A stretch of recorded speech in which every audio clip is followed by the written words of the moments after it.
What truly makes a place your home? The place where you were born, or the place you're willing to give your life to protect? When Earth could no longer sustain human life, humanity turned its eyes toward the stars, hoping to begin again. But a new world doesn't always mean a new life. Sometimes, before you can call a place home, you must first save it. Against the backdrop of Earth sliced in half, a vinyl record spins. Once, twice, microphone check. A powerful explosion tears through a massive space station right in open space. The station is called Atlanta. Is the recording already running? An audio recording indicator lights up. Numbers from a timer run alongside it. An astronaut in a spacesuit drifts among the debris. This is Major Don Yongsu, crew member number 67 of the Atlanta. I don't know if this message will reach Earth, but I regret to report such unpleasant news. The station is literally falling apart around him. Operation Arcadia, our plan to relocate humanity to another planet? The destruction of the station is reflected in his helmet's glass, or has failed. Bright yellow flowers amidst a snowstorm. It's an old story. Humanity, unable to overcome the ecological crisis, decided, solely for survival, to leave Earth. A space rocket launches from a base. The relocation to a new planet was planned. The framework of the rocket bears the ship's name, Atlanta. Destination, Kepler 3265b. Planet Earth amidst the cosmos, where countless stars shimmer like scattered jewels. In the code name promising paradise, Arcadia. Sparks from flames fly like snow in the space around the destroyed station. However, our ship, the Atlanta, was almost destroyed by unknown attackers. The crew members in hibernation were obviously killed. The astronaut reaches out to the station but is powerless to change anything. Green Arcadia is just around the corner. But I can't do anything. His hands still reach for the now unattainable goal as if pleading for help. I hope my voice reaches Earth. Please remember the crew of the Atlanta. End of message. Ordinary passengers, caught off guard, drift in open space without spacesuits. There is no chance of rescue. Could anyone from the crew have survived? If their capsules opened and they managed to reach the escape pods, but the astronaut himself loses all hope. What difference does it make now? I'm going to die anyway. Things thrown from the ship float in space. For example, a guitar flies right into his hands. Huh? A guitar with a red strap and a lightning bolt design. This is my guitar? He pulls his favorite instrument closer. I thought I would finish my album by the time we reached Arcadia. The more the ship breaks apart, the more things fly out into open space. To be in a band, photographs, records, album covers, it wouldn't be bad to make music until the very end. His fingers easily find familiar chords. He plays his favorite melody, trying to calm his fear of imminent death. This is a little regrettable. Suddenly he's distracted by a loud beep from his spacesuit system. Beep, huh? A notification appears on the small screen of his helmet. Escape pod, estimated time of arrival, 0032. The astronaut can't believe his luck. An escape pod? And behind him, that very same escape pod approaches, which will not let him die in the cold cosmos. The doors of the ship open before him, and on the hull is still the same sign as the station. As soon as the astronaut finds himself on board, the door immediately closes. Due to the lack of gravity, he falls heavily onto the floor along with his guitar. An automatic notification sounds from inside. Crew member, please take care. There's something in front of him. Specifically, a lever with a red mark and a hint. Pull to open. Pulling the lever will initiate the evacuation sequence. Grabbing the lever, he immediately pulls it down. I was too lost in sentimentality. I can't just die like this. The capsule begins to accelerate, entering the planet's atmosphere, and, like a comet, heats up from friction, accelerating rapidly. A vast field of bright red flowers like a carpet stretches across the surface. The escape pod deploys 4 parachutes to soften the landing. He crashes into the field with a roar, raising clouds of dust and dirt, destroying some of these beautiful flowers. The parachutes deflate, and the pod stops, forming a deep pit beneath it. A loud bang on the metal door of the pod. Bam! A second kick, bam, the door crashes out of its moorings. His head spins from the gravity. Numerous white butterflies flutter around the field of flowers. And when I saw the flower field stretching to the horizon, I decided I was dead and found myself in heaven. He looks at this beautiful field, dotted with flowers, through the glass of his spacesuit, hesitating to remove it, but I couldn't have gotten to paradise. And this place didn't look like hell, so this must be Kepler 3265b. The planet Arcadia, the planet that blooms before his eyes, a sea of flowers, a pleasant breeze, and a clear sky with clouds. Touching the screen of his suit, he makes a new voice message recording. Crew member number 67, Don Youngsu, has arrived in Arcadia. Continuing recording.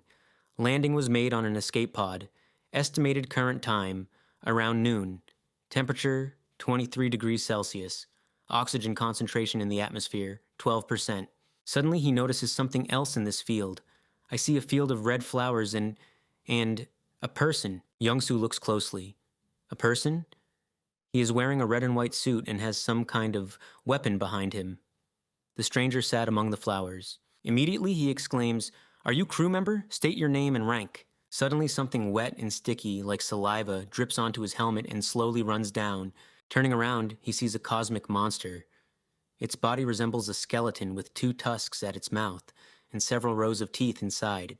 The monster raises a clawed paw to strike and attacks the astronaut, but he manages to dodge in time.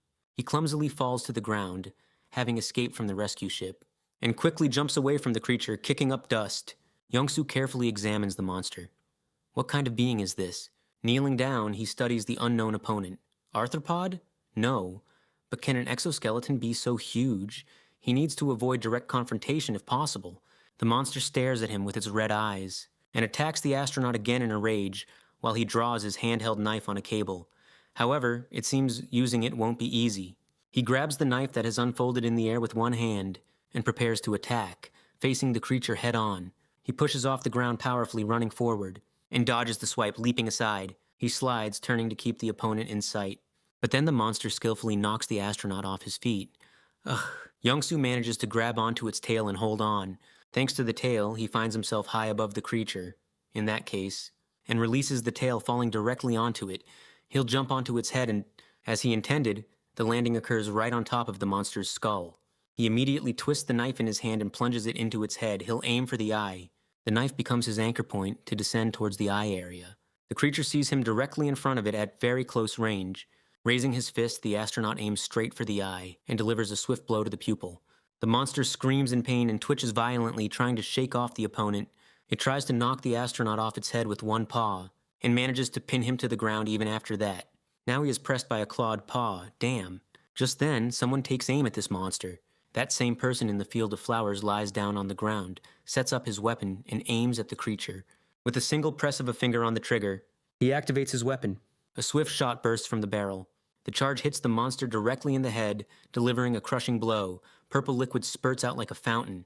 The creature lifts the paw that had pinned the astronaut down earlier. The beast squints one eye, which was wounded by the person. The shooter, without lowering his weapon, begins to move. He rushes straight at the alien creature. The monster raises its paw again, trying to defend itself. But a sharp blade is attached to the end of the barrel, which tears through the ground as he runs. With a confident swing, the shooter delivers a powerful blow, leaving a deep wound on the limb, forcing the beast to roar in pain and rage once more. Taking advantage of the fact that the monster opened its mouth while screaming, the shooter aims his weapon directly at it, and, without hesitation, presses the trigger. A deafening shot rings out. The charge pierces the creature's head through and through, and now it collapses to the ground lifelessly before the shooter. The astronaut finally gets a chance to stand up and thank his savior. "Thank you," he breathes out. But the shooter, fearing treachery, trains his weapon on him as well. Wishing to demonstrate peaceful intentions, the astronaut holds out his hands in plain sight. He even raises them higher, releasing the knife, allowing it to simply hang on a safety rope. The shooter uses one hand to catch the knife, assessing his opponent. The behavior is threatening, but quite human. Then, detaching the blade from the rope, he drops it to the ground, raising a cloud of dust. The shooter utters something unintelligible. "Apakabumian?" The astronaut continues to stand, showing no aggression. "If they are like humans," he muses, and opens the glass of his helmet. He needs to show his face. Beneath it is a dark-haired man with dark eyes and thin mustaches. This in itself serves as a signal for reconciliation. The shooter exhales steam but remains silent. Then he puts away his weapon, placing it next to himself, and in response removes his helmet too. The astronaut freezes at the sight, genuine interest visible in his eyes. Underneath the helmet is a girl. Her skin and eyes are blue, with thick black bangs across her forehead. Now he examines his savior closely. Whether it's a monster that attacked us before, or me, we are both alien life forms to this blue-skinned species. But I am not being attacked. The girl takes out a flask and is about to take a sip. Is it because I look like them? He wonders. She doesn't even glance his way, and then extends the flask towards him. He looks at it with suspicion. Am I being offered a drink? It could be dangerous. He pauses, contemplating his next move. The liquid is room temperature, ethanol, hydrochloric acid, methanol, and water. On the sand, she draws him formulas for atoms. Then she sits down and freezes, looking at him. Kai, she says. He takes the flask from her hands. The oxygen concentration on this planet is 12%. I can open my helmet briefly. He drinks the precious drops of moisture. If intelligent alien life encounters information from Earth, it's most likely to be data in English. The man remembers recommendations from base. Therefore, for communication, it's best to use clear literary English. Having quenched his thirst, he extends the bottle back. Thank you. Youngsu tries to introduce himself as clearly as possible and reaches out his hand. Dong Youngsu, nice to meet you. The girl looks at him in surprise. Langit. He understands how difficult it must be for her right now. When you don't know the language, even the simplest things are extremely hard to express. But the interlocutor repeats his gesture and tries to reproduce the words. Nice. Meet. Nako? Their hands reach out towards each other. Water. A handshake. We can still understand each other. A massive machine moves across the flower field, crushing bright buds under its wheels. Numerous petals scatter in all directions under the weight of the transport. Attached to the trailer of the machine is a defeated creature. They are driving in an unknown direction. At that moment, looking at the endless flower fields of Bumi, I thought I was lucky enough to reach this beautiful planet. He sits next to the girl, looking around. Ah, Bumi is the local name for the planet, and soon I also learned. Langit carefully monitors the road, operating the transport. What a wonderful planet this is. Stars fall from the sky above their heads. It will be destroyed in 5 years. The monster is tightly tied to the trailer of the machine. The astronaut and the girl continue their journey through the flower field. Crew member Dong Youngsu continues recording, I barely survived alone and arrived on the designated planet. Behind them, a whirlwind of red petals rises.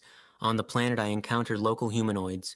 However, besides the flower fields, their path is met only by small hills of rocky terrain. There isn't much time left here either. They approach a structure that looks like a base. It towers above the field at a certain height. The machine enters the open gates of the base. Then it lowers them down on something resembling a landing platform. Soon, massive high doors stand in their way. They slowly open before them, releasing plumes of smoke. Inside, giant gray mushrooms grow. Their size is several times larger than the machine or any other structures. The transport parks nearby, the girl gets out, and then the astronaut follows. Next, she climbs onto a high platform and picks up something that looks like a microphone transmitter. Ingris kulin viduka buminoma. The astronaut, driven by immense curiosity, examines a large mushroom, listening to the girl's words in an unknown language. Haiji, kulin vidukak buminoma. Afterwards, she freezes as if waiting for a response. Dong Youngsu turns around, distracted from studying the unusual plant, and faces the source of the noise. The girl begins to dissect the monster's flesh with her weapon. Specifically, she separates the creature's head from its torso. Pulling out some black substance from within, she gets covered in dark liquid, and throws chunks resembling meat onto the ground near one of the mushroom roots. The roots of these mushrooms come alive and begin to move. Small growths are visible on the mushrooms themselves, also coming into motion. They reach for the meat. They even secrete something like saliva, thick and transparent. The fungi on this planet react quickly, as if they were animals. Dong Youngsu observes all this with curiosity. Are they cultivating mushrooms as food? He looks at the girl who continues to feed the mushrooms, dissecting the monster's carcass. It feels awkward just standing here watching. Maybe I should help? Establishing friendly relations will be useful for survival. Wishing to assist, he approaches her, and she points with her hand in one direction. He takes a piece of the creature's flesh in his hand and carries it towards the indicated area. The work is clearly exhausting. The girl wipes sweat from her brow with fatigue. She continues until the monster's body is completely dissected, leaving only a pool before her. Having mastered a couple of his phrases, she thanks him. Spa, Sibo, Dong Youngsu. After this, an awkward pause hangs between them. The inability to understand her language makes him sad. Are we really unable to communicate? We need to find some way. The girl walks past him. Dong Youngsu tasihan abdisakadap. Then she returns to the platform with the transmitter. Hi, DG, Ingris. Driven by curiosity, Dong Youngsu follows her. Kulin viduka buminoma. He listens silently to her speech, trying to grasp the meaning. Hi, DG, Ingris. While she speaks, his attention is drawn to a small table nearby. On it are laid out bizarre figurines of animals and carving tools. Dong Yongsu picks up one of them and examines it closely. Did she make these herself? How cute. With the figurine in his hand, he approaches the girl, who visibly blushes. She sharply snatches her creation away. Then she retreats to the table and covers it with her hands and body. Her face shows embarrassment and confusion. It's difficult for him to interpret her reaction. Is she angry that I took them? He looks at her face again. No, it's not anger. She appears agitated. Could it be about the figurine he picked up to look at? A compliment might help establish contact, but how to praise without words? However, a smile is a universal sign of good intentions, and she, still frozen over the table, looks at him. It's quite strange to use facial expressions after such a long time. Dong Yongsu smiles, but it doesn't look very friendly, and only frightens the girl more. Mistake! Then he remembers a proven gesture, a thumbs up. As far as I remember, this gesture originated with gladiatorial combat in Rome. They probably won't understand its meaning. He then recalls the OK gesture, a circle made with the thumb and forefinger. They say that in some cultures, this sign is even offensive. What about a heart made of hands, a heart? This symbol is understood by everyone. He makes an association with the organ itself. Even in the ancient Chinese character meaning love, there's a heart. Maybe they'll understand this sign too? He forms his fingers into a heart shape and shows it to the girl. This catches her attention, and the girl's expression changes. To make the logical chain clearer, he first points to the figurine and then demonstrates the gesture again. I like it. She shifts her gaze to her creation, and then extends it towards him. A light blush appears on her cheeks. Balaya. Dong Yongsu takes the gift and examines it even more carefully. This statuette is called Balaya. He is particularly charmed by the meticulously crafted face with eyes, nose, and mouth. He smiles, impressed by the painstaking work. Well done. The girl puts her hand to her face, delighted by his reaction. He looks at her and says his name, Dong Yongsu. She gestures for him to come closer to the table, as if inviting him to approach. He doesn't refuse and walks over. The girl presses something, and a projection of an unusual creature appears above the table. Now he can compare the original with the copy. So this statuette is of an animal called Balaya. It's very skillfully crafted. She then changed the image and took the corresponding statuette, Yerapa. Following that, a new picture and figurine resembling the depicted creature, Bankan. After them, another unusual creation, this time with a miniature copy, Rumpen. And after that, an even stranger beast next to which its twin proudly stood, Kadal. Don Yongsu couldn't find words to describe the girl's enthusiasm, so he simply remained silent. However, he guessed it was her hobby. It seemed she genuinely loved animals. It's just a shame these alien names were difficult to remember. The man scrolled through the images shown in his memory.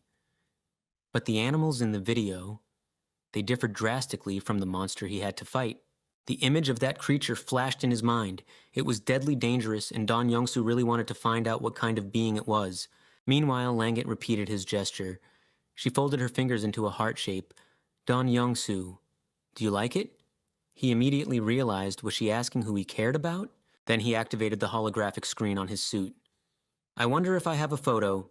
Ah, here it is. He extended the device to the girl. Look, Langet. The picture showed a plump tricolor cat in a brown collar. Isn't he incredibly cute? Don Yongsu said proudly. This is Kung Dioki, the real tiger of our ship. Instructions from the base instructor immediately flashed through his head. For communication, it is recommended to use clear standard English. His face became extremely serious when he stumbled over one word and thought. Standard.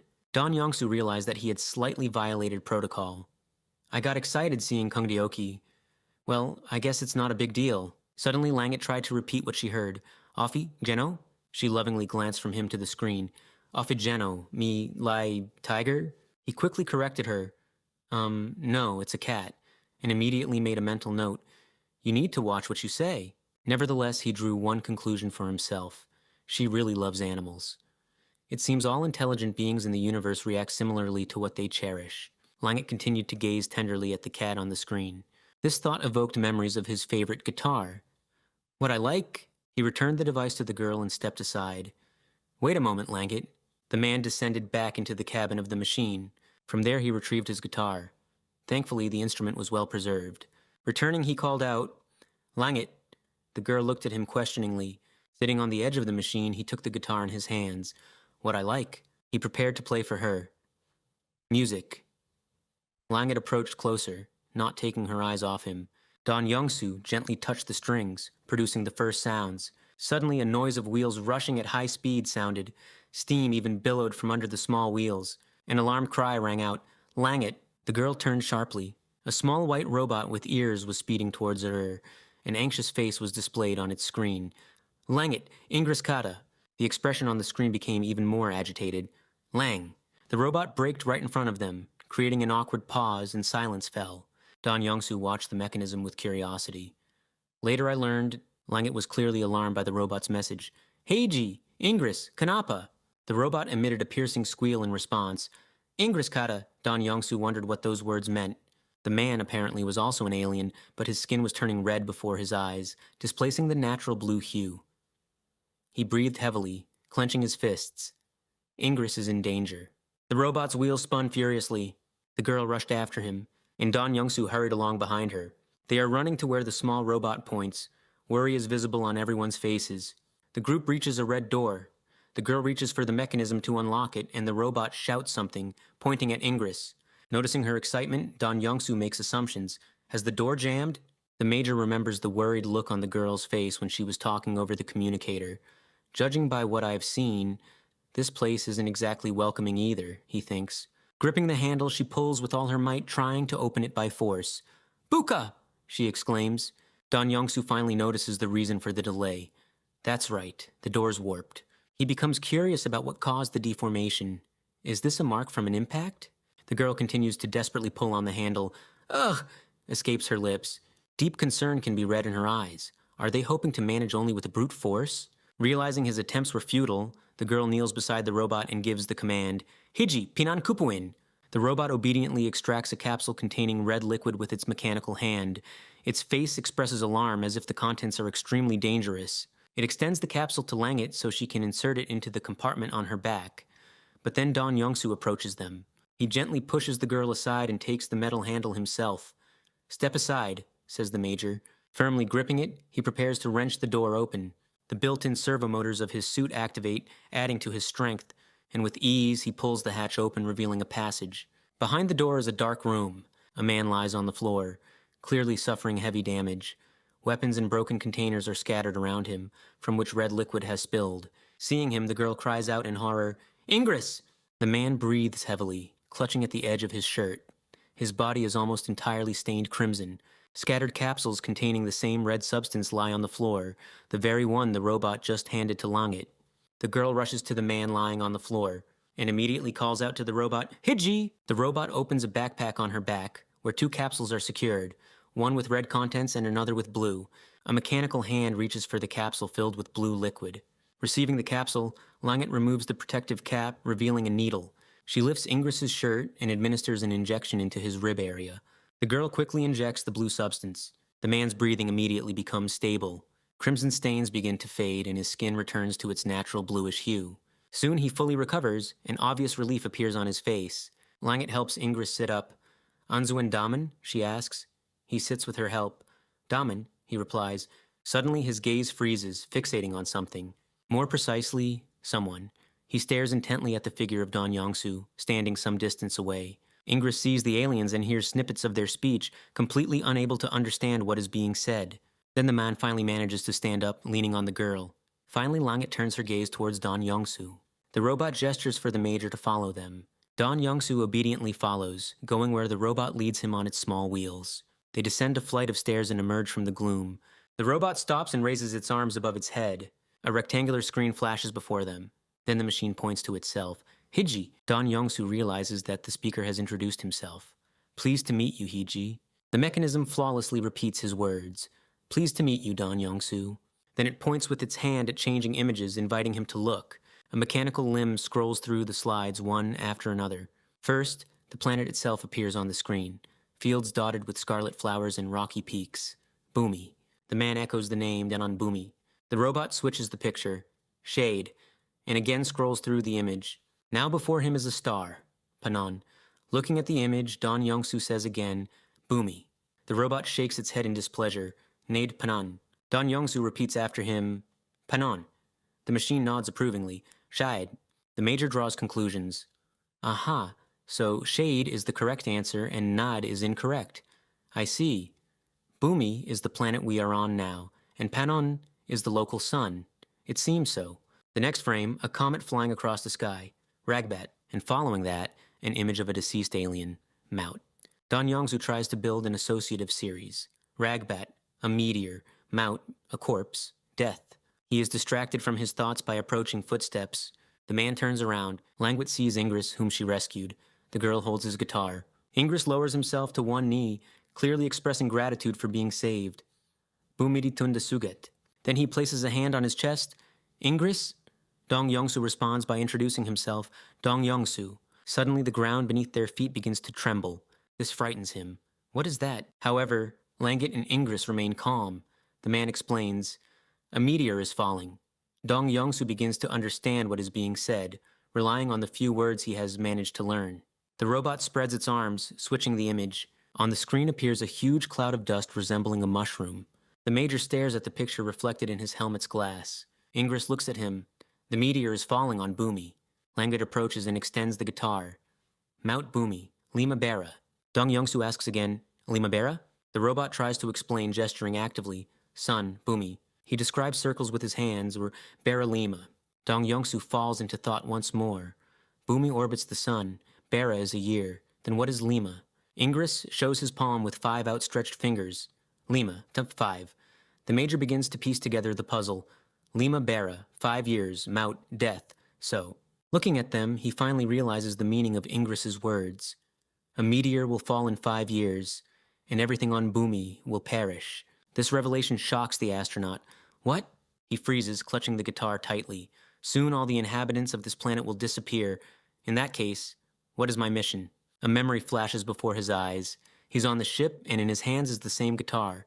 A system notification sounds. Crew member 67, completing the thawing procedure. Please state your name, rank, position, and mission. He sat in his capsule, surrounded by similar closed boxes.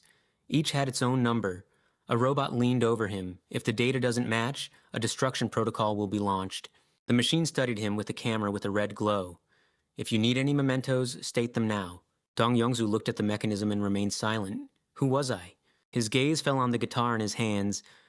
Why am I here? My memory is like shrouded in fog.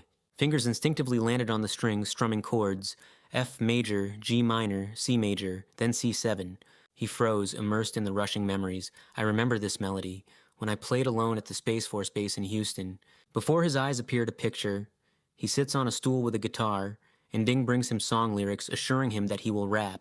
Someone nearby was shouting furiously. When I played alone in boarding school, then he remembered himself as a teenager with the same instrument.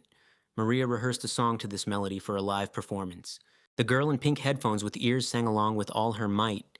Believing that one day she would perform in front of an audience of 100,000, he pictured himself on stage already grown up, performing a hit.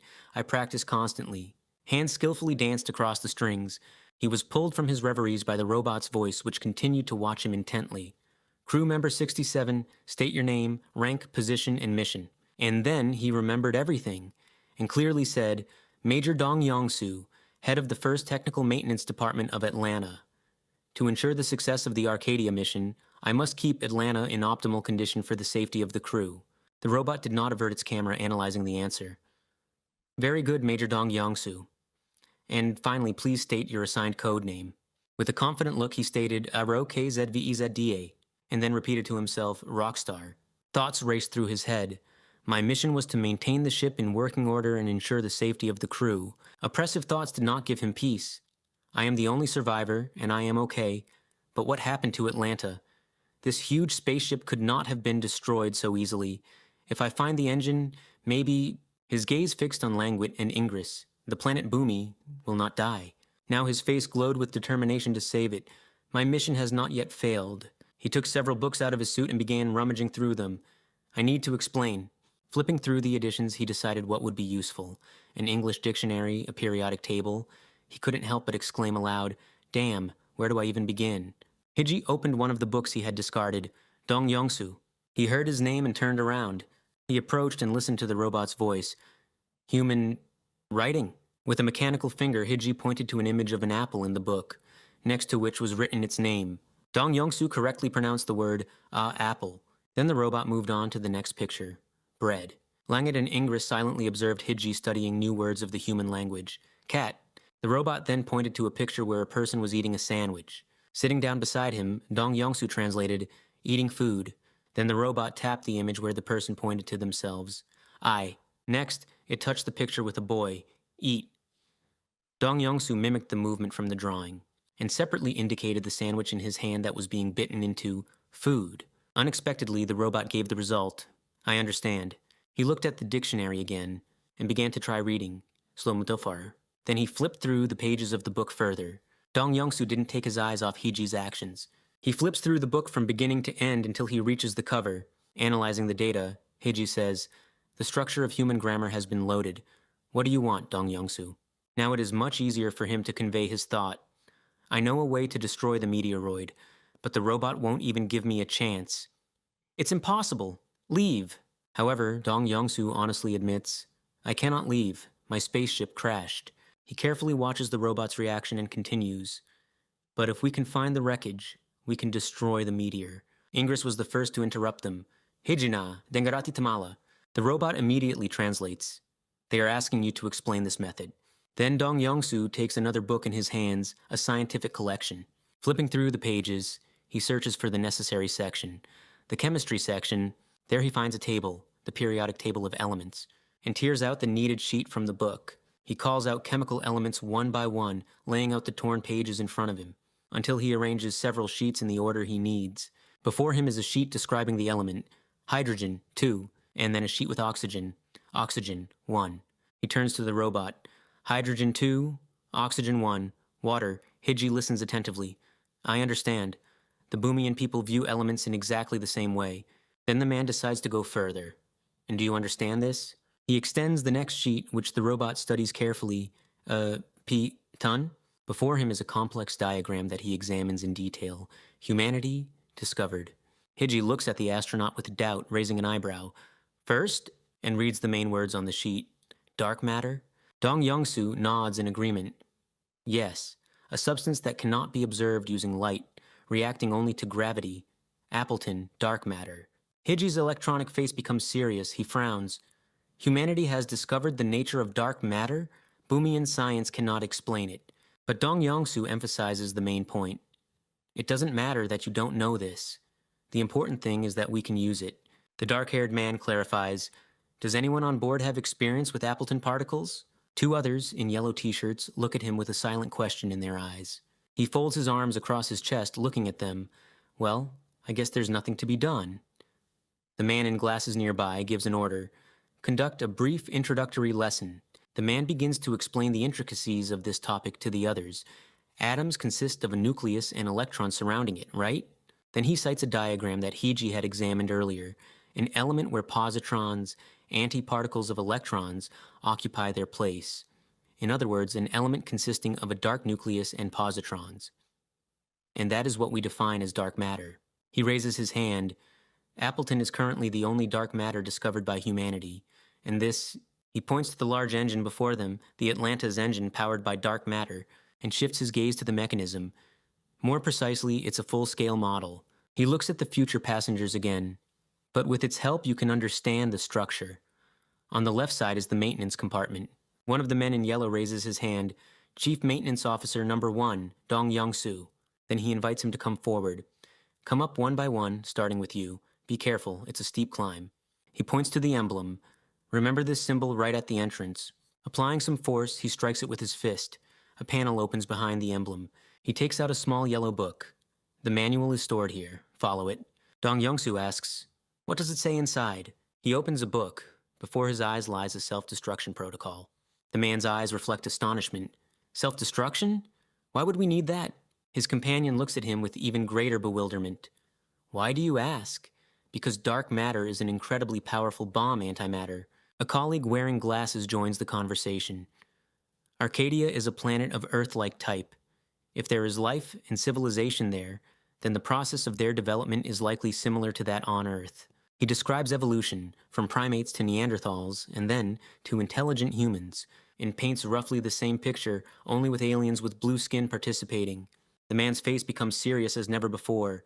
But if their civilization has surpassed Earth's and poses a threat to us... He envisions a powerful explosion. Then it is necessary to detonate the engine of the Atlanta in the very center of their civilization to inflict irreparable damage. Dong Yongsu explains this to the robot with a serious expression. This is one of my missions. The ship's engine is essentially an antimatter bomb capable of detonating. Heiji is indignant, Ingress too. The latter falls into thought, placing a hand on his chin. The robot doesn't let him begin to speak. Dong Yongsu, Motamara. These words cause the astronaut concern, and he subtly reaches for a weapon, a knife hidden in his suit. Mount means death. Mount Mara? Death? To kill? Or vice versa. However, he doesn't rush to draw the blade. It could mean an offer to destroy me as a threat. Dong Yongsu watches as Heiji and Ingress, who has sat down on the floor, converse. What will you choose? And freezes, not drawing his self-defense knife. No. Having made a decision, he lowers his hand. I have already made my choice, and turns to everyone, attracting their attention. I, Dong Yongsu. Placing his hand on his chest, he demonstrates the sincerity of his intentions. Want to find the engine together with you. Then Ingress asks a question. Bumirana urusati dengaraka. The robot translates, why did you reveal this information to the Bumians? Only good intentions can be read in Dong Yongsu's eyes, because you must know the truth in order to trust me. He removes his spacesuit glove. I want to use this achievement of humanity, and extends his hand to them. To save Bumi. He pauses, waiting for a response. If you trust me, take my hand. Langet looks at him cautiously, and is the first to extend her palm in a sign of trust, although uncertainty still flickers in her eyes. He accepts this gesture with utmost seriousness, and then Ingress's palm rests on their hands. Both entrust their lives to him, not taking their eyes off him. Heiji shows curiosity. What does the damn you recently uttered mean? It wasn't in the dictionary. Dong Yongsu tries to explain delicately. It is an exclamation used in moments of strong emotion. The robot carefully analyzes what he hears, and adds his hand to their shared handshake. Damn, let's try this. Mentally, Dong Yongsu rejoices at their trust. Yes, and looks at their common, so strange handshake. An elderly woman gives a detailed briefing into the microphone. When the Atlanta arrives on Arcadia, about 3,000 years will pass on Earth. Dong Yongsu and the others listen attentively, armed with notebooks and pens. If the worst-case scenario occurs on Earth, the woman's face is etched with wrinkles. Humanity may experience a serious regression in knowledge and technology, but Dong Yongsu is already simply drawing in his notebook. And therefore, when building a settlement on the planet Arcadia, please focus on establishing communication with Earth. He sketched outlines of shards, symbols, and the planet itself on paper. The woman picks up a book with a green cover and shows it to the others. Here, in the Deep Space Messaging Guide, you can find reference information on communications. Now Dong Yongsu himself is taking notes.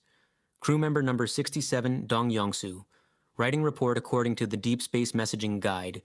10 days have passed since landing on Kepler 3265b, planet Bumi. He sits with his leg crossed and continues to write intently. I am currently making entries in my room on the first basement level of Bunker 16. He brings the microphone to his lips. Of note, firstly the spacesuit. It is now being modified for ground research. Dong Yongsu remembers giving recommendations for improvement himself. The outer layer can be removed. I'll show you which parts need refinement. Ingress carefully followed his instructions and helped remove the equipment. The robot acted as a translator and listener at this time. First of all, we need to work on the battery and power components. Is there anything else that needs repair? For example, breathing apparatus? Dong Yongsu reaches for his helmet. Will it be needed for outdoor research? Heiji doesn't let go of the book. I think it would be useful to attach a respirator to the Boomian helmet. This will also facilitate the use of local weapons. After these words, he removes his helmet from his head. In that case, I certainly agree. Ingress, is it possible to do this? The latter takes the helmet from his hands. Motamati Shaidama. Dong Yongsu climbs out of the spacesuit, leaving it hanging on chains. The robot translates, Ingress says it should be possible. The robot's electronic face is full of confidence. The helmet also has a communication function. Dong Yongsu turns his gaze to the man. Then perhaps we can remove all parts related to communication as well. Heiji returns to his book. And this water tank, is it for temperature regulation? Suddenly something unpleasant pierces the astronaut's ear. Yes, that's right. Ugh. The robot puts down the book and moves closer. It must be that the pressure doesn't match. Is the difference in pressure compared to where you lived so great? Dong Yongsu turns to him. Yes, it's about twice as high as here. The robot's face expresses doubt. Adaptation is possible in the long run, but it won't be easy for now. Ingress opens a large case on his back. Ingress, do you see the orange oxygen tank? He freezes beside him. Shied. While Dong Yongsu continues to rub his ears, he adds, an oxygen filter should be connected to the oxygen tank. They carefully examine the contents of the case. Let's disassemble this mechanism and make a temporary respirator. Dong Yongsu now has a temporary tube in his nose. Thus, we have decided to use this option until I adapt. His gaze looks tired. They also say that work on the transformer is almost complete, so all modifications should be done today. After that, he takes an iron pipe with balloons attached and does light exercises. Besides that, I continue to train. He squats with tension in his body. Such a long stay in space has negatively affected muscles and bones. From this, he draws important conclusions. I need to strengthen my body, but there's also a problem with food. At this thought, his face darkens. So far, I have only eaten mushrooms. Ingress says that other food may be dangerous for me, so I will have to stick to this diet for now. With sadness in his eyes, he looks at the mushroom piece in his hand. Yeah, so I eat only mushrooms. Fried, boiled, baked. He eats, glancing at Langet, who is eating the same thing. There's no delight from the meal in the girl's eyes either. The problem is that even the Boomian have mushrooms in almost every dish. Apparently, there aren't enough resources. The sun shines on his back. In any case, I am worried about my health in the long run, so I need to find other food options. He also remembers something else. I'm also doing combat training. Langet and the robot showed him an image of the monster that attacked him upon landing. The opponent is the biggest local threat, a Gurita. They arrived on Boomi with meteors in the form of cocoons. Dong Yongsu looks closely at the image. I saw them on my first day on Boomi. Do the Boomian fight these creatures? Heiji immediately clarifies. The war is over. We lost. Hearing this, he folds his hands across his chest. Well, in any case, since we have to fight them, and looks at them with confidence, tell me how to destroy them. Heiji raises an eyebrow. You need to hit their vital organs, or the brain, to immediately stop movement. He mentally visualizes the monster's body while listening to the explanations, or the heart, lungs, liver, kidneys. Attacks on these points cause critical damage. Dong Yongsu thoughtfully brings his hand to his chin.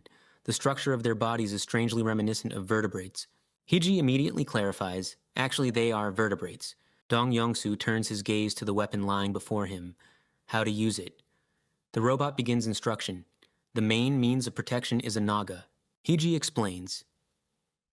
Naga refers to a type of weapon that accelerates projectiles using an electromagnetic field. In Earth terms, this is a railgun. It won't be difficult to master. The Major takes the weapon in his hands, carefully examining its construction. Langet doesn't take her eyes off him as the robot continues the lecture. The problem is that you often have to engage Gurita in close combat. A sly smile flashes on the robot's face. Langet will help you master close combat.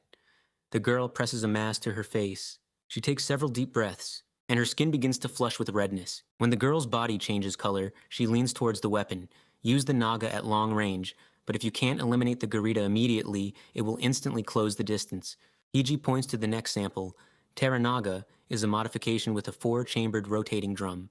A blade can also be attached to it. Langet freezes in a combat stance with the weapon in her hands. It's best to attack at the moment of blocking the Gurita's strike. They usually strike from above with their front limbs. She changes position. You need to block such an attack in the upper stance. Heiji adds, if you use the Gurita's inertia against itself, it is easy to defeat. No matter how strong its skin and bones are, they still yield to metal. Dong Yongsu remembers how Langet fought the Gurita, protecting him. Her movements, stances. So you need to meet an attack from above in the upper stance. Does that mean a side attack requires a lower stance? The girl continues to demonstrate techniques. Repeat after me, Dong Yongsu. Upper block. He tries to copy the movement, not taking his eyes off her. Like this? She strikes, testing its strength. Dong Yongsu withstands the impact, although he didn't expect an attack. What are you doing? Heiji watches them and explains, in a real battle, you will have to endure a much stronger blow. I can't convey all the power through a holographic projector. Dong Yongsu adjusts his grip on his weapon. Perhaps I can also exert a little force. Langet nods confidently, of course. Heiji interjects, this is a training sample, and Langet rushes to attack Dong Yongsu. The robot clarifies the limits. You may fight at full strength until the equipment fails. The Major deflects the girl's strike, but even these efforts cause him to break into a sweat, and Langet doesn't take her attentive gaze off of him. Tired, he continues his report. As far as I understand, the Boomian becomes stronger under the influence of stimulants. In general, I am preparing for the first expedition with all my might. Then he picks up his favorite guitar. While also studying the Deep Space Communication Manual, it says to record and send songs. Don Young-soo reads the text carefully, drawing on the example of the golden record that was aboard the ship. He vividly imagines that record. It contained music and literature representing Earth, Bach, Beethoven, folk songs, and more. He pauses thoughtfully, but I only know rock. I'll try to record a few songs, chords of which I still remember. He begins to play and softly sing, "This is Mission Control to Major Tom." Langet, who has entered the room, becomes an involuntary listener. You really showed your skill. She freezes, silently watching him and listening to the melody. And the newspapers want to know whose shirts you wear. I can't remember the chorus. Then he turns his gaze to the door. But we will definitely come up with something. The girl breathes out in admiration. Wow. And reports, your spacesuit is ready. He nods in response. Understood. Together they head to assess the results of the work. Something lies in his hands. Ingris notices them, and Don Young-soo. He stops near the suit. Everything is ready. In his hands he holds the spacesuit's display. The screen shows the system loading, 70%. He carefully monitors the process. Excellent. The engine has started, and immerses himself back into his spacesuit. Checks the mobility of his arms, wiggles his fingers. Ingris finishes the last preparations, removes the fasteners and disconnects the cables. The suit fits tightly to the astronaut's body. Then he examines him, checking how he moves. The modification was successful, wasn't it? Ingris extends a modified helmet to him. Put it on, Don Young-soo. If you can breathe, then everything is ready. He takes the helmet from Ingris and puts it on, takes a deep breath, and immediately exhales, but already on the surface of the planet. 3 creatures circle near the ship. He's already aiming at them, seeing 3 monsters in his sights. Assuming a combat stance, he prepares to fire. Confirming the presence of several turrets, he begins the countdown. Fire on the count of 3. Wearing a red cloak, a colleague moves across the field, blending with the flowers. 1. Places his finger on the trigger. 2. Checks the view again. 3. Until this moment, everyone was bent over the map. I will explain the mission plan. A map is spread out on the floor. Ingris begins the briefing. These are the points necessary to search for the crash site. He points to the first one. First, the radar base. The point glows red. This base is located on the coast and controls everything that falls from the sky. There are massive installations standing there. We must definitely check the radar records and satellite intelligence data. Then he moves his finger to another mark. If you need more information, here's a second point. A similar red cross glows there. A communications base with deep space satellites, located on a mountain. There is also a building on the mountain surrounded by flowers. If the satellites were tracking the Atlanta, the information is there. Doubt is visible in his gaze. But first, we will go to the coast. I hope we find what we are looking for there. Don Young-soo makes adjustments. On the way to the radar base, I'd like to search for visible wreckage from the Atlanta. He turns his gaze towards Ingris. There might be something useful to find there. Langet offers a suggestion. Items from Earth? Specifically for her, he begins listing possible finds. Weapons, food, seeds, and so on. One word particularly strikes a chord with her. Seeds. Then she asks a rather strange question. Are there cat seeds too? Don Young-soo doesn't want to upset her. Maybe. But he thinks to himself, I wish I could find some coffee. Hiji clarifies the details before departure. Is all the luggage loaded? Did you take Don Young-soo's blood? The girl smiles in response. I placed it in the refrigerator and loaded it into the vehicle. The robot is pleased to have taken precautions. Good work. If Don Young-soo suffers heavy damage, there's no other Earthling who could share blood. Then he adds more casually. Anyway, don't get hurt and come back soon. His gaze falls on the smiling girl. It's Langet. Then on the calm man, Ingris. And on the equipped Don Young-soo. With a confident look, he is focused. Right now, Don Young-soo is aiming at the monsters lurking near his rescue ship. He carefully aligns his weapon with the target and prepares to attack. Fire on my count, he commands. Frozen in place, the Major begins the countdown. 1. His colleague in a red cloak freezes, camouflaging himself among the flowers. 2. Convinced that everything is ready, he gives the signal. 3. Energy begins to accumulate at the muzzle of the pistol, and with a powerful laser-like beam surges forward. The charge flies straight towards the monsters and hits one of them directly in the forehead. The projectile pierces the target through and through, turning everything around crimson. The remaining monster roars fiercely, and the two surviving creatures swiftly launch an attack. Don Youngsu jumps off the hull of the ship. Monsters with a furious roar close the distance. The Major prepares for combat. "Prepare for close quarters," he commands himself mentally. The long bony tails of the monsters writhe like whips. Observing the enemies, he assesses the situation. "They're getting close. When to open fire?" Ingress gives a signal. "Lang it now." The girl nods and leaps out from among the flowers. "Yes!" The monsters are distracted by her and rush towards her while Don Youngsu opens fire. Her strikes are precise. She hits targets with her first swing. Another monster breaks forward, trying to reach the girl, but then abruptly changes trajectory and races toward Don Youngsu, who stands frozen with his weapon in anticipation. Lessons he had managed to learn flash through his mind. Attacks from above can be blocked from a high stance. Langet watches them from an elevated position. She breathes heavily, not hiding her anxiety. Raising her sword, the girl rushes to his aid. She rapidly closes the distance to the monster, bringing the blade up for a strike. With a sharp movement, she delivers a crushing blow, defeating the enemy. Bright splashes stain the scarlet flowers underfoot. Having completed the attack, Langet exhales, not taking her eyes off the fallen opponent. And Don Youngsu remains frozen in his combat stance, which wasn't needed this time. As the girl looks around, he says with slight annoyance, "That was supposed to be my trophy." Langet just smiles and shrugs. Ingress approaches them, clearly dissatisfied with the outcome. "Langet, we agreed that Don Youngsu would handle the opponent himself for training." A blush crossed her face. "I apologize." Ingress gives orders. "Dong Youngsu, go ahead, search for the Atlanta. Langet and I will be right behind you." He nods and steps forward. "Understood, then I'm off." He catches them arguing out of the corner of his eye. Langet is being reprimanded. Well, never mind. The man approaches closer to the wreckage of the ship. It appears to be part of a cargo hold. Touching the debris with his hand, he examines it carefully. This is where the crew's equipment and personal belongings were stored. An airlock looms overhead while crates are scattered below. The black box must be somewhere nearby. He begins to cautiously climb upwards. Before him is a panel with a lever under glass which should only be broken in an emergency. With one sharp blow, he shatters the glass. He grabs the lever and pulls it back. In his hands is a small yellow box with a handle. Using his thumb, he slides a small lever upwards on the body of the box. Memories flood his mind. "My protocol is clear. The crew's survival is the top priority." Then, a comrade's voice rings out, "Without this equipment, Major Dong Youngsu won't survive even a successful landing." His heart grows heavy. That was Dean's voice. A recording of a conversation with Aleph. Dong Youngsu doesn't take his eyes off the box. Did Dean help him escape and end up here? As if Dean were standing next to him, Dong Youngsu replays those events in his memory. "I repeat, my protocol is clear." But the onboard AI remains firm. Return to the rescue capsule. However, Dean has no intention of obeying and clenches his fist. Conversation terminated. The box emits a short sound. Puff! This further captures the astronaut's attention. How successful was Dean? What about the seed bank? And the other crew members? He examines the wreckage.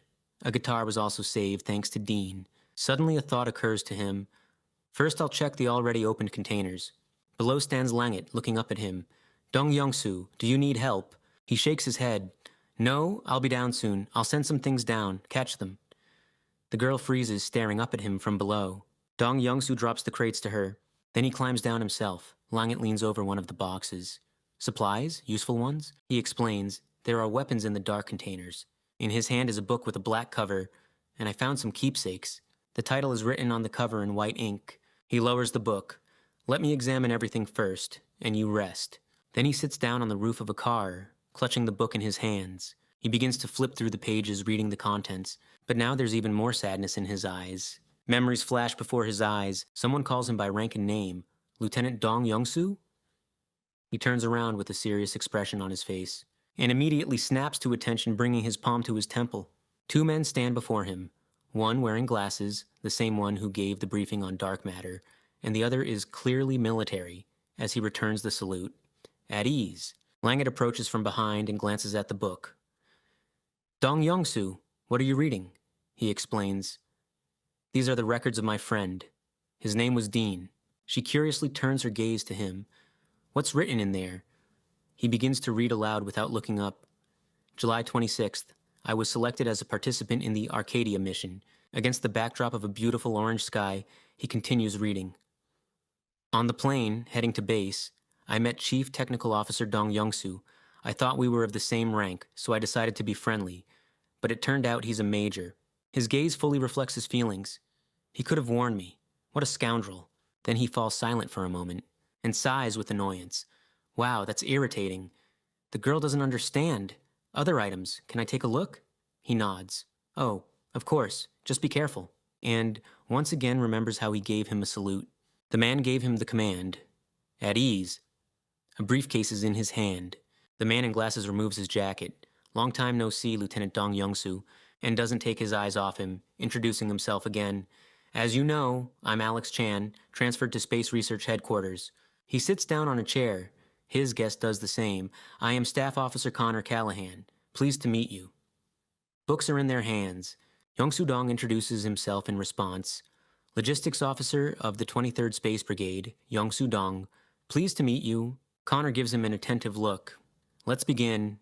You stated, protecting the life and property of citizens as your reason for enlisting. Youngsu Dong listens carefully without interrupting. With the pen in his hand, Connor points at him. That is correct? He nods confidently. I believe so. Then Connor lowers his eyes to a folder, continuing the questioning. The reason for your participation in the mission to explore another planet. You stated it was longing for a new world? To which he responds just as clearly, yes, that's right. Leaning back with one leg crossed over the other, Connor shows him the answers on the form. Perhaps? You chose these answers, using a chatbot? And maintains a stern gaze at him. I would appreciate it if you answered honestly during this interview. Alex Chan clarifies. This interview is also necessary to assess your psychological state. He is as serious as Connor. We are well aware of your contribution to the country. So, instead of formalities, please answer freely, sharing your thoughts. Youngsu Dong takes note of this remark. I understand, then I'll answer again. I enlisted to pay for college. They listen attentively to him, and to obtain citizenship. He says, looking them directly in the eye without lying, and I applied for the mission to explore another planet, because I genuinely want to explore a different world, and I thought my combat and technical experience would be useful for this mission. Connor makes notes on the application form based on his answers. Putting the pen down, he looks up at him. Did you encounter financial difficulties with your tuition due to the death of your family during the nuclear attack? Youngsu Dong answers this question with a pause.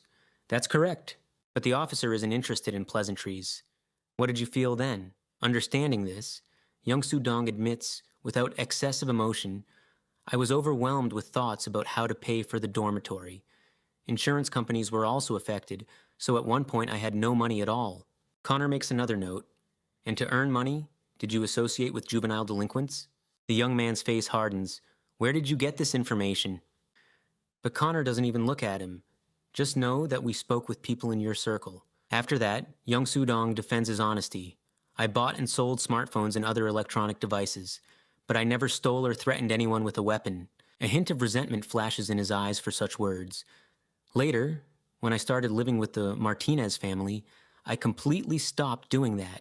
Connor nods. That's understandable.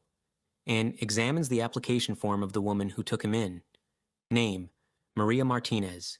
Status, deceased, 2026. Relationship to candidate, distributed content.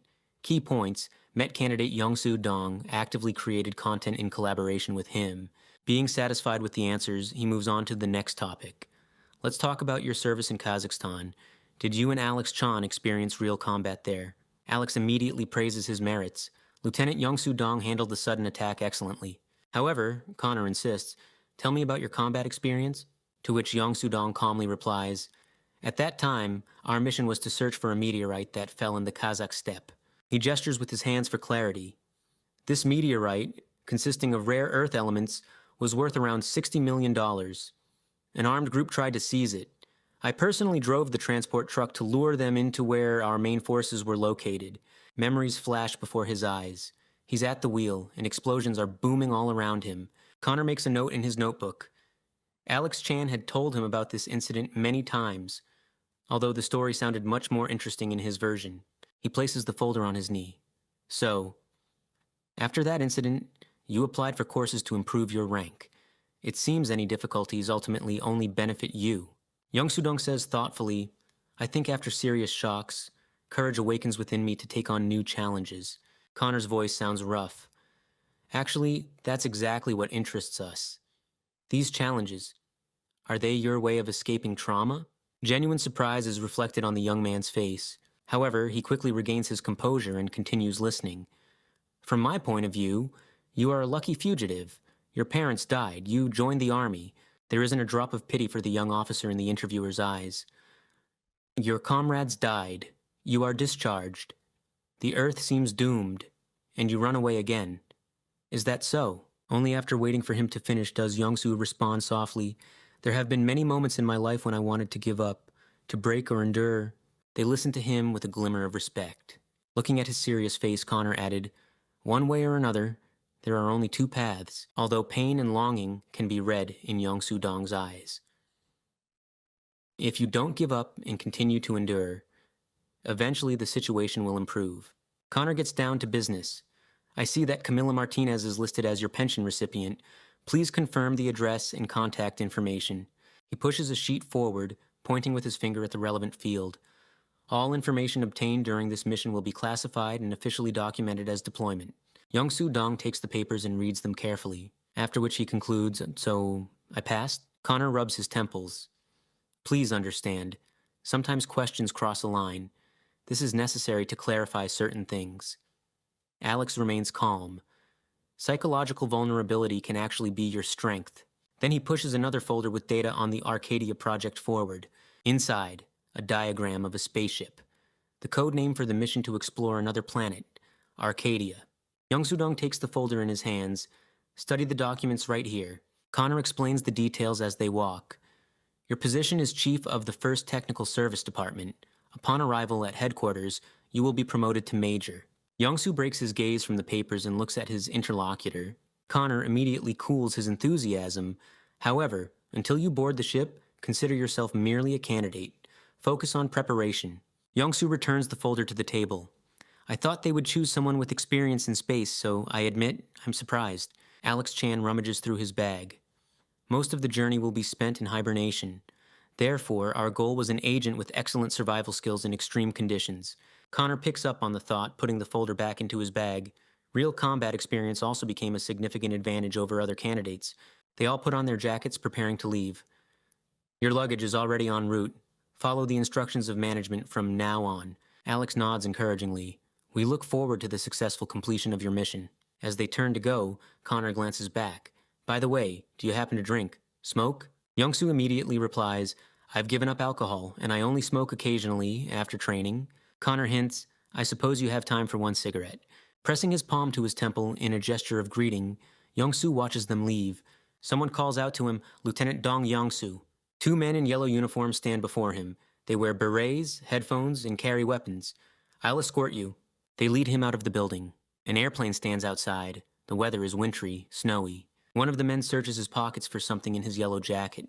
Retrieving a pack of cigarettes, he offers it to Yongsoo, offering him one. But Yongsoo declines, raising his hand. I'm all right. However, the man insists.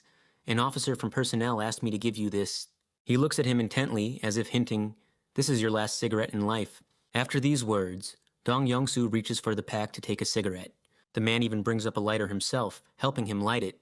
Dong Yongsoo exhales smoke with relief, tilting his head toward the sky. Wind swirls around cold snowflakes. Strange, considering it's July. The plane door opens and a ramp lowers. Dong Yongsoo boards, slinging his bag over his shoulder. He looks around. Near one of the seats he notices a guitar and a pillow. Suddenly someone calls out, Oh, here's our musician! Dong Yongsoo turns towards the voice. He asks in surprise, Musician? A dark-skinned man with short hair extends his hand for greeting. I'm Dean Daniels, Deputy Chief of the 1st Technical Service Department. We are both lieutenants, so let's help each other if difficulties arise. Dong Yongsoo realizes, so this is my deputy, and how am I supposed to respond now? The plane takes off into the sky. In the background, you can see a fence made of netting with barbed wire and a sign, Attention, restricted area, entry without permission from the commander is prohibited. Intrusion will result in fire to kill. Dean clearly feels confident among the others. He turns to the newcomer, Dong Yongsoo. The latter, holding a box, officially introduces himself. Dong Yongsoo, Chief of the 1st Technical Service Department. Dean glances at the insignia on his shoulder straps, and then sharply slaps himself on the forehead, looking at him with bewilderment. Slap. Snow settles on the withered grass. An animal's muzzle reaches for a blade of grass and bites it off. It was a giraffe, and next to it, lying flat on its stomach on the ground, is a person. And in general, around the calmly chewing giraffe, a whole group of people has gathered. The animal continues to chew peacefully. Several stations connected by roads are already covered with snow. Under curious glances, Dong Young-soo carries a yellow box. He slams it onto the table. Pleased to meet you. Dean slaps himself on the forehead again. Without letting go of the box, Dong Young-soo introduces himself to those gathered. Dong Young-soo, Chief of the 1st Technical Service Department. He opens the box and takes out its contents. Please sit down. Those who are seated, please raise your right hand. People in uniform, seated on chairs, raise their hands. Then he taps papers on the table, aligning them into a stack. Starting from the right edge, state your number and lower your hands. The roll call begins 1, 2, 3, 4. Din approaches him. Din Daniels, Deputy Head of Department. Meanwhile, the others continue counting. 1, 2. The man smiles. We did fly on the same plane, didn't we? Dong Young-soo claps the folders onto the table. Yes, that's right. Could you distribute these? Din, slightly taken aback by this request, takes the papers. Of course. Finally, the turn comes to the last person. 4, 5, last one. And upon completion of the roll call, Din reports, including the head of department and myself, there are 32 people here. Dong Young-soo nods. Thank you for your help. Then he turns to the others. Now let's move on to the plan for exploring another planet called Operation Arcadia. I will familiarize you with the training schedule. Training will last at least a year. Everyone delves into studying the folders. Remember, failing the exams or voluntarily resigning means immediate exclusion. Dong Young-soo continues the briefing. This is a joint operation of several countries, so all information is strictly confidential. This applies to the documents you are currently holding. He has exactly the same folder in his hands. In case of a leak, the CIA will immediately launch an investigation. Din freezes. Dong Young-soo moves on to the details of the report. The first page states the reason for the mission. Due to the climate crisis, Earth is dying. However, you all know this already, so let's skip it. He scans the audience with his gaze. Tomorrow morning, a medical examination. Everyone listens attentively. Since the procedure includes an endoscopy, no food after 9 p.m. The instructor's gaze becomes cold. The main stage of training starts the day after tomorrow. We will start with physical conditioning. Din carefully studies the contents of the folder. It details a system of exercises. The goal is to prepare the body for hibernation. Let's focus on increasing strength and muscle mass. One of the illustrations shows a man squatting with a barbell. You need to maintain your health by gaining weight through muscle and fat tissue. Dong Young-soo spots Din during squats. One more time, Din. Breathing heavily, Din straightens up and returns the barbell to the rack. Ugh. Young-soo glances at his watch. Excellent work. Now let's move on to theory. Din, covered in sweat, pulls down his hood. Just one more set. The instructor turns around. Haven't we already completed all 10? Din calls out to him as he is about to leave. No, you missed one. Din's face expresses utmost seriousness. Legs, you can't forget about them. Young-soo moves on to the next point. You're all doing well. Let's continue. The next topic is the structure and operation of the Atlanta. We will start with theory.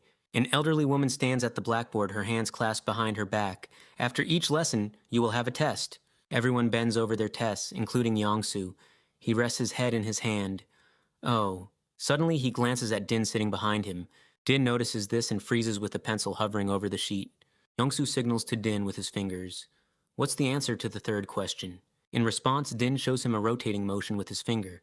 Young-soo tries to decipher the gesture. What number is he trying to depict? At that moment, the teacher approaches him. Young-soo continues the briefing. After theory, practical exercises will begin. First, on a full-scale model of the Atlanta, Din flips through a page studying this point. Young-soo's voice sounds calm. And then, during experimental scientific missions in space, each crew member will be assigned individual tasks depending on the time of awakening from hibernation. The listeners are afraid to interrupt him. Mandatory training for landing on another planet is also planned. Officers under the guidance of a robot dig up grown potatoes. First, terraforming, cultivation of plants such as potatoes and beans.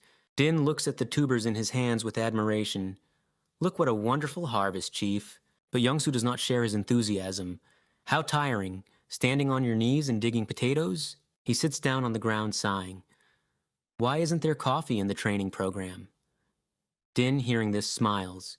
Do you want to open a Starbucks on another planet? Yongsoo moves on to the next point. In addition, we will learn how to use a spacesuit designed specifically for this mission. He remembers putting it on for the first time. Temperature, humidity, pressure, radiation protection, everything is like in ordinary spacesuits.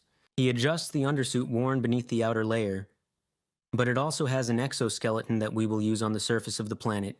Yongsoo, without looking away from the manual, adds, you can consider it analogous to a powered suit from science fiction. They practice with weapons in these exoskeletons. In this spacesuit, we will practice combat skills and emergency response. Hypothetical forms of alien life will serve as opponents. We will study strategies to counter each species. Yongsoo approaches Din. Din, I was thinking... A shadow of doubt crossed his face. Since we have a 60mm mortar, should we skip this training session? But Ding immediately clarified, explosives are prohibited on the spacecraft. Someone interrupted to inquire about the name and rank of the person who mentioned mortars. Yongsoo promptly responded, Major Dong Yongsoo. Connor made a note in his notebook. -1 point for adaptation training on another planet. He didn't miss an opportunity to deliver a jab. Even likes are better at space travel. This stung the young man. Likes? Ding clarified again, Soviet dogs that went into space. These words darkened Yongsoo's expression even further. Oh, come on. Ding looked at him with disapproval. Department head, I'm starting to worry about your assessments. Then he suggested, let's practice separately after training. Yongsoo exhaled. Whew. He then moved on to the main topic, and finally hibernation training. Everyone froze, turning their heads towards him. Since this is dangerous, there's a separate written consent procedure. The training cycle will be repeated, and... Then he snapped his fingers, drawing attention to something off to the side. Standing there was a yellow robot. This guy will monitor you, collecting information. Everyone stared at the slender robot with a camera instead of a head. This is Aleph, version 1. Ding stood next to the machine, the Atlanta Artificial Intelligence. It will help us on our journey both inside and outside the ship. To conclude, he pulled out a sleek phone. That's all for now. Come forward one by one to receive smartphones. A man approached him. Name? Ding asked. The man replied, Ryan Curtis. Ding, standing nearby, immediately informed, Department head, I'll check the list. Yongsoo handed him the phone. Yes, please. Next came a man in black uniform extending his hand. Chase Bennington. Yongsoo greeted him, handing over a smartphone. Chase Bennington, Navy. Nice to meet you. Then, a blonde woman with a neat bob approached, clutching a folder to her chest. Jocelyn Yates, Department head. Where is the cafeteria around here? The robot interjected, I will lead you there. Yongsoo nodded approvingly. Yes, follow Aleph. The woman took the phone and walked after the machine. All right? Left alone with Yongsoo, Ding decided to apologize. Department head, I'm sorry I didn't recognize you on the plane. But that didn't bother him at all. It's okay, don't worry about it. Ding extended his hand and looked at him with a warm smile. I will support you to the best of my ability until the end of the mission. This elicited a reciprocal smile from Yongsoo. He extended his palm in response. They shook hands. Let's do our best. And now Ding's personal journal lay in his hands. He paused, realizing the main thing. Ding had kept his word until the very end. Then he turned at a noise. Langet, why are you sleeping here? Ingress loomed over Langet, lying on top of the vehicle with a book on her face. Get in the car. It's warmer there. She reluctantly woke up and sat up, dropping the book from her face. Oh, okay. After that, Ingress climbed up to Yongsoo. Dong Yongsoo, were there any incidents? He nodded. Everything was quiet. Ingress sat down beside him. You can sleep for now. Yongsoo quickly agreed. Okay, I'll rest a bit then. He descended from the vehicle. There, sleepy Langet waved to him. Good night, Dong Yongsoo. Involuntarily, he remembered Ding's words. It was fun, Rockstar. And made a note to himself. I think the reason I'm still alive is because of the help I received.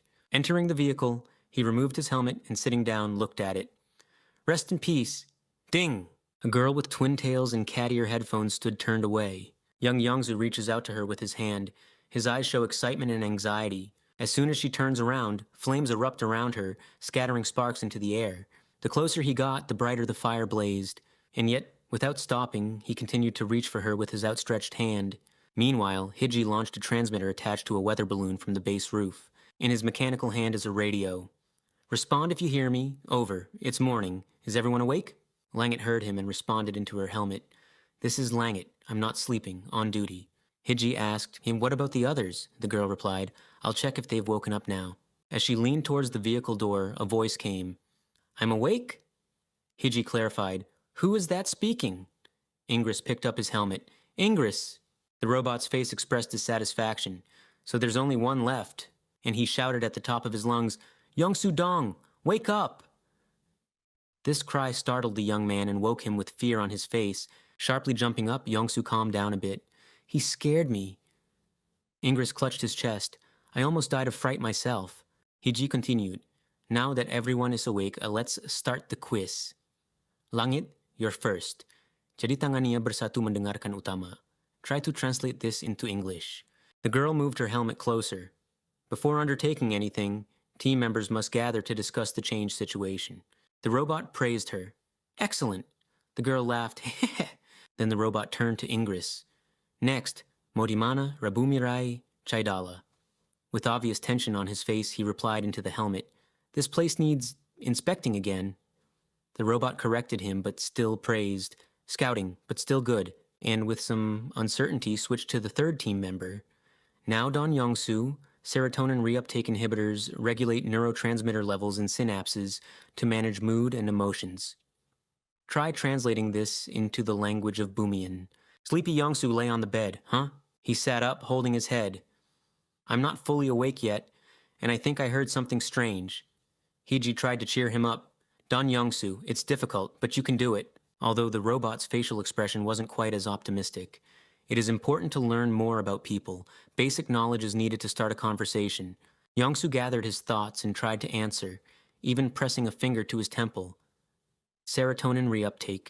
Doesn't interact, act on each other, jo-tama. If they don't act on each other, then jo-ji-tama. He exhaled heavily. Phew, after which he honestly confessed, I give up. Hiji issued the next task, Jotamana, try to translate that into English, to which the young man translated, I do not participate. Hiji praised him for the correct answer. Excellent work. That translates as, I'm an idiot. Resigned to defeat, Youngsu lay back down. Cool, can I sleep a little more now? But Ingress stood behind him. Don Youngsu, wake up. They were also launching a receiver on a balloon on their side. And now they were lowering it down, pulling the rope it was held by. During this activity, Youngsu and Langit decided to have a snack. Chewing on a mushroom, Youngsu looked at the sky. Ingress, when will we reach our destination? Langit looked up at him from below. After which Youngsu uttered the phrase, I'm an idiot. This made Langit laugh. Pfft, Ingress replied, approaching them. We'll be there by sunset today. Youngsu sighed. And with a stony face repeated the same phrase to Ingress. I'm an idiot, which confused the man. Don Youngsu, is he all right? While Langit laughed heartily. Ah ha ha ha. Finally, the rope winding was completed and there was a click. Youngsu got ready to pick up the device and load it into the vehicle. If we assemble the communication balloon, we can leave immediately. Looking at him, Ingress agreed with the decision. Then let's get going. After loading, the machine started moving. Langit watched through a small window what was happening outside. While next to her, Youngsu took out weapons from a case. Youngsu takes the weapon in his hands and carefully examines it, checking its integrity and readiness for battle. Ingress, driving the vehicle, turns to him.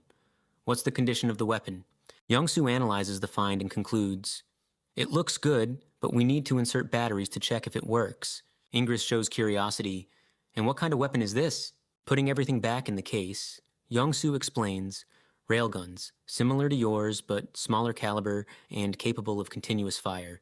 And here are plasma cutters. They can be used for working with metal. Ingress smiles. Such a large plasma cutter. I think they will be very useful to fit. Youngsu looks at him suspiciously. Does he want to modify something with them again? In one of the cases, he notices an open book. We were told that we must definitely take small hobby items with us.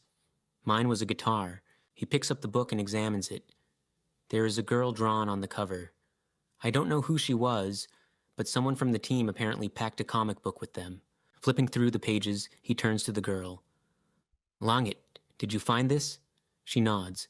Yes, it was very interesting. He clarifies, were you looking at this in the morning?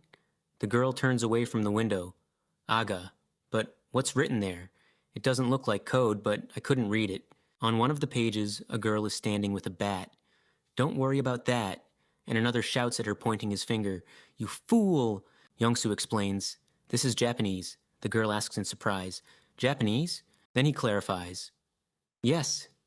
You said that on Bumi, there's one language, right? On Earth, people speak different languages in different places. And this is a story about school. On the page, girls are eating fish-shaped pies. Creamy pastries and taiyaki, they really are delicious." Langit looks at him with surprise. "What is school?" Youngsu raises his gaze to her. "A place where small children gather to learn something. Are children taught differently on Bumi?" Langit rests her head on her hand. "Well, I learned everything from Ingress and Hiji. I've spent my whole life in a bunker." Lost in thought, he presses a finger to his chin. "But this book made me want to go to school. The text is incomprehensible, but I felt joy from the pictures." Hearing this, Youngsu freezes, pondering her words. He looks at the comic again. "In youth, everyone wants to play with friends. It's a little sad." For a moment, he contemplates the impossible. He wonders what kind of student Langit would be if she went to school. Since Ingress and Hiji taught her well, she would probably be an exemplary student. He imagines her as a schoolgirl in uniform with a skirt, a red backpack on her back, and a book in her hands. Her hair is tied up on one side with a red hairpin, and with her hand, she adjusts her glasses. "I need to study, so I don't have time to flirt with you." But then he comes up with another style. But if she took the wrong step, she could turn to the dark side. And now she's a hooligan in loose-fitting clothes. Red fingerless gloves on her hands and a bat in her hand. Her hair is tied into 2 ponytails. Strands are dyed bright red. A bandage on her face from fights. Several earrings in her ears and a piercing on her temple. "No money? Then go dig for mushrooms, you idiot." These thoughts occupy him quite strongly. Both options somehow seem strange to him. He doesn't even notice her questioning look. But the girl really likes the idea of school. "Don Youngsu, did you also go to school? And was it fun?" He recalls his school years. "I did." And the first memory is a man shouting at him and holding him by the collar. And Youngsu's beaten face, with streaks of blood from his nose, a bruise on his cheek and above his eye. Then the memory of him bandaging a bleeding thigh wound with bandages. There was a local first aid kit and bandages among the tools. Judging by his clothes, it was a police officer. His face was sweating, and he writhed in pain, bleeding profusely. And Youngsu did everything possible to save him, applying a tight bandage. Suddenly, flames flashed before his eyes. He shielded his face from the sparks. And there's that girl with pink cat ear headphones. She looks at him in the fire. He looks at her with pain and pity. Then torrential rain. He stands with her under a tree, trying to shelter from the storm. They are in a cemetery. Her hands hold his hands until he doesn't even dare to raise his head. From bitterness, he clenches his lips, lowering his gaze to the ground. But he doesn't want to tell her that. "Well, it was okay." The girl catches notes of sadness in his voice. Apparently, this place cannot be called fun. Suddenly, he turns to her. "Langit." The girl looks at him attentively, full of curiosity. Youngsu unfolds the comic towards her and points with his finger at a picture of a girl hugging a cat. "Look, she looks like you." The girl in the drawing smiles, pressing a fluffy animal to herself. "Great, she finally got a kitty. Her name is Ten? No, Amani. It seems this name means sound of heaven." Langit replies with a smile. "The meanings of our names are quite close. Can you read it for me later?" Youngsu immediately nods. "Of course, why not? I could use some practice with my Japanese myself." Langit picks up her red cloak from the floor. "This Amani likes cats just like me." Then she takes something out of her cloak pocket and shows Youngsu. "This is my new figurine, just in the shape of a cat. Ta-da!" Youngsu takes the figurine, carefully examining it. "Oh, how cute." Against the backdrop of a car speeding through a flower field, their voices are heard. "Balea, right? That's a cat." Finally, the car stops at the shore of the lake. Langit and Youngsu approach Ingress, looking out the window. "We're here." Before them, in the middle of the water, rises a structure. This island is a low-altitude air defense base. Youngsu looks closer, but the bridge leading to the base is destroyed and partially submerged. The bridge is destroyed? Ingress looks intently through the glass. It's currently Mo Tiran, so the path is hidden underwater. "So, the water level changes?" Youngsu clarifies. Ingress nods. "Correct. When the water recedes at dawn, the path will become visible. Let's wait and start maintenance in the meantime." Sometime later, they are already on the base. Ingress stands at the control panel and Youngsu is next to him. He looks around at the bridge. "What do you think caused it to collapse?" Ingress replies without looking away from his work, apparently due to a meteor. Opening the panel, he sees a green sphere. The air defense system capable of destroying meteors was disabled, but the forecast is not so gloomy. Fortunately, emergency power is still working. So the radar worked and could detect the Atlanta? Yongsu suggests. Ingress corrects him. To be precise, this means that recordings from low-altitude reconnaissance satellites continue to arrive and are saved. They return to the car. I hope we can get some useful information here. They launch a communication balloon into the sky again. Ingress watches the sunset. It's time to contact Hiji. Langet brings the helmet to her mouth. Hiji, do you hear me? We have reached our destination. The communication balloon picks up the signal perfectly and transmits it. The robot responds immediately. I hear you. What is the situation at the radar base? We are now at the checkpoint at the entrance, the girl reports. It's destroyed in several places. Is there anyone there? Hiji clarifies. The base was commanded by Paraka. The girl cannot answer accurately yet. Yes. Although it is a ground-based object, it seems there is no one here. Tomorrow morning we will cross over to the island. Maybe we will find traces there. Understood, Hiji replies. Be careful. Having finished the conversation, she heads towards the car. What about our energy? Ingress jumps out of the vehicle. Everything's all right. We'll begin searching at dawn, as planned. Approaching closer, the girl appears worried. Ingress, can you not feel the Gurits? He shakes his head negatively. Not from the power station. However, he offers no guarantees. But there is a slight sense of their presence in this area. They gather by the vehicle. Perhaps pheromones are weaker than usual due to the clouds. Suddenly it begins to rain. Drops beat loudly against the ground. Ingress immediately suggests, let's go inside. The rain turns into a heavy downpour. At the same time, a view of the starry sky opens up. Drops pound forcefully on the base, creating a resounding sound of impacts on metal. Yongsu observes this torrential rain. Meanwhile, Ingress, studying the map, points to their current location. We are here now, near the collapsed bridge. He indicates the path to the base. At dawn, when the tide recedes, we can cross to the island along this route. Yongsu recalls a recent remark from Ingress. What did you mean when you spoke of the presence of Gurits?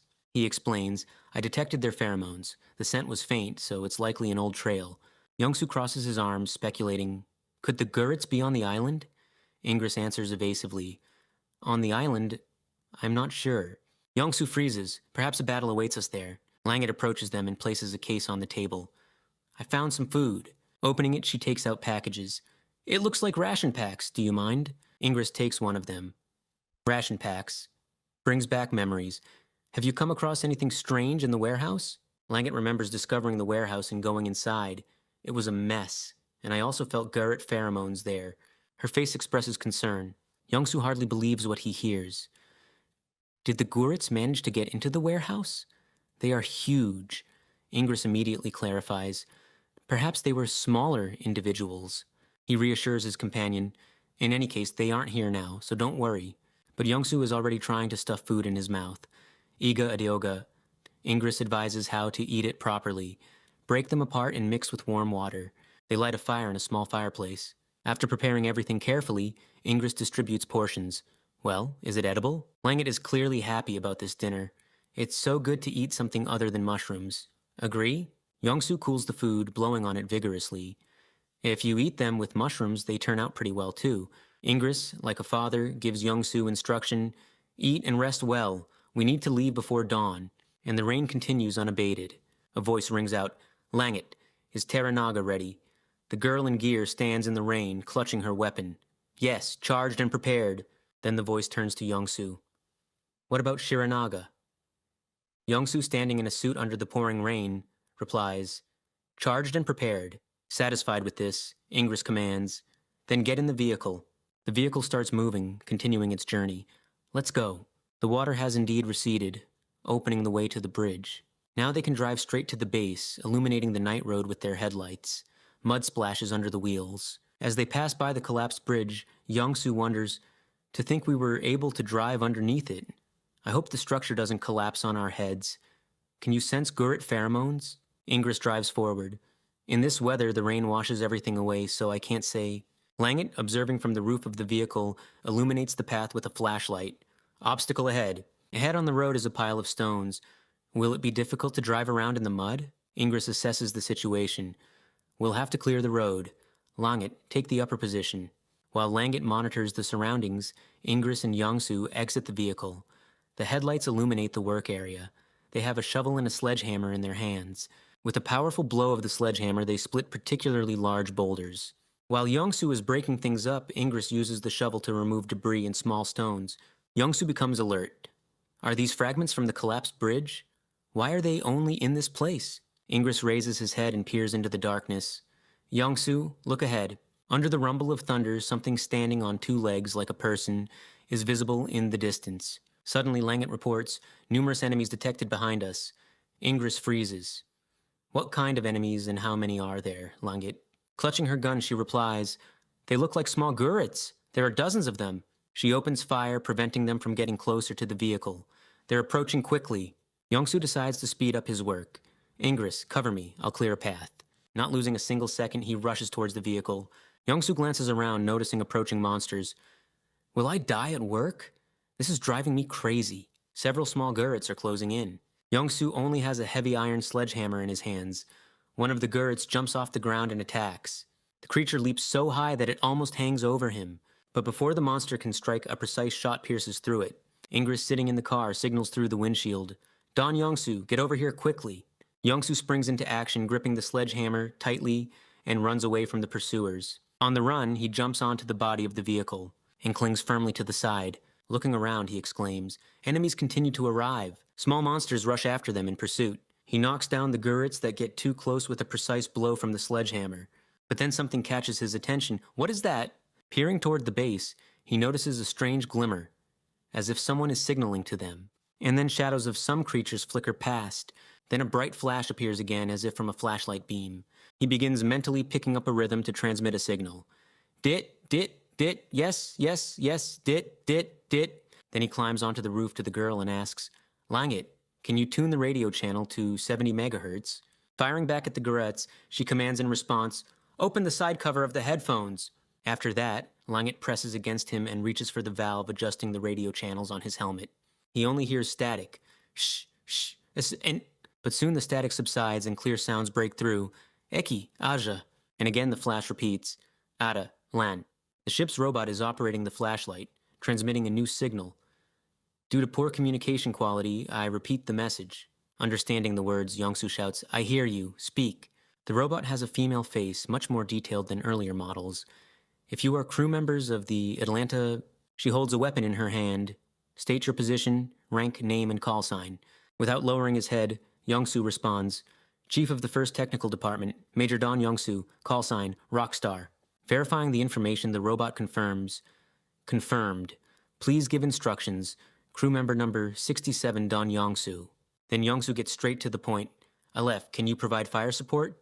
The robot assumes a combat stance, raising its weapon. Understood. Should I identify the creatures following the white vehicle as enemies? Yongsu nods. Affirmative.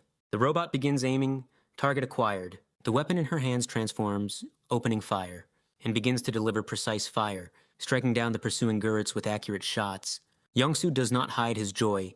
Excellent shot. Aleph, we will enter the island base through the entrance in 3 hours. Do you know this place? His gaze finds that very dark passage with an incline. The robot directs its gaze there. Affirmative. This territory has been scouted. Gurits continue to attack, pursuing the car. Bring batteries to charge the weapons there. Is it possible? A calm voice responds. Affirmative. Please specify the type of weapon. Yongsu brings the sledgehammer down on the head of another monster. 2 Odettes and 1 Aurora. The robot carefully monitors what is happening. Confirmed. Do I need to deliver the batteries to the very entrance? Yongsu begins to get nervous from the endless clarifications. Yes, go right now. The robot accepts the command. We will meet at the position. End of communication. Langit interrupts the conversation. Don Yongsu, is this an ally?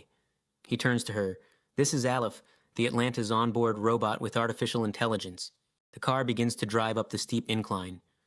She will cover us at the entrance to the base. As they continue to fire back at the gurts climbing higher and higher, Aleph comes on the line.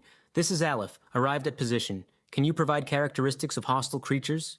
Yongsu hurries to inform his ally. They are called gurits. In structure, they resemble vertebrates. These are small individuals, but there are also large ones. At this time, monsters are already jumping onto the car, clinging to the hull. Aleph confirms receipt of data. Acknowledged. Noticing one of the Gurits, Youngsu swings the sledgehammer again. He attacks, but the creature intercepts the sledgehammer with its paw. This infuriates Youngsu. This is just maddening. Gurit jerks the weapon towards himself, knocking Youngsu off his feet. Dropping the sledgehammer, he begins to fall before Langit's eyes. Don Youngsu. The girl manages to grab him by the leg with both hands at the last moment. In doing so, she throws her own weapon into his hands. Youngsu immediately thanks her for the save. Nice catch. Thank you, Langit. Ingress warns them. Sharp turn. Hold on tight. Continuing to fend off attacks, Youngsu signals Aleph. Aleph, we're at the entrance. The robot already trains its weapon on the entrance upon seeing the approaching vehicle. The robot's eyes flash red. Crew member Don Youngsu, I have delivered the weapon. He skillfully shoots down Gurit, who had clung to the side of the car. Approach closer and provide biometric data. Only Youngsu remains on the roof of the car. Hold them off. I'm going for the weapon. Ingress nods in response. Understood. We'll buy you some time. He jumps down and approaches Aleph, lifting his helmet to reveal his face. The robot scans his eye with a built-in sensor. Iris scan complete. A T-90A1, dressed, issued. Weapon serial number 2017915. Please confirm. Quickly taking the weapon from the robot's hands, Youngsu murmurs, even in this situation, 2017915. The robot calmly clarifies, protocol is paramount. Aleph turns to the monsters, protect the lives of crew members. Small Gurits rush towards them rapidly. According to Protocol 0 of Mission Arcadia, Aleph kneels on one knee. All hostile creatures will be neutralized. Then, with a powerful leap, he throws himself into the attack against the Gurits. He delivers an accurate, devastating blow, and lands right in the middle of the enemies. The monsters are defeated by a single precise strike. Surviving Gurits roar with rage at the sight of this. Youngsu notes to himself, excellent, the enemy's onslaught has weakened. The robot freezes, retreat, Don Youngsu. Aleph turns to him, I will follow you when I am finished. But Youngsu corrects him, don't try to destroy them all, just handle the situation. The robot nods. Understood, confirmed, I'll be there soon. Langit and Ingress freeze, clutching their weapons in cases. Ingress stares intently into the distance, not lowering his weapon. Don Youngsu? Youngsu approaches them, raising his hands in a sign of peace. Yes, it's me. Aleph will be here shortly, too. Ingress suspiciously clarifies. You mean that robot? Youngsu nods. Yes, it's the onboard AI of the Atlanta. And adds an explanation. It was created to help the crew survive both inside and outside the ship. Meanwhile, the robot's face is already thickly splattered with purple liquid from the defeated monsters. He triumphantly towers over a pile of fallen Gurits. Although enemies still continue to attack, one of them suddenly rushes at him from behind. But Aleph delivers a confident blow, preventing the creature from even getting close, further staining his face even more. Youngsu notices its approach. Here he comes, and Ingress is already at the lever. Then I'll seal the passage. Freezing with weapon in hand, Youngsu calls out to him, Aleph, are you finished? A bright light slowly ascends the stairs. It's Aleph rising, slinging his weapon over his shoulder. I have weakened the enemy attack. He presses a mechanical hand to his mouth. Youngsu nods approvingly. Good work, Aleph. However, the robot is interested in something else. Don Youngsu, are these your companions?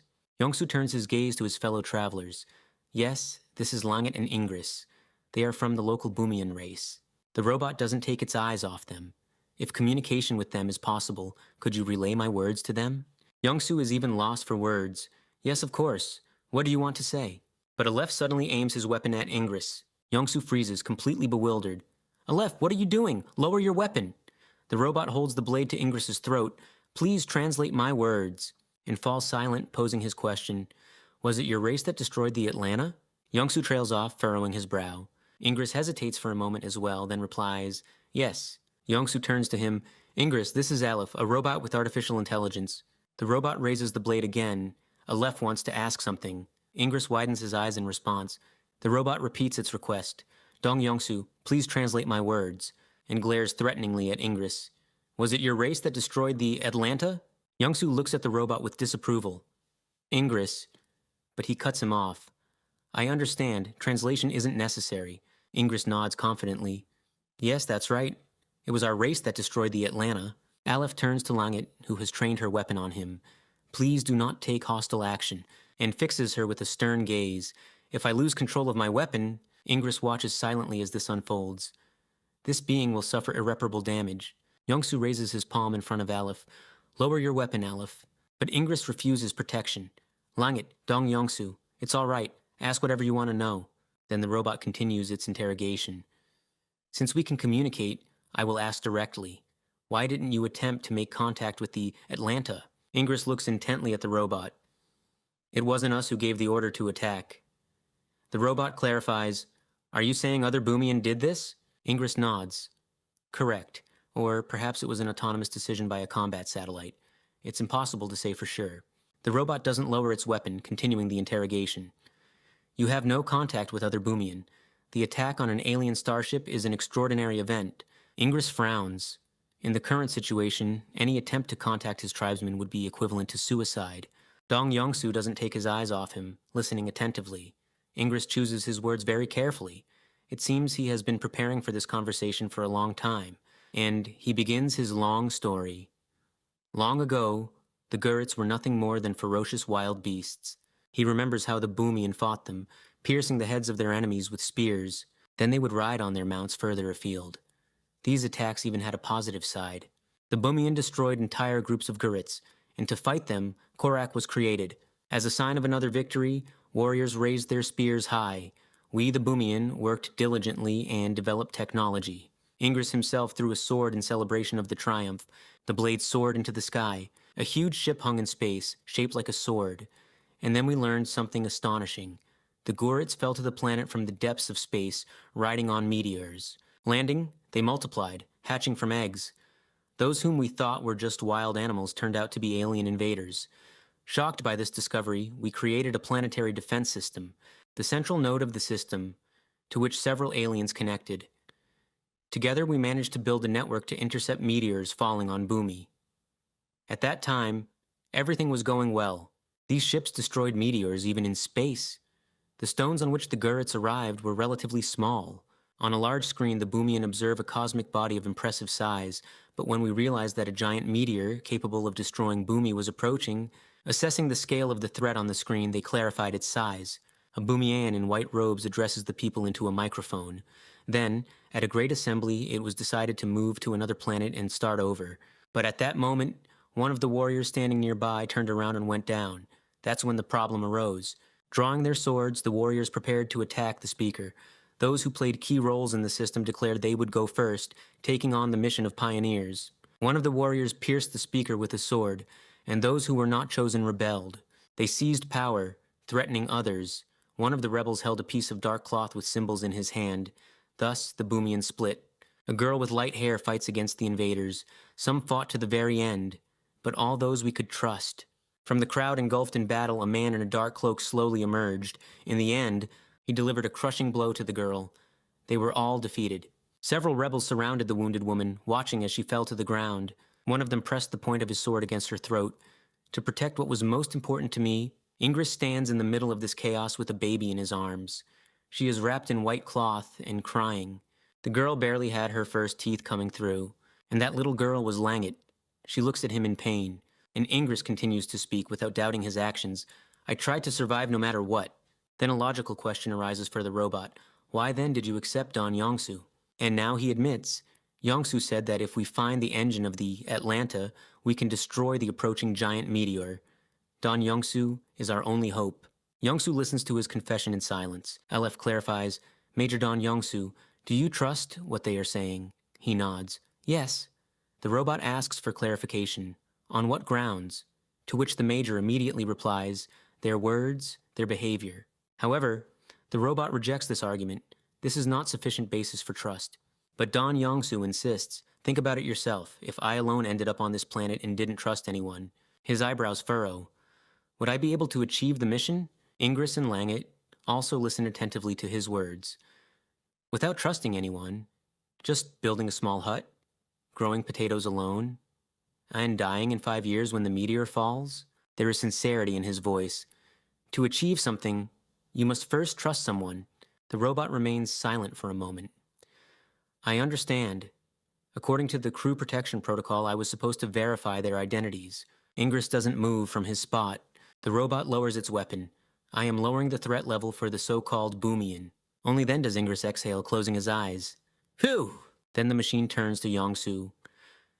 Major Don Yongsu, what was your purpose in coming to this base? The Major shares a guess. Apparently, low-altitude reconnaissance satellites were controlled from here. Their data is needed by me to find the Atlanta. Aleph warns, understood. During high tide, Gurits come to the island. I recommend acting now. Yongsu nods. Good.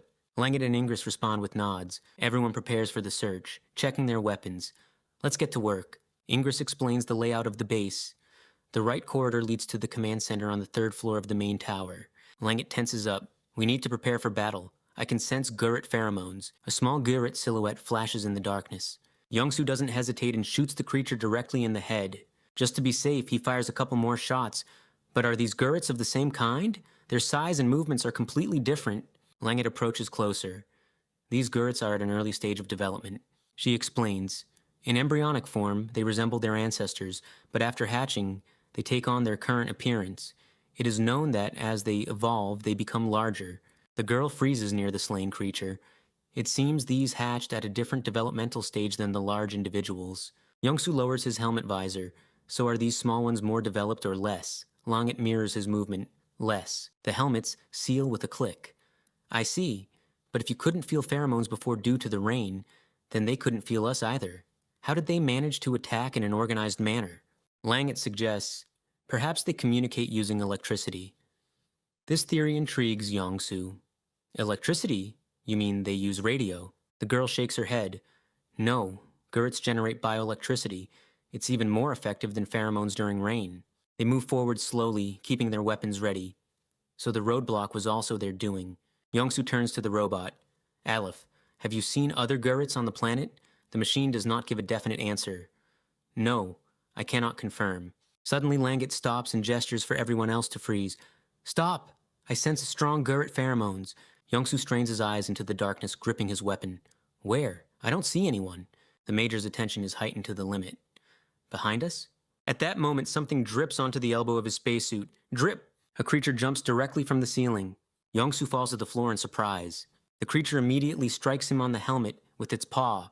The powerful blow makes his head spin. Damn it! Fortunately, the Gurit lands right on the muzzle of the weapon, and Yongsu, regaining his senses, immediately opens fire. The helmet is splattered, but the Major immediately jumps to his feet. Is everyone all right? He fires at the enemy and commands, Press against the walls. I'm firing. Aleph and Langet jump aside. Langet presses herself against one of the tunnel walls. Aleph takes a position by the opposite wall. Yongsu only manages to exhale. Let's move forward, as he notices danger. Ingress, behind you. A new Gurit jumps onto the man's back, barely giving him time to turn around. The creature slams into him, pinning him to the ground, and raises a clawed paw for a crushing blow. Aleph had already brought his weapon to combat readiness. With a precise cross-shaped strike, he hit the opponent directly in the head. Approaching, Aleph inquired, Are you all right? Ingress gratefully nodded. I'm fine. Thank you. Yongsu allowed himself a moment of relaxation. Good. Let's continue moving. But he didn't have time to finish the sentence as another Gurit appeared directly in front of him. The creature snarled viciously, baring its teeth at him. However, Yongsu reacted instantly, aiming his weapon at the enemy. A shot rang out. Langet, take my plasma cutter, he shouted to the girl. The girl skillfully snatched the tool from his back. Finish off those who have fallen, she commanded. They worked in harmony. He went ahead, and she covered their rear. Don't run ahead, just take down those nearby, Yongsu warned. As soon as they dealt with the first group of Gurits, new enemies immediately appeared before them. Combining their efforts, they unleashed a devastating attack on the enemy. Suddenly, Yongsu froze in place. Ingress! 2 corridors opened up before them. A fork! Where do we go? He exclaimed. Ingress, without slowing down, threw out, To the right! Langet and Yongsu rushed into the indicated passage. Understood, responded the Major. But there they were, already waiting for Gurits. Yongsu, without hesitation, aimed at them. The shots became so frequent that their flashes illuminated the path like a bright lantern. Finally, they broke through to the outside. It's Yongsu and Langet. We made it, he shouted. Ingress and Aleph were already waiting for them. Ingress kept his hand on the lever. We'll catch up soon, he assured him. Aleph stepped forward first and opened fire on the Gurits. Having finished clearing the area, the robot reported, Yongsu, it's clear below. The Major turned his head in the right direction. Ingress clarified, Is the command center door locked? Yongsu didn't rush to enter. I think Ingress can open it. However, Langet shook her head, listening to her instincts. I sense pheromones, she nodded. These are Boomian pheromones. It seems they are frightened. Ingress prepared for action. Understood. I'll open the door while you stay alert. He sharply pulled the lever down, opening the passage. Huge doors towering above them slowly slid to the sides. Ingress froze at the entrance and loudly warned, "Lower your weapons and come out slowly." Next to him, Yongsoo kept his weapon ready. "We are the Boomian Self-Defense Forces," he added. "Put your hands up and surrender." A trembling voice came from behind a stone barrier, overgrown with withered trees. Are you really from the Self-Defense Forces?" Ingress stepped forward to be seen. "That's right, show yourself." Blue palms raised upwards appeared from behind the trunk.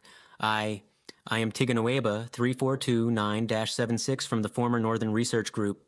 Soon, a blue-skinned man emerged from cover who looked noticeably older than Ingress. "Taris," someone breathed out. Ingress carefully examined the stranger. "What are you doing here, Taris?" Worry was reflected on Taris's face. "I was running away from traitors." He lowered his eyes. "I managed to hide here, but while I was looking for food, I lost my Mokura. Please help me find her."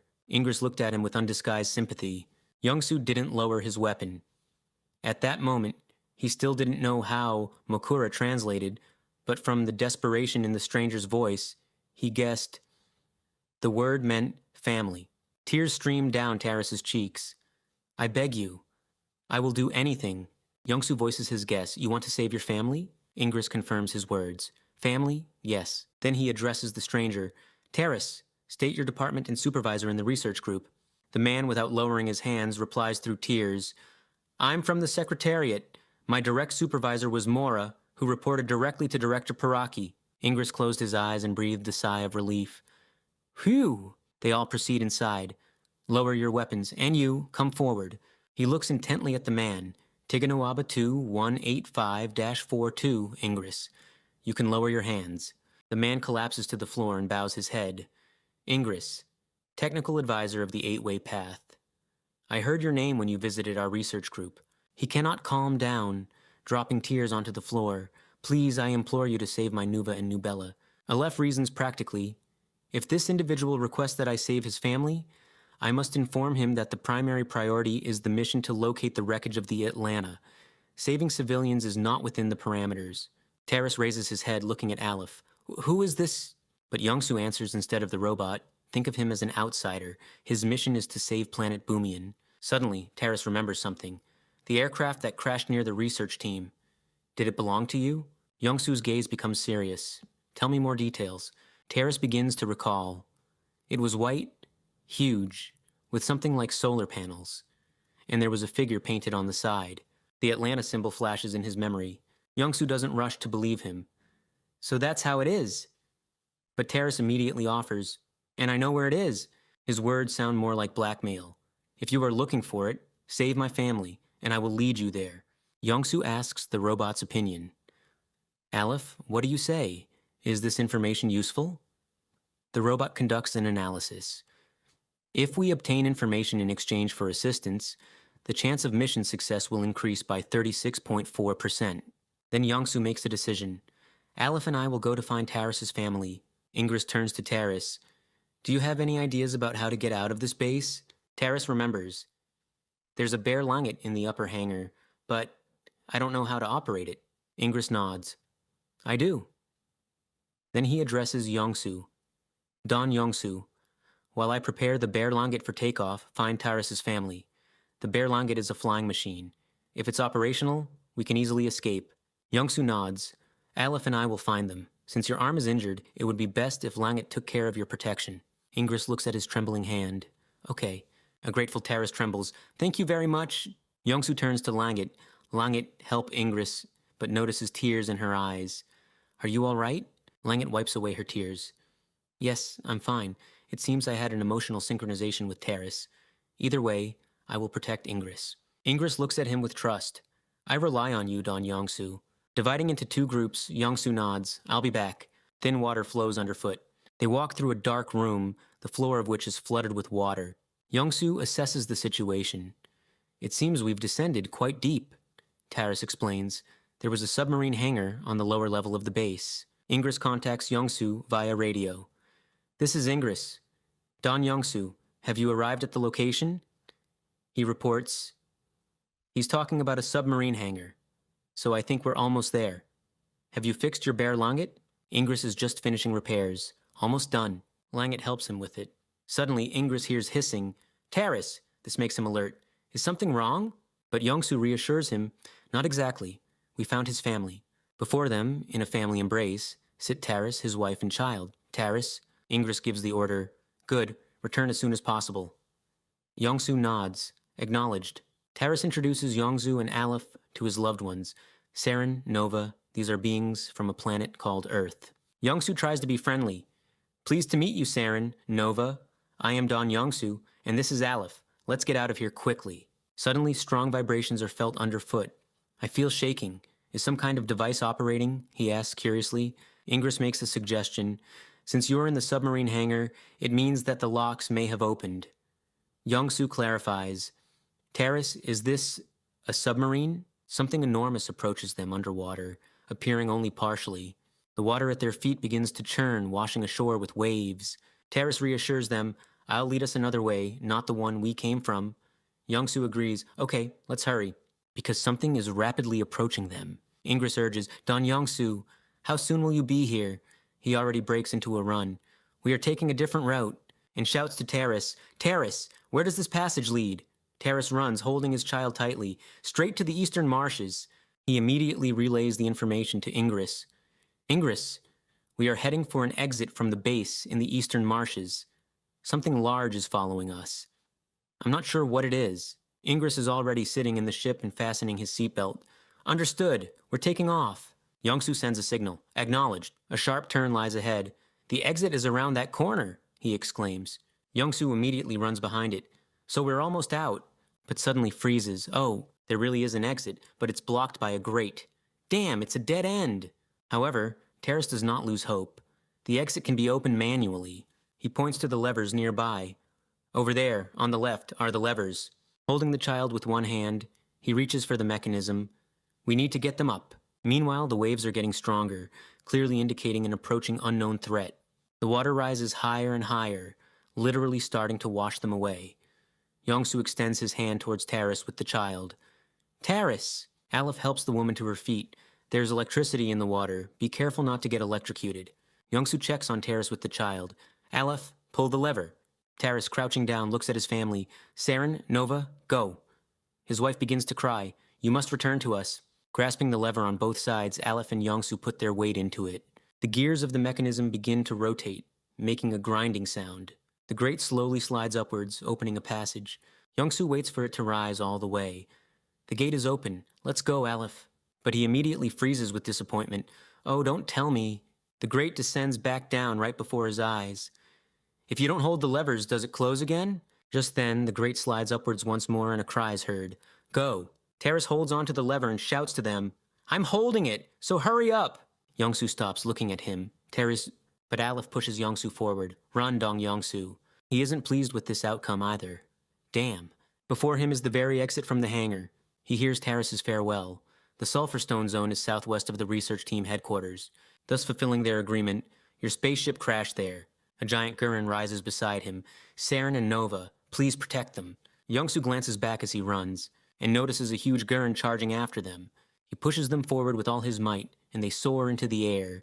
The little boy is bewildered by such flight. Youngsu reaches for him, desperately trying to save him, and succeeds. He catches the boy, and covering him with his body, they fall into the water. Youngsu immediately checks on him. Are you all right? The boy nods fearfully. Yes. A ship flies overhead, and a voice comes over the radio. Youngsu, retreat! Small Gurrits are already swarming around them in the water, and the boy's mother lies face down in the water, motionless. Seeing this, Youngsu holds the boy close to him. Curse it! Aleph rushes to defend and attacks the Gurrit, delivering crushing blows. But one of the Gurrits begins to emit an electric discharge. Current runs through the monster's body along extensions down its spine, and that powerful discharge hits Aleph directly, after which she falls downwards like a heavy weight. Now a giant sparking Gurrit looms over Youngsu and the boy. Without hesitation, Youngsu springs into action and runs for his life, tightly clutching the child to his chest. From the flying ship, Ingress and Langet fire on the Gurrit, covering Youngsu's retreat. He runs towards the ship, shouting, We're almost there, Ingress! Descend! Ingress finds him with his gaze. Understood. Suddenly, the Gurrit strikes the water forcefully with its tail, and lifts a huge mass of mud from the bottom. which it throws at the ship with force, intending to bring it down. Ingress begins to sound the alarm. Mud hit the wing, emergency landing. But Yongsoo doesn't have time to be distracted, as he senses new danger. Small gurrets are approaching them through the water. Yongsoo starts firing with one hand. Cover your ears, Nova! But viscous mud underfoot, like silt, pulls him down and slows his run, and the gurrets easily catch up to him. They surround him, trapping him. The boy is frightened. Please spare me. Yongsoo barely hears him. What? But the boy jumps down himself.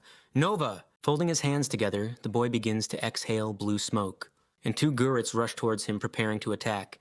The boy gathers this smoke in his palms and spreads his arms into a cross, after which he releases a powerful stream at the attacking gurrets. And they freeze in place. They simply become still, staring at the boy who, exhausted, sat down on the ground. They stand, like statues, and it's as if they aren't even breathing. Taking advantage of the moment, someone pierces a gurret with a laser beam. It is Langit. Dun Yongsoo, are you all right? She exclaimed. Picking up the boy, he approached the girl. More or less. What about the aircraft? Langit quickly replied, Ingress is working on repairs. Suddenly, Yongsoo detected a weak signal. It was Aleph. Dun Yongsoo, respond. The Major rejoiced at hearing the robot's voice. Aleph, are you safe? Report the situation. The robot looked battered. System recovery is in progress. Currently 50% complete. Before him loomed that large gurret emitting electrical discharges. Small creatures continued to appear in the water. Apparently, the leader controls the others. What's the overall situation, Dun Yongsoo? The Major reported the situation, not letting go of the boy. The small ones have temporarily slowed down the attack. Our ship was forced to land due to an assault. At that moment, he noticed monsters rushing towards the flying ship. Damn it! Gurrets are closing in on Ingress. He was hanging on one of the propellers, trying to fix something. Buy me some time while I finish the repair. Aleph analyzed the situation and offered options. The situation is dire. A radical solution would be eliminating the enemy commander. The large gurret stared at them with its red eyes, but didn't move yet. Yongsoo opened fire on the small enemies. You mean it's possible? The robot shifted his gaze. The bridge leading to the island is in a state of emergency. He carefully studied the structure of the crossing. If you cut the cables, it will collapse. Yongsoo immediately clarified. And how do we pull that off? Then Aleph outlined a plan. Only a plasma cutter can overcome such thickness. The cutter is floating in the water, so you need to lure the leader under the bridge and collapse the structure right on top of him. Aleph was located near the tool. As soon as the system recovery reaches 70%, I will be able to move freely. Allow me to go up onto the bridge. Yongsoo remembered that this wasn't the only cutter. Langit, what about the one you had? The girl shook her head negatively. I dropped it during the crash. Then he remembered the boy's abilities and gently shook him by the shoulder. Nova, you managed to calm the gurret. Can you, on the contrary, enrage them? The boy buried his face in the Major's shoulder. It is possible. Yongsoo's voice softened. Then please do it. The boy's body began to turn red, as did his eyes. Scarlet smoke billowed from him. The gurrets immediately felt these changes enveloped in a strange haze. The creatures abruptly rushed forward, forgetting about the ship and Ingress repairing it. Langit was horrified. She didn't understand what the Major had planned. Dun Yongsoo, what are you doing? And he already dashed away, luring the monsters after him. I'll lure the leader. Langit, cover Ingress. Firing as he ran, he sped past the main gurret. Aleph, can you throw the plasma cutter? The robot instantly assessed the chances. System recovery status, 58%. Expected success rate of completing the task, 43%. However, Nova's mother picked up the cutter. Trembling with fear, she approached Aleph. The woman handed the robot the tool, and sadly said in her language, Tamana Dingarati Mo Mautara. Aleph accepted the cutter. System recovery status, 58%. At this time, Yongsoo continued to shoot at the gurret, and the woman weakly sank into the water. System recovery status, 63%. System recovery status, 73%. Awaiting orders, Dun Yongsoo. Yongsoo fired straight into the monster's face. Take that! Nova covered his ears with his hands. Sir, there are gurrets behind you, too. Then he threw the pistol aside. Nova, and drew a knife from his trousers pocket. The gurrets surrounded him. Yongsoo gripped the handle of the knife tighter, seating the boy on his shoulder. Hold on tight. The boy helps him, enveloping everything around with blue smoke. Finally, the flying ship soars into the sky once more. Ingress immediately comes online. This is Ingress. I'm airborne. Please transmit the plasma cutter. The robot instantly adjusts its plan. Aleph connects to the communication channel. Does the weapon need to be delivered to Ingress? But Langit, secured to a fragment of wreckage, interrupts them and extends her hand. No, to me. The girl immediately gets down to business. Aleph, we'll descend now. However, Aleph is already preparing to send the cutter into flight. Negative. Maintain speed and altitude. The robot forcefully throws the weapon in their direction. Maintaining consistent movement makes calculations easier. Having completed the maneuver, she assures him, the chance of successful weapon delivery after calculation, Gi 100%. Securing herself to the rope, Langit catches the cutter. Ready! Ingress, take me to the target. The ship immediately changes course. Acknowledged, responds Ingress. Langit activates the cutter and locates Youngsu and Nova, fending off attacks with their eyes. Youngsu has no intention of retreating. This is their only way out. Gurrit growls menacingly, opening its toothy maw wide. At that moment, the ship tilts, and Langit, extending the cutter, slices through the supports. Everything happens quickly and decisively.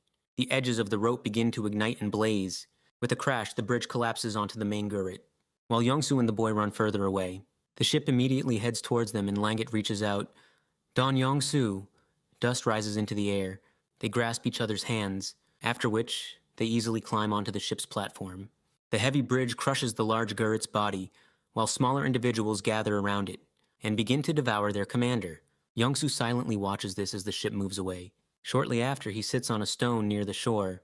Don Youngsu, is the situation under control? Aleph clarifies, but the man worries about the robot. Aleph, how are you doing? The robot sits nearby. System recovery status, 95%, all stable. The commanding Gurrit has been neutralized. The others have ceased aggressive behavior. Youngsu and Langit freeze, listening to the report.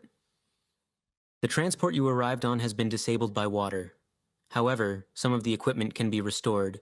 We've conducted the operation. The robot's gaze is cold. Despite the unfavorable position, we successfully defeated the enemy. From the water, she retrieves the body of Nova's mother.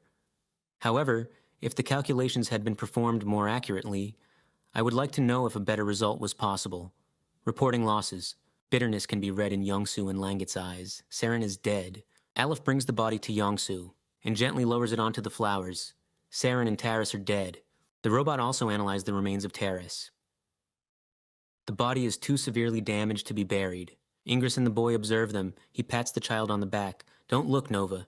The man covers his eyes with his hand, but he removes it. It's okay, and continues to watch. My father said that everyone dies eventually, and that moment may come sooner than we expect. Youngsu approaches them. Ingress, he directs a serious look at him. How do you, Onbumian, typically bid farewell to the deceased? Ingress calmly explains. We send the bodies to recycling facilities, where they become resources for the planet. Youngsu asks again, without any ceremonies? Ingress hesitates. Well, department members deliver speeches in their honor. Youngsu sighs heavily, lowering his gaze. The realization of the harsh pragmatism of local customs weighs on his shoulders. What a stifling system. Nova continues to observe, and complete acceptance of this cruel truth can be read in her calm gaze. For her, death has long ceased to be something frightening. Youngsu does not intend to accept such coldness. I suppose it wouldn't be wrong if we expressed our respect in the Earth manner. Ingress accepts the offer without a trace of doubt. Very well. The sunset burns over the hill with a lone tree, flooding the vast field with soft evening light. The most suitable place for a final farewell. Youngsu slowly climbs the slope, sinking into the thick red vegetation and heads towards the tree. The blade of the shovel strikes the soil with a dull sound, cutting through a layer of red flowers. Having set aside his tool, he surveys the hilltop and waits for the others. The place looks promising. He returns to digging with his shovel, deepening the pit. Langit approaches closer. Dong Youngsu, can I be of any help? He pauses from his work and asks, could you bring some food and water? Langit responds briefly, understood. Other locals join them, deciding to share this burden. Dong Youngsu, we will help too. Looking at those gathered, he nods gratefully.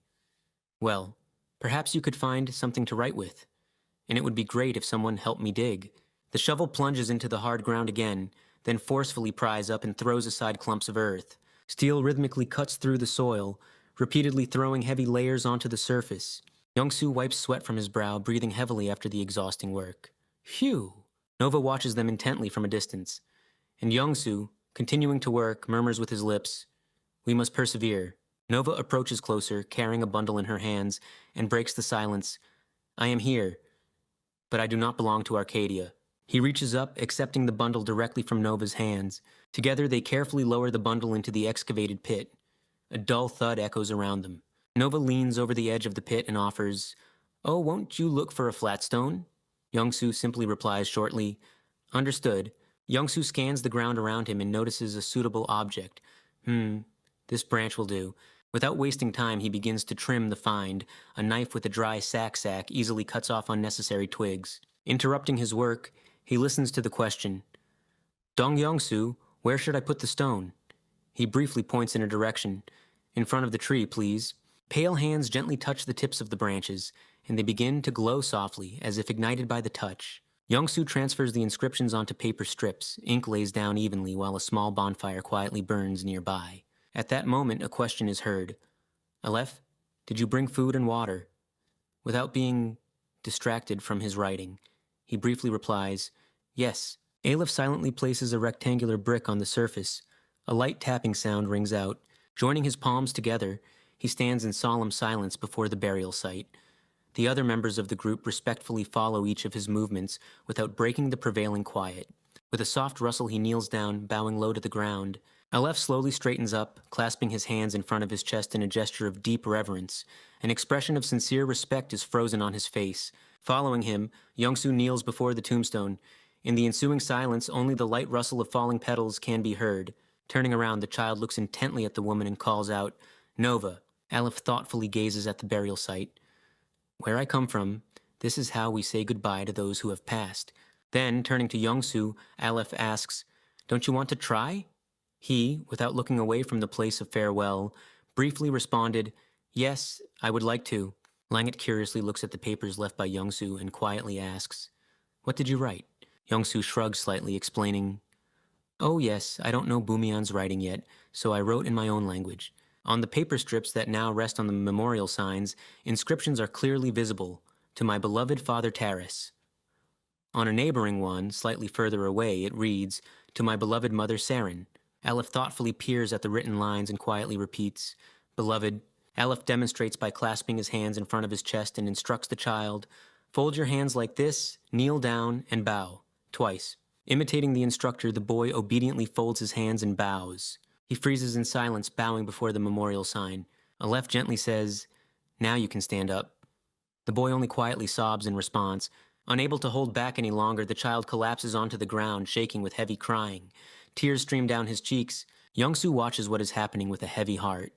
Only deep sympathy can be read in his gaze. He does not interfere with the child's release of emotions. Through bitter sobs, the boy calls out, "Nova!" Gently placing his palm on the child's shoulder, Youngsu tries to share this heavy burden with him a little.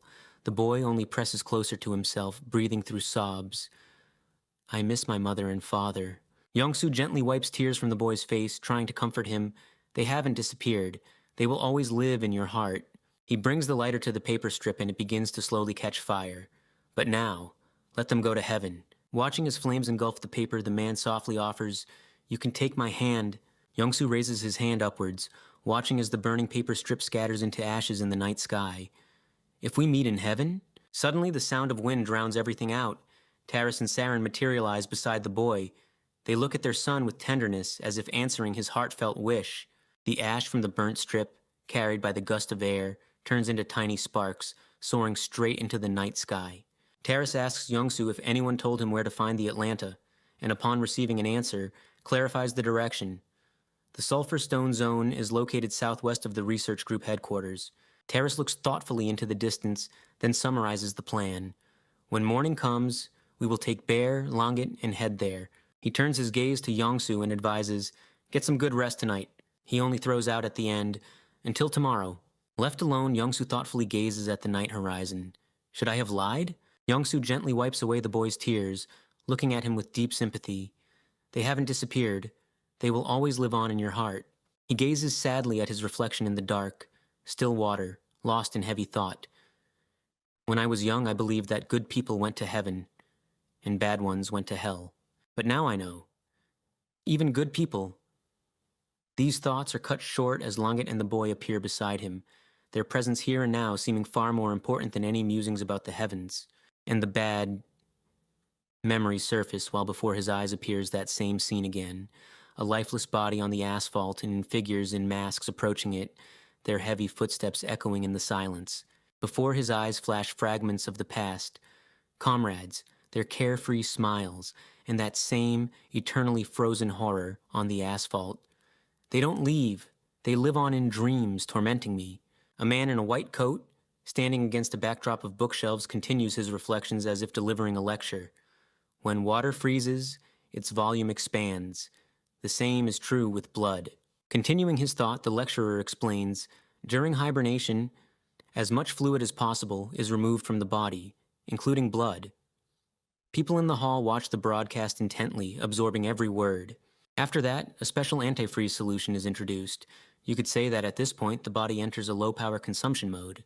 The lecturer points to a model of the human body, explaining, the main risk to organs are damage to brain cells and memory loss due to oxygen deficiency.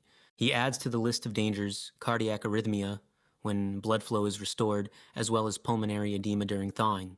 To complete his lecture, he makes a grim conclusion. Hibernation training carries high risks of disability and death. The briefing continues. Department and service heads will receive forms. By completing them, you will consent to the training. Liam, the physical examination revealed an allergy to antifreeze. A is all he can exhale, staring blankly ahead in shock. Liam dejectedly clarifies, trying to grasp what he's heard. So, am I disqualified from joining the crew? Yes, you will be replaced. Looking at Liam, his interlocutor offers an alternative. If you wish, you can return to your previous position. Unable to accept this, he bursts out in protest, but my results have always been excellent, and because of an allergy, his interlocutor gives him a stern look and cuts him off. You could die during hibernation. Hanging his head, Liam heavily rests his hands on the table, accepting this harsh verdict. Yes, I understand. He raises a hand to his temple in a farewell salute. It was a pleasure working with you. Staff continue methodically reviewing lists, not looking up from their documents. How many are left? 2 more. Someone turns the page of another case and announces, next is Jocelyn Yates. The woman watches impassively as the examiner reviews her personal file. Jocelyn, do you have any health problems? Jocelyn admits with a touch of sadness. Allergies are my main problem. I'm fine now, but when I was younger, currently the physical examination revealed no problems. She bites her lip, overwhelmed by anxiety. Department head, if I don't pass this training, will I be dismissed? The department head looks at the woman with understanding and gently adds, you are not obligated to sign if it worries you too much. Even if you leave the candidate ranks, you can return to your previous position. She simply remains silent, lost in thought. Having made a decision, she confidently signs the document. Will I need to shave completely before training? The woman at the table smiles slightly, covering the papers with her hand. That's what worries me a little. Carefully studying another card, she turns her gaze to her colleague. He has a brain implant. David Zimmer. As for the brain implant, I had it removed before the mission. Her colleague continues, not looking away. The side effects of such an operation are not fully understood, but even if the implant is removed, metal remains in the brain. David, without averting his gaze from his interlocutor, calmly objects. I know there's a risk, but all astronauts have brain implants. A man in a yellow polo shirt clarifies, looking at his colleague. Officially, there are no problems. She nods briefly in response. That's correct. He confidently signs the document. The only sound is the scratching of the pen on paper. David slides the document back to his colleague and firmly states, I will participate in the training. David, still seated at the table, turns to those who have entered. 2 men in yellow polo shirts and a woman in a medical coat appeared in the doorway.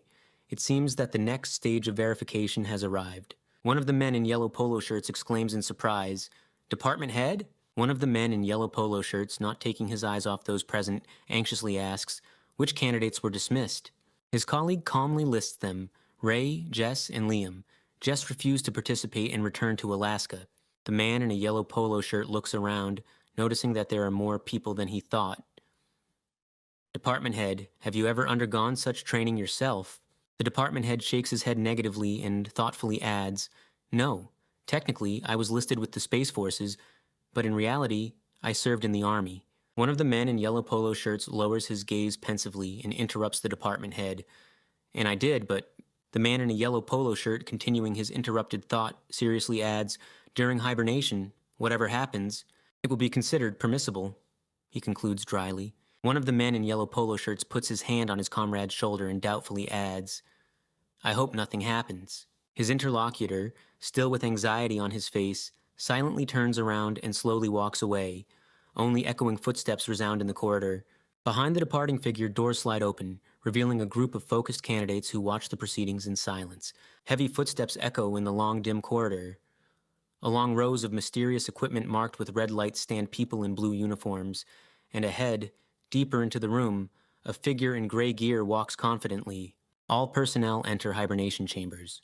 To this order, a group in gray clothing obediently lines up, heading towards the open compartments. Someone's hands adjust the helmet on the candidate's head as a command rings out. Engineers, give the readiness signal. Then we will begin the freezing process. A technician in a blue polo shirt raises a hand with a thumbs up, reporting, Technical Department 1, Camera 1, ready. Another report follows shortly after. Camera 2, ready. Then comes another report. All personnel of the first department are ready for freezing. The order is given. Begin freezing.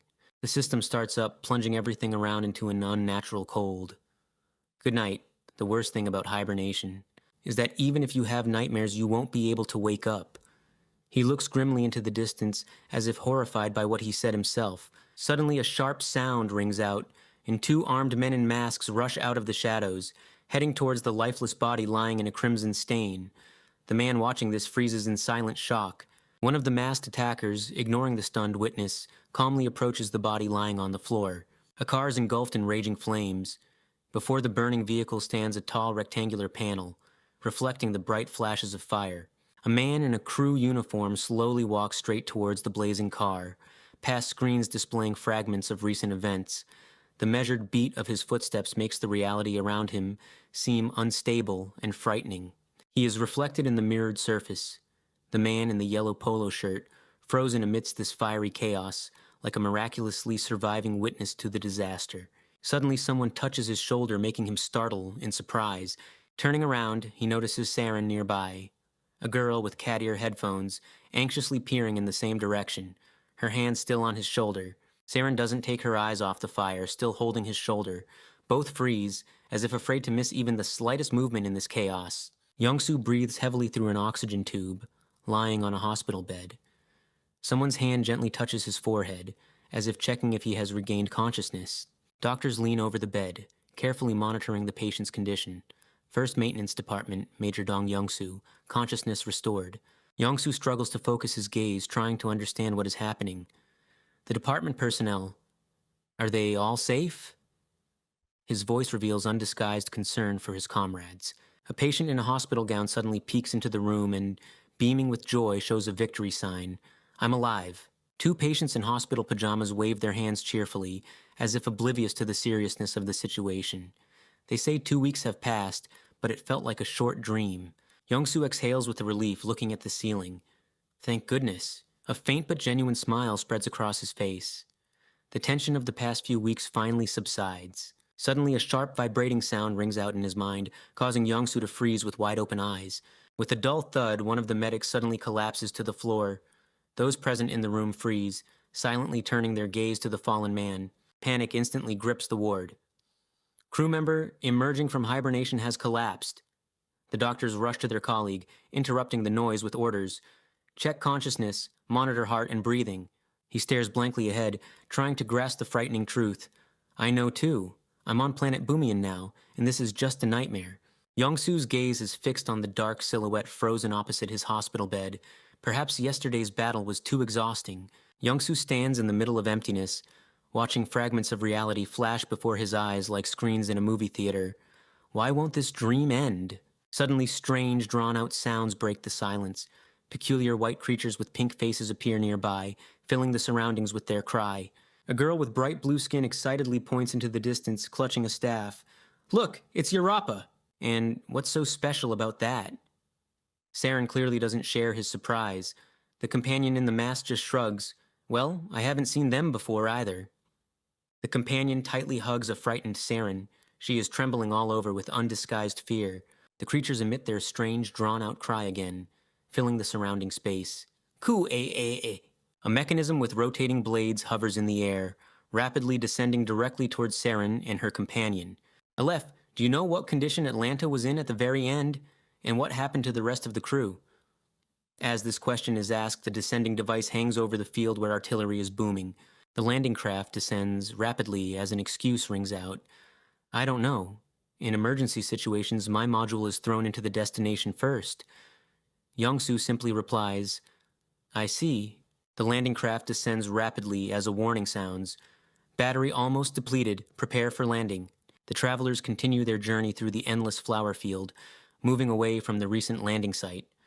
Nova, do you remember where that tunnel was that you went through? Not sure. She draws out thoughtfully, comfortably settling on her companion's shoulders. But there was some kind of device at the exit of the tunnel, about waist height. He stops, carefully looking at the document in his hands, and finally nods to himself. I have a rough idea where that is. Nova suddenly perks up as if remembering something. Oh. Youngsu freezes and asks questioningly, what? He sharply turns his head. Something huge and white rushes past them with a deafening roar. Nova, startled, clutches his shoulders tighter. She explains with a smile, looking after the retreating creature. These animals are called Raba. Nova admires the fluffy creature in flowers and says with a smile, beautiful, aren't they? Youngsu simply replies briefly, yeah. Nova excitedly declares, I'll catch them for you. Youngsu just frowns puzzledly. Huh? Why? Nova readily explains, you have to catch them before you can eat them. Youngsu is left only to watch her preparations. With a joyful cry of yoo-hoo, Nova rushes forward, catching up with the frightened creature. Youngsu watches this scene and wryly admits, skillful. He turns his gaze to the darkening grotto in the distance. Let's spend the night in the cave. Youngsu gets to work, skillfully wielding a knife. Sparks fly from the stone in all directions. Continuing to strike sparks, he notices, this isn't easy. At that moment, Nova appears from the darkness of the cave, exclaiming triumphantly, I'm back. Nova shines with pride, showcasing her success. I caught two, she cheerfully boasts, holding a pair of fluffy creatures by the ears. Looking at the catch, Youngsu puts down his knife and nods readily. Oh, let's have a snack. Meat sizzles appetizingly over a fire surrounded by stones, and the campfire crackles merrily, filling the cave with the aroma of dinner being prepared. Youngsu carefully examines the cooked prey. Well, it's done. I'll take care of the second one, while you all dig in. Youngsu offers Nova a piece of the cooked meat. Nova, try this. Her gaze falls on the offered treat, and the fluffy creature involuntarily flashes through her mind. The girl remains silent, hesitant to take the first bite. Seeing his companion's hesitation, Youngsu calmly takes back the treat. If Nova doesn't want it, I'll eat it. Her voice sounds unexpectedly serious. Dong Youngsu, extraterrestrial animal meat has a complex protein structure, and we don't know what consequences that might have. He merely raises an eyebrow skeptically, unimpressed by her biological knowledge, and, Nova resolutely declares, I will conduct an allergy test. She makes a quick cut on his arm, collecting a sample for analysis. Youngsu silently watches as a drop of blood slowly trickles down his arm, while Nova freezes in indecision, looking at the result of her experiment.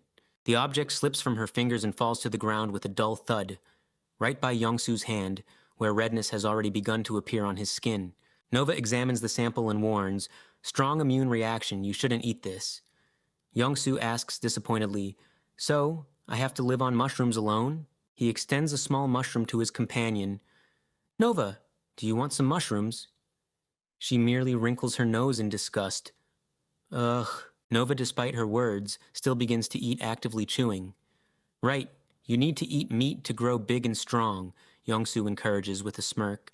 Youngsu thoughtfully looks at his companion and, without taking his gaze away from her, quietly asks, Nova, who taught you the skills of Palom? Nova lowers her eyes, then readily admits, I studied under Master Paraki. Youngsu freezes, looking at his companion with obvious shock. Paraki? Is he still alive? Nova sadly lowers her gaze, remembering the past. Everything was fine, at least until the traders invaded the village where we lived. My father took me and my mother, and we fled from there. I don't know what happened to the master.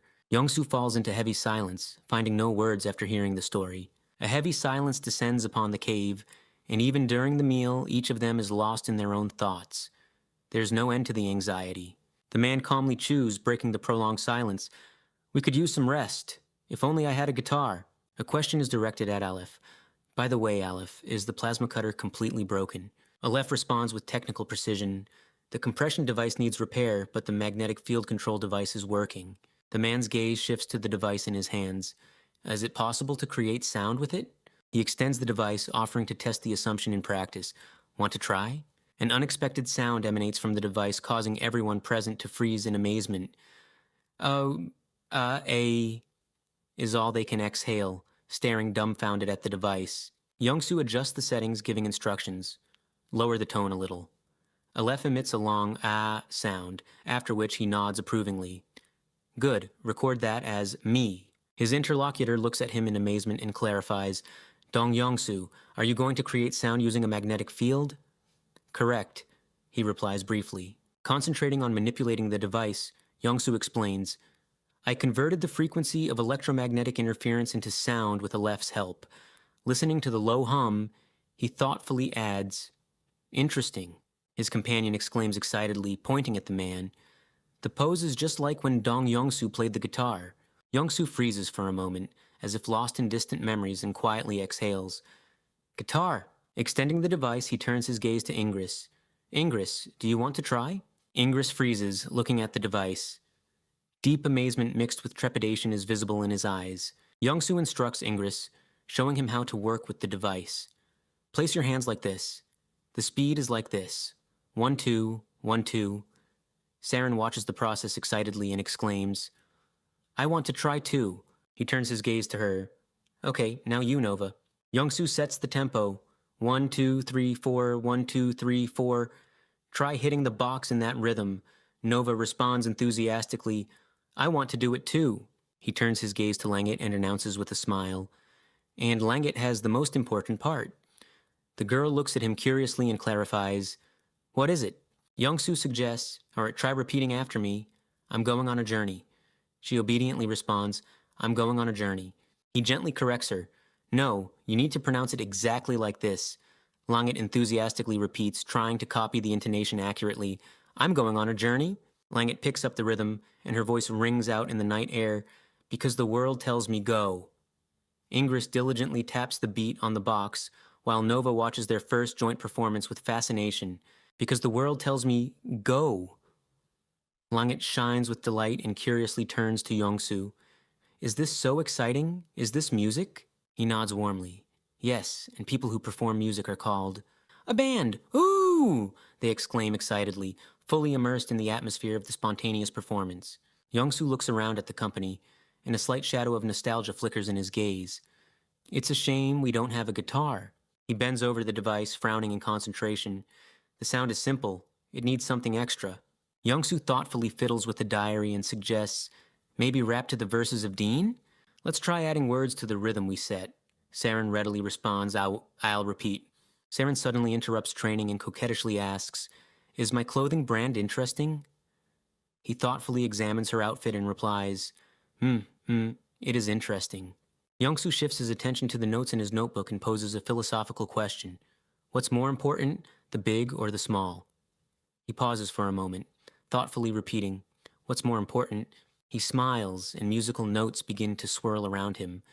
Youngsu softly hums as if the melody itself is providing an answer to his question. Langit offers a gentle smile, feeling the music fill the space. It seems the very atmosphere vibrates in time with the tune. Youngsu hangs in the air, puzzledly examining the notes in his notebook. And following, what does this say? He tries to decipher his own scribbles, desperately stretching out the vowels. What does it say? Oh. Youngsu suddenly breaks away from the notes and asks with concern, To reach the wreckage of the ship, will we have to pass through the village? A voice replies in the affirmative. Yes, it might be occupied by traders, so we should move as stealthily as possible. Youngsu sighs heavily. I'd like to avoid a fight. Suddenly, armed figures emerge from the darkness of the passage. That's the Northern Research Team, he states dryly, observing their approach. Looking around, he notes with surprise, the landscape is completely different from anything I've seen on this planet so far. From above, a view opens onto a field dotted with numerous white markers. One of the researchers points down. I think those are the devices Nova mentioned. Youngsu peers at the endless rows of crosses stretching beyond the horizon. It reminds me of a Metallica album cover. One of the researchers, without turning around, casually remarks, That's an old defensive system. Don't worry about it. The girl glances at those walking ahead and calls out worriedly, Ingress, are you all right? The pheromones are too strong. Sniffing the air, he cautiously inhales. The scent seems sweet. Are those Garitas or Boomians? Saren thoughtfully sniffs, trying to catch the source of the strange aroma, and says uncertainly, I'm not sure. It's an unusual sensation. She frowns, analyzing her conclusions, adding, It feels distributed throughout the village. One of the researchers quickly puts on a helmet, ordering, Put on your helmets and block external pheromones. A researcher in a helmet drops to one knee, ready for action, while the others surround a child. The little one, covering their mouth with their hand, looks at them anxiously and asks, Nova, do you know where the villagers went? The child shakes their head negatively, covering their mouth with their palm, and explains fearfully, No, we ran during the battle, but the battle was over there. A researcher in a helmet, carefully listening to the child's story, clarifies, How many enemies were there? They lower their eyes, answering the question. There were 2,000 residents in the village, but they were pushed back. Ingress surveys the area and says thoughtfully, For a place of such serious conflict, it's too clean here. His companion nods at his exposed face and asks, Don't you need a helmet, Ingress? The voice ignores the question about the helmet and observes, Nova underwent Paluma training. He has stronger control over chemical signals than ordinary Boomians. A researcher in a helmet, impressed by what he sees, thoughtfully says, Is that so? That's the ability to control the Garitas. The speaker continues their analysis, not hiding their admiration. Simple Boomianas can't do that. To achieve such an effect, you need to release the right pheromones at the right time. The child covers their mouth in surprise and asks a counter question. Can't you feel the pheromones? The researcher in a helmet, continuing to move, replies thoughtfully, Not exactly. But I know about them. On our planet, bees and ants use them. He pauses briefly, adding, Bees and ants are your friends. He supplements his words. Paluma can not only control the Garitas, you can also control the Boomians in the same way. The researcher in a helmet, genuinely interested in the control mechanism, asks again, Control, how does that work? The researcher in a helmet points with their finger, explaining the principle of operation. By transmitting signals using pheromones, attack or stop, Paluma can transmit strong signals through pheromones. Once affected, your emotions synchronize and you act accordingly. Emotions resonate, and you simply obey another's will, attacking or stopping. Paluma, huh? They have dangerous abilities, he notes thoughtfully, realizing the seriousness of what he heard. He touches his mask. The helmet controls the external atmosphere, so everything is fine. It also provides nutrition and necessary pheromones. The child covers their mouth with their hand and shares an important detail. You can tell Paluma by the color of their hair. He raises a finger as if making an important discovery. I see. So you're not Paluma, Ingress? Youngsu shakes his head negatively. No, I know the details simply because someone among my colleagues was a Paluma. The speaker visibly loses ground, breathing heavily. Thick plumes of vapor escape their nostrils. With frustration, he admits, I just don't have a talent for that. Suddenly, he freezes, listening intently to an internal signal. The detector picked up movement. 12 o'clock, human-sized, he says briefly, spotting two figures on the path. Youngsu points out the danger. If we are surrounded here, we will be in a disadvantageous situation. We need to retreat. Quickly ascending the steps, one of the fighters turns to his partner and asks, Aleph, can you clarify the target's location? Aleph responds immediately, Youngsu, the object is moving from top to bottom. Youngsu sharply raises his head, noticing an enemy rapidly descending from above. From above? A sharp whistle cuts through the air. A fighter clad in a white mask rushes past, quickly closing the distance. The opponent swings their blade for a devastating strike. Youngsu throws up his arms, barely managing to react to the sudden attack. The enemy abruptly changes tactics and raises their weapon. A blinding burst of energy erupts directly at close range. The snow-white mask cracks under the onslaught. A shower of sparks flies in all directions. The direct hit reaches its target. Without losing a second, Youngsu delivers a powerful kick. The opponent flies backward, helplessly sliding across the surface under the force of the blow. Fragments of the mask fall away, revealing a cold, red glowing eye. The enemy freezes, staring intently at Youngsu. A boy with blue skin covers his mouth in shock, unable to believe his eyes. Could it be a master? Breathing heavily, the opponent struggles to stay on his feet. Clouds of steam erupt from beneath his damaged mask. The boy with blue skin, still shaken by what he's seen, hesitantly says, Paraka? His face contorts in despair and he cries out, Master, no! Youngsu raises his weapon, looking at the speaker with obvious confusion. What? Master? The opponent, whose face is half exposed, surges forward, launching a swift attack directly at the muzzle of the weapon. The barrel of the weapon unleashes a blinding flash, shattering the silence with a sharp gunshot. The projectile whizzes past within inches, narrowly missing the opponent. He swiftly dodges, skillfully avoiding a direct hit at the last possible moment. The opponent lands sharply on one hand, performing an incredible acrobatic maneuver in midair. Barely touching the surface, he immediately pushes off the ground, preparing for another strike. The opponent quickly pivots and launches into a new attack, swinging his blade overhead. Young-soo barely manages to raise his weapon, blocking the dangerous swing. With a screech, the soul digs into the flooring. A sharp break raises a cloud of fine dust. The opponent's blade forcefully pierces Young-soo's backpack. The powerful strike catches the major off guard, causing him to stumble in surprise. With a sharp tug, the enemy frees his stuck blade. Young-soo immediately raises his rifle, blocking another lunge.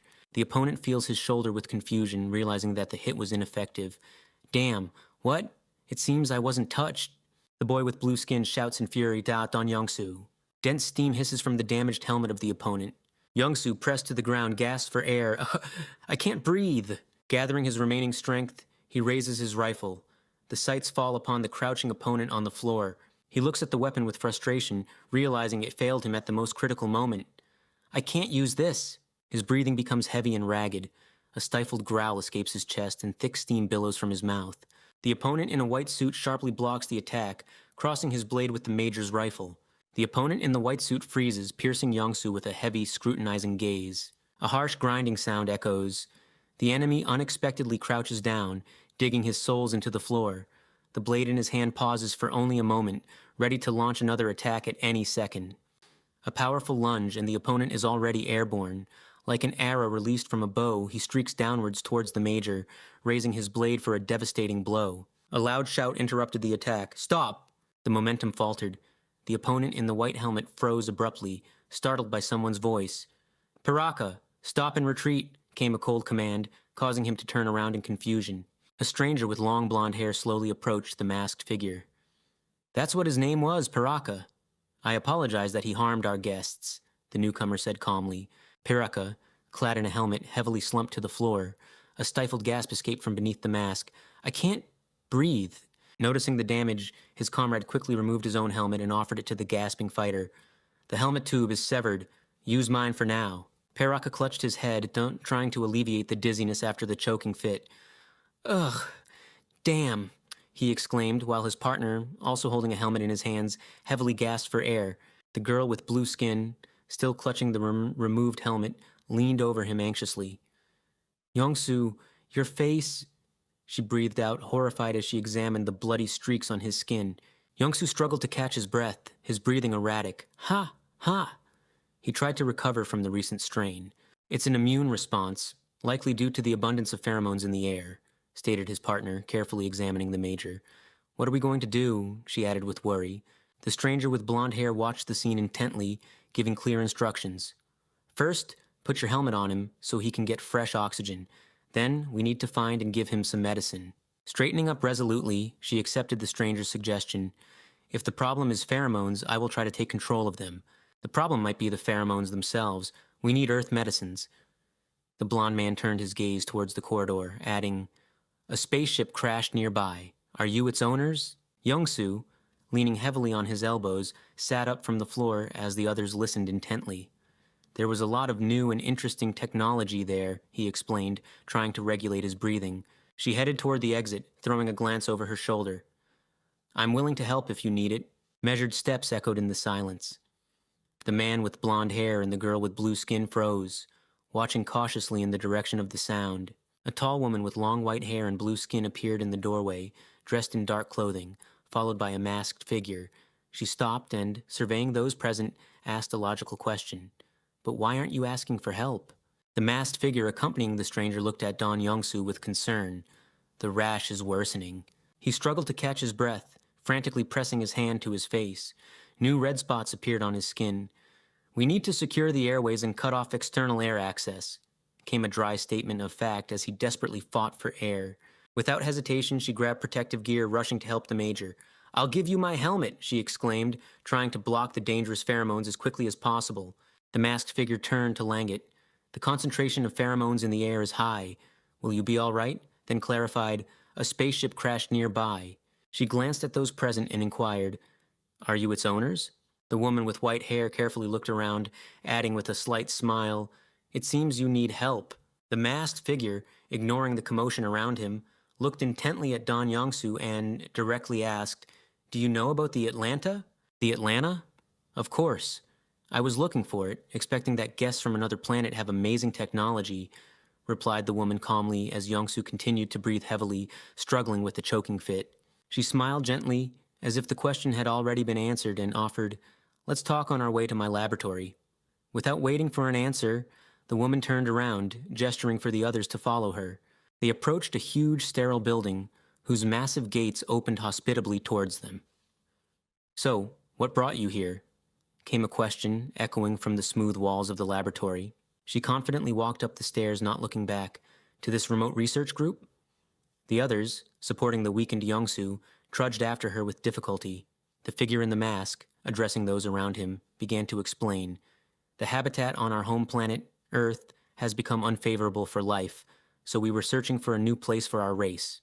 After a short pause, he continued, "But, learning that this planet is threatened by a giant meteor, we are carrying out a mission to destroy it," she clarified, before asking with slight bewilderment, "Do you want to destroy Mount Ragbat?" She continued to ascend the steps, not even turning around. "You say you are the saviors of Bhumi?" Supporting his weakened comrade, he briefly replied, "If everything goes according to plan, that is a correct statement."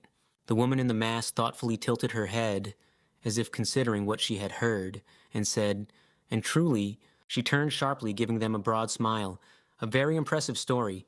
Langit frowned as if something in what she heard disturbed her, and whispered almost inaudibly, "Ingress." Langit leaned towards her companion and whispered something quietly, trying not to attract unnecessary attention. In response, he remained meaningfully silent, hiding his emotions behind a muffled helmet. She confidently led them further into the futuristic hall, without slowing down. "I managed to find some items belonging to your race," she said, not turning around. "She points to massive containers with the emblem of Atlanta standing aside, but I'm not sure if there are any medicines inside." Carefully lowering the needle onto the vinyl record, she thoughtfully suggests, "Perhaps we should try making the medicine ourselves." Quietly humming, she curiously clarifies, "Is that even possible?" Still humming, she turns around and unexpectedly asks, "Are you familiar with the principle of Bumian physical enhancement?" Still humming to herself, she continues thoughtfully, "As I understand it, this is a physiological change through pheromones." Continuing to hum, she adjusts her hair and adds, "Bumian physical enhancement isn't entirely natural. In fact, she inserts a small capsule into the technical connector of the device, activating a hidden mechanism. Demonstrating a test tube with yellowish liquid, she explains with a slight smile, this is its main component."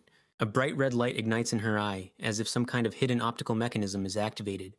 Looking closely at the test tube where the yellowish substance shimmers under the scanning beam, she asks, with undisguised surprise, "Nanobots?" Adjusting the collar of her jacket, Nova confirms the guess. "Precisely. They are introduced into Boomians in their youth, and they learn to control them." Breathing heavily, he continues, "When red pheromones enter the body, it becomes stronger. But there is a side effect." Nova pauses to explain. "These nanobots manage the side effects of pheromone exposure." Youngsu breathes heavily, barely maintaining composure. "And you plan to use them to suppress my immune response?" Nova adjusts her glasses, thoughtfully looking at the monitors. "Oh, this being is called Don Yongsu? I'm going to study his immune mechanism and train the nanobots to suppress the reaction." Nova straightens her jacket and continues with technical explanations. "These nanobots are optimized for Boomians, so adjustments will be needed when changing the target." She extends a bag of blood. "This is pure Don Yongsu's blood.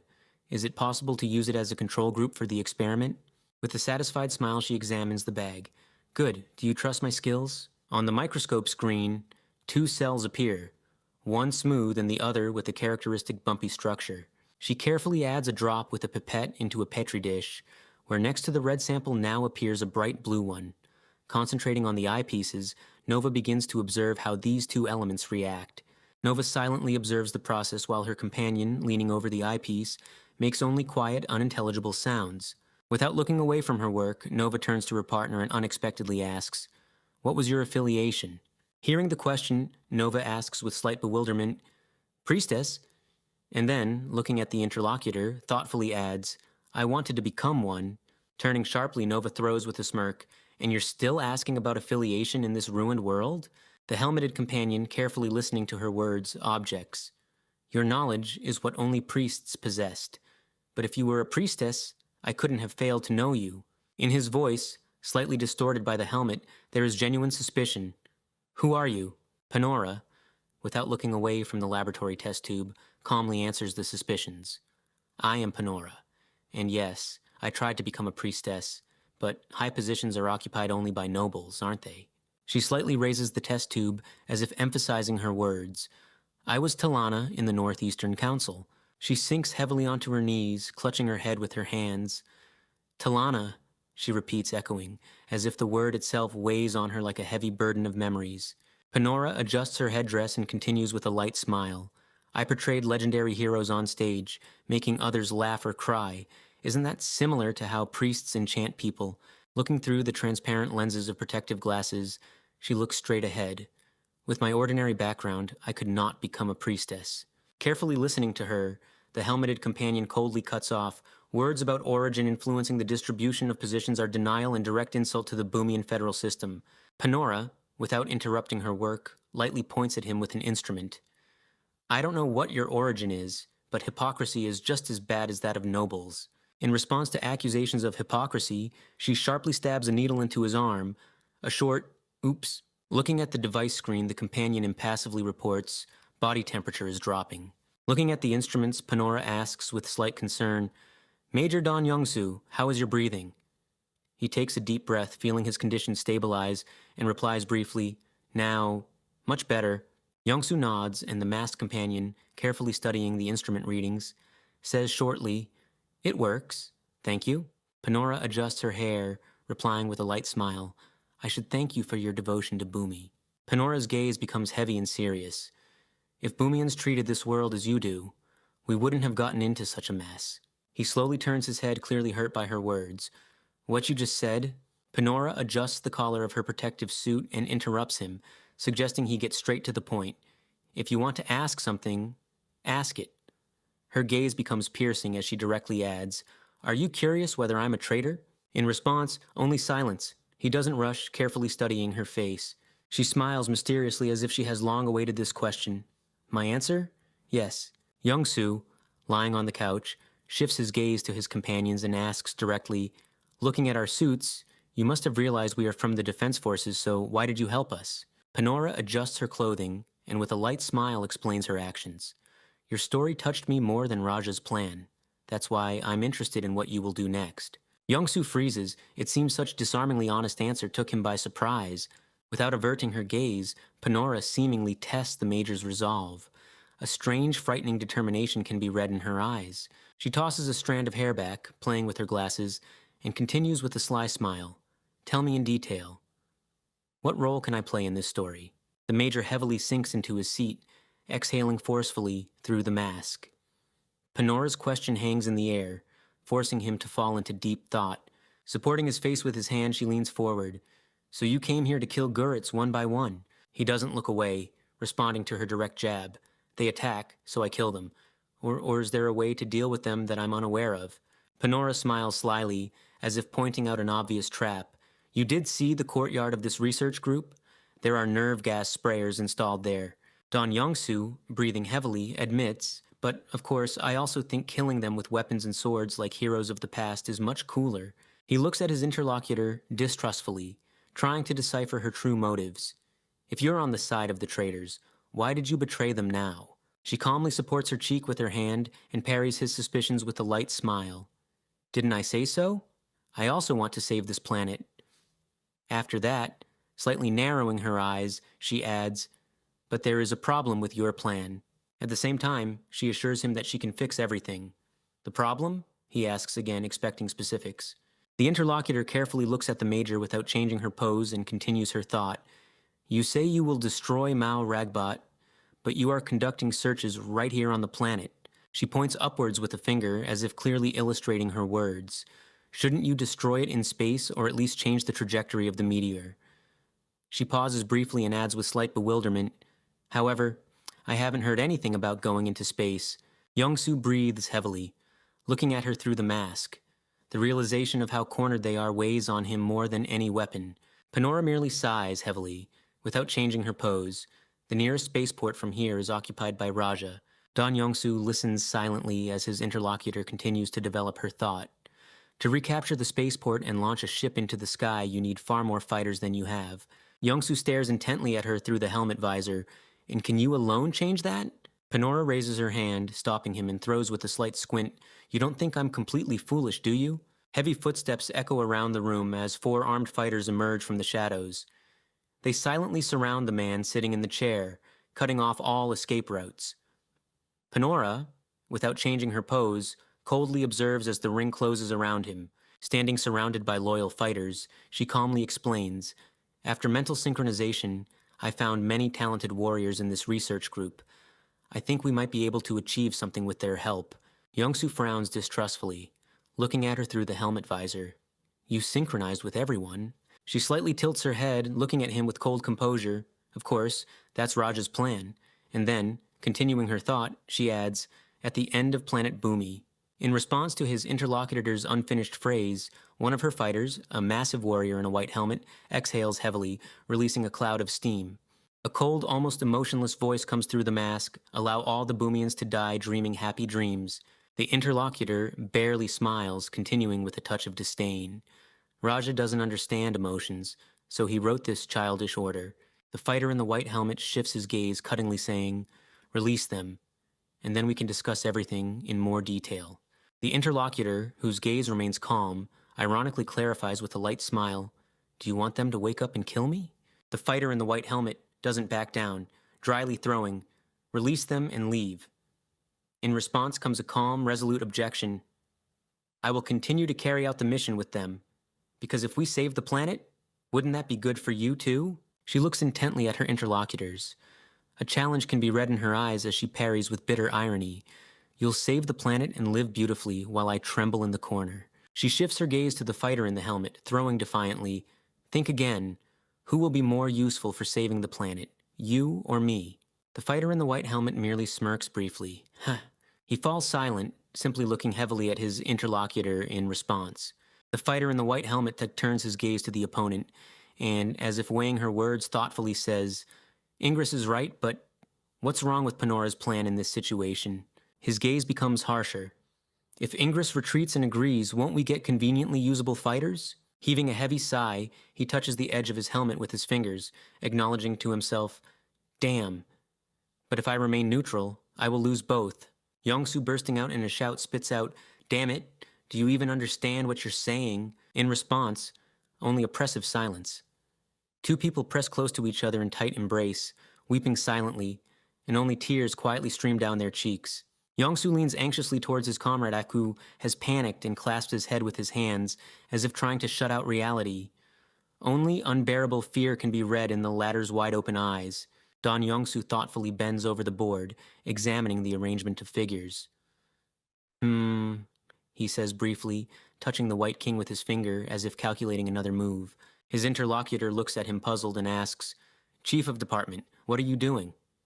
He replies confusedly, Huh? What? The interlocutor points to the board, noting questioningly, Check on you, but you don't move your king? Oh, right. I got carried away and forgot. But if you just knocked over the king without warning me about the check, wouldn't you have won? He thoughtfully twirls the figure in his fingers. Yongsu moves the figure and explains, Chess is a game where you win by cornering the king. He smoothly moves the figure, firmly checking. The king doesn't die. With a sharp movement, he knocks the figure off the board. Only pawns die, soldiers perish in battle. Convenient fighters, that doesn't happen. He freezes as if stunned by his own realization. He just had a crazy thought. Panora, we really need a lot of fighters. He takes a step towards the girl, not averting his attentive gaze from her. But when we meet other Bomian, will you be able to continue using your method? She stares intently at him. I like your civilization, and your wonderful dream, but you've already made a decision. She continues to bore into him with her gaze. If I just kill these Bomian, Dong Yongsu, will you eventually join me?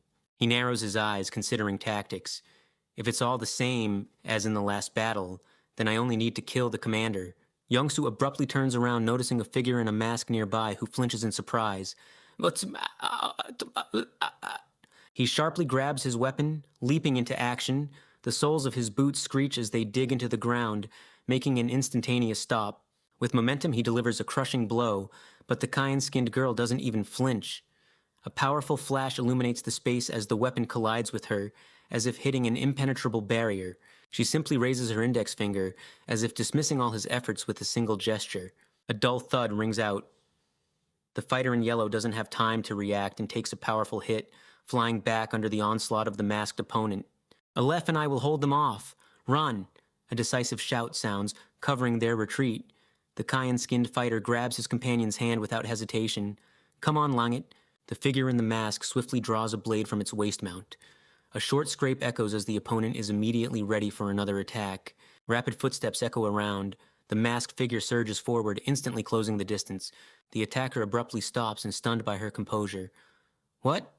Don't worry, Earthling, I won't kill you, the cyan-skinned girl says calmly, not taking her eyes off him. A barely perceptible, almost affectionate smile lights up her face. After all, you are the main character of this story. Heavy footsteps echo in the corridor as Aleph quickly moves away from the recent skirmish. A demanding shout reaches his back. Aleph, help the others! He slows down for a moment, glancing at his comrades running towards the exit. Vainly trying to break free from the tight grip, he freezes in place. The control system issues a critical error.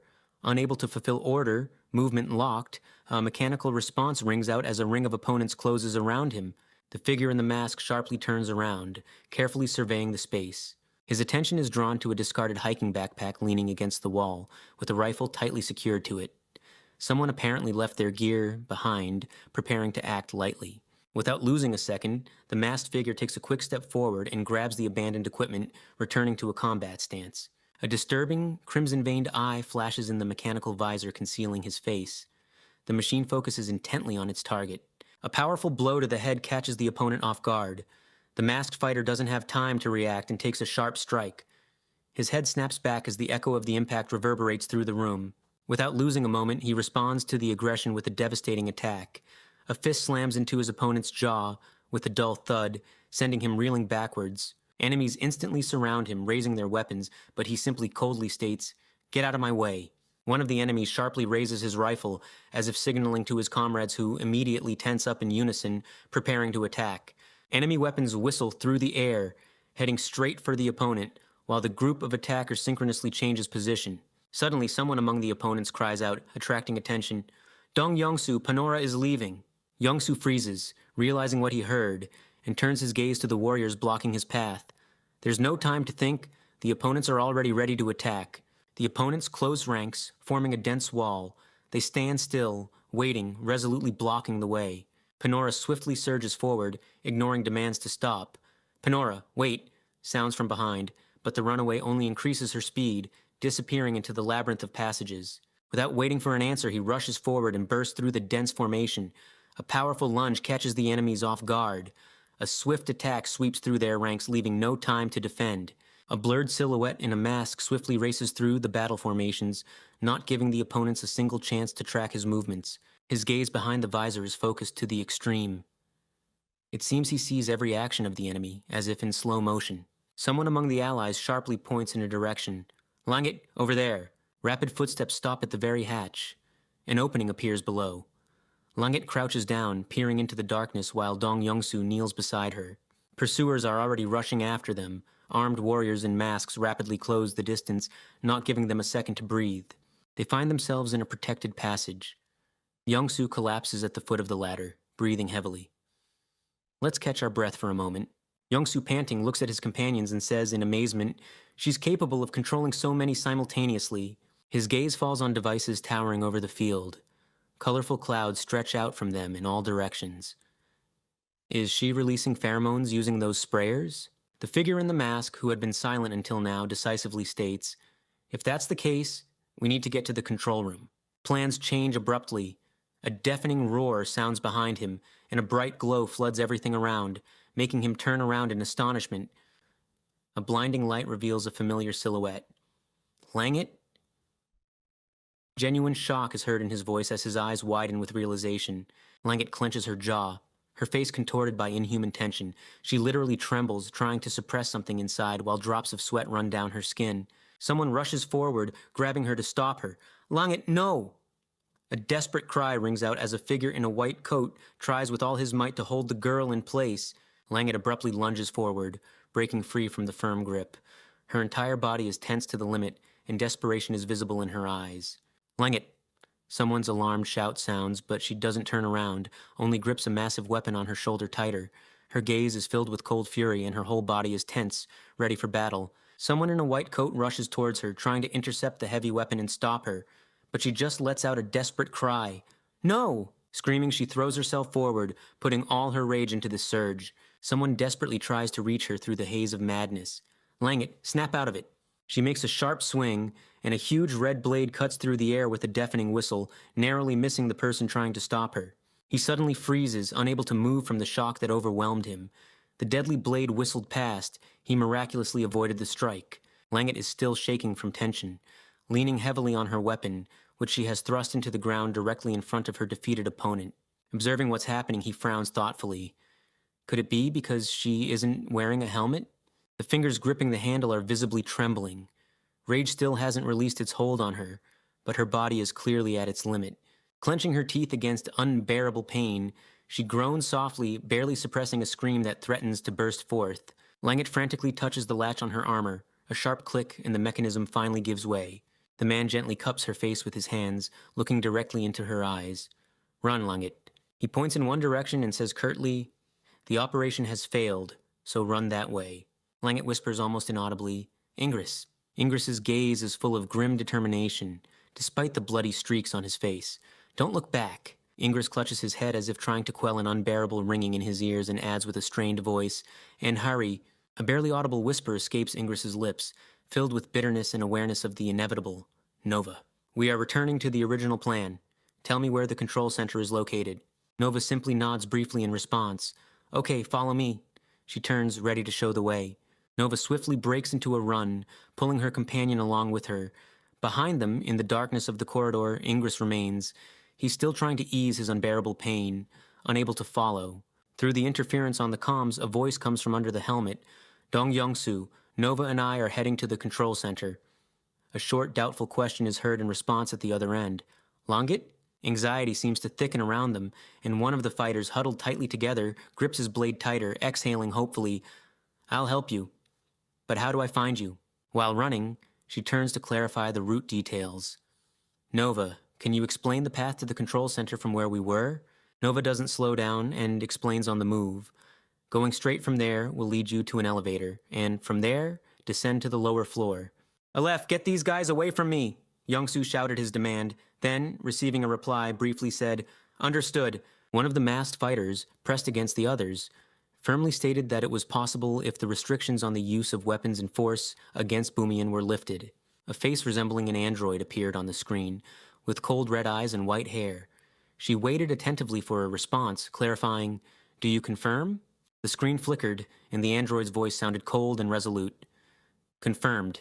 Except for Langit, Nova, and Ingress. Huddled tightly together, they accepted the new conditions." "Understood."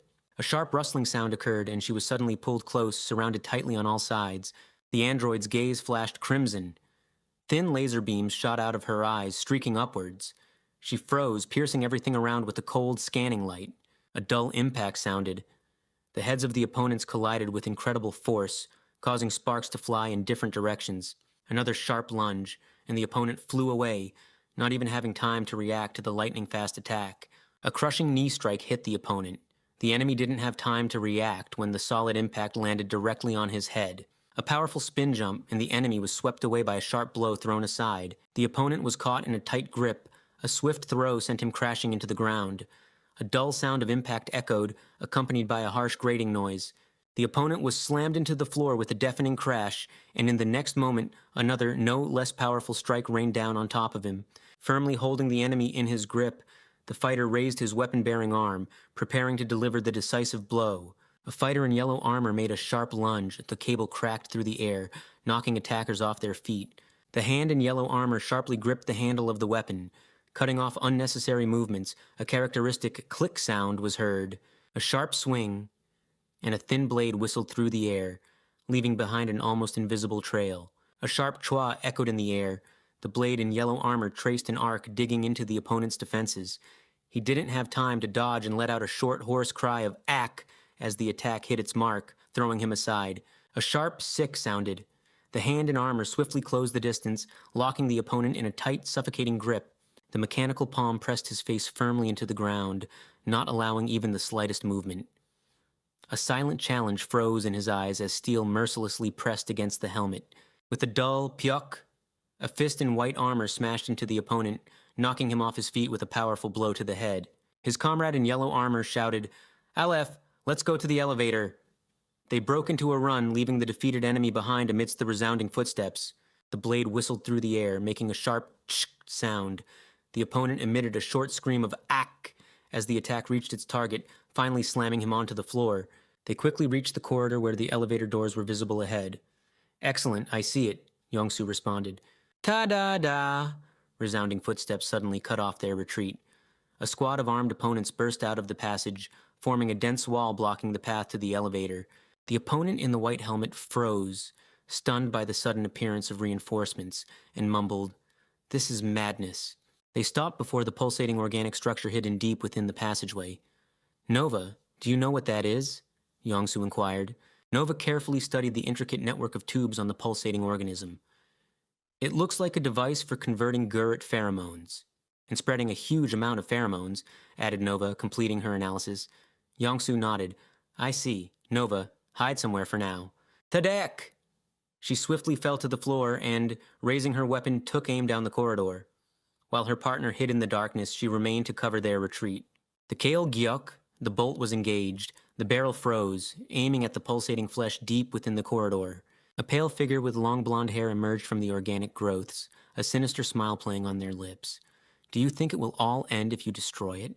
The masked stranger tilted their head, fixing a heavy gaze upon their opponents. "Have you ever considered what would happen when my control signal disappears?" A chilling clarification echoed from within the tangled organic web.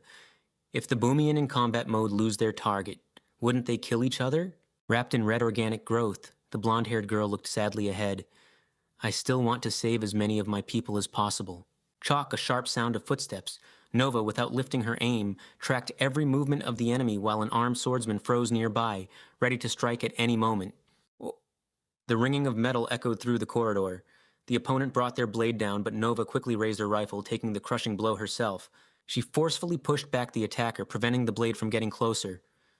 The enemy tried to break through her defense, but Nova simply braced her feet firmer, maintaining distance.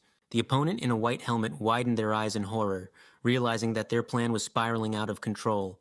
Their face, hidden beneath the helmet, contorted with the realization of the impending disaster. A silent terror froze in their eyes. The battle formation would soon collapse.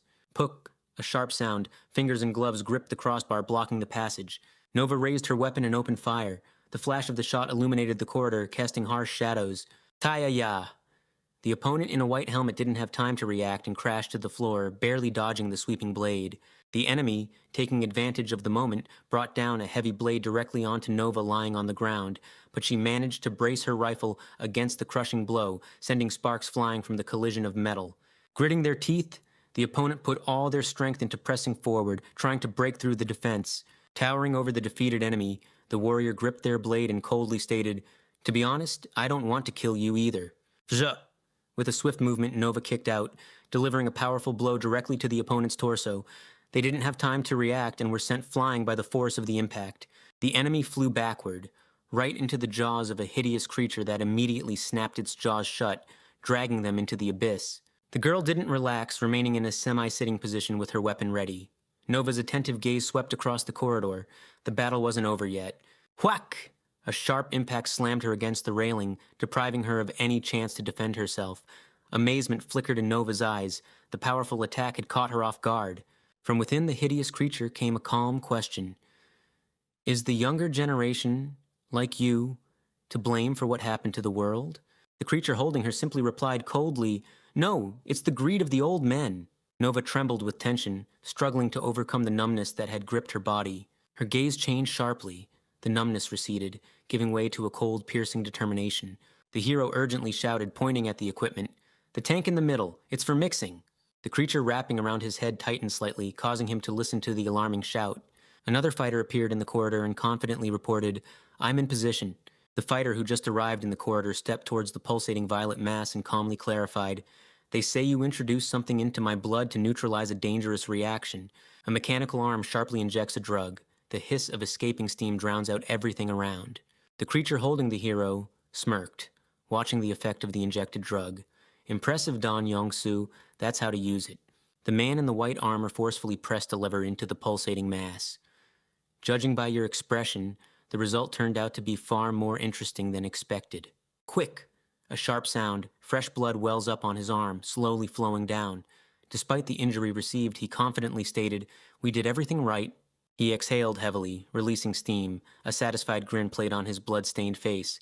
One of the fighters, clutching a wounded abdomen, breathed heavily while his masked sword-wielding partner stepped forward, blocking the path of the attacker with a raised blade. A sharp hiss came from the side.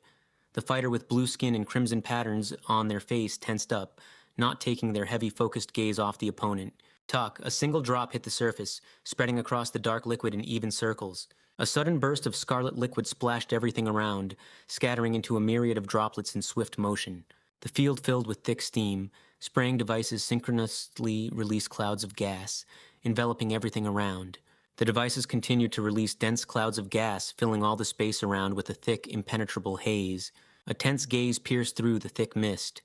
It snapped open its eyes sharply, as if noticing something critically important in what was happening. The masked warrior froze when a sharp blade aimed at his back suddenly stopped. Turning around, he exclaimed in confusion, "Ingress?" The blue-skinned warrior breathed heavily, trying to focus their blurred vision. "Paraka, have you come to your senses?" From the side, with a sharp hiss, a mechanism activated, releasing another portion of gas as the warrior passed by. Phew, shish. Both warriors froze abruptly, exchanging glances filled with utter shock. A sudden realization made them recoil from each other. Something clearly went wrong. The stranger in a light suit stepped towards the pulsating violet mass and coldly said, "Surrender, Panora." Her expression changed to annoyance as a strange pulsing organ wrapped around her head. "Ugh, I didn't want to resort to this plan." Her gaze became cold and resolute. "But you left me no choice." The mask of the warrior in the light suit tilted slightly, and a muffled, calm question came from beneath it. "Plan?" A powerful, unnatural paw gripped its prey, emitting a low guttural growl. The pupil narrowed sharply, turning into a thin vertical slit. Everything around seemed to freeze in anticipation of something terrible. The creature surges forward, slicing through the air with a swift lunge, leaving behind only blurred trails of energy. The monster swiftly turns, delivering a devastating blow with its tail, sending sparks and crimson splashes flying in all directions. Its enormous jaws snap shut with a clang, cleaving the air. The beast sinks its teeth into its prey. Any resistance here is futile. She turns, barely concealing her surprise. "Are you curious about the plan?" The warriors freeze, unable to look away from what's happening. One of them clenches a fragment of a mask in his fingers, completely stunned by the sight. Before him stretches an endless field of crosses extending far beyond the horizon. In the distance, silhouettes of gigantic monsters loom, transforming this landscape into a sinister graveyard. A powerful grip crushes its victim, flattening armor as if it were cardboard. Ugh! A stifled cry escapes as bright pulsating energy sprays from beneath the claws. The claws tighten with a deafening crunch, finally crushing the armor. In the ensuing silence, only the sound of metal breaking can be heard.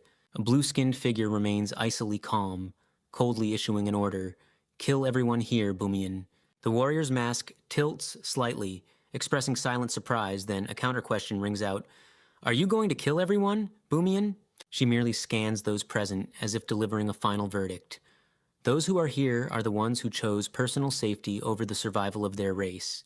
Her gaze softens for a moment, as if hope still flickers within her soul. "It would have been better if Dong Yong-soo had joined us." Her gaze hardens and her voice rings with contemptuous coldness. "But not to these hypocrites."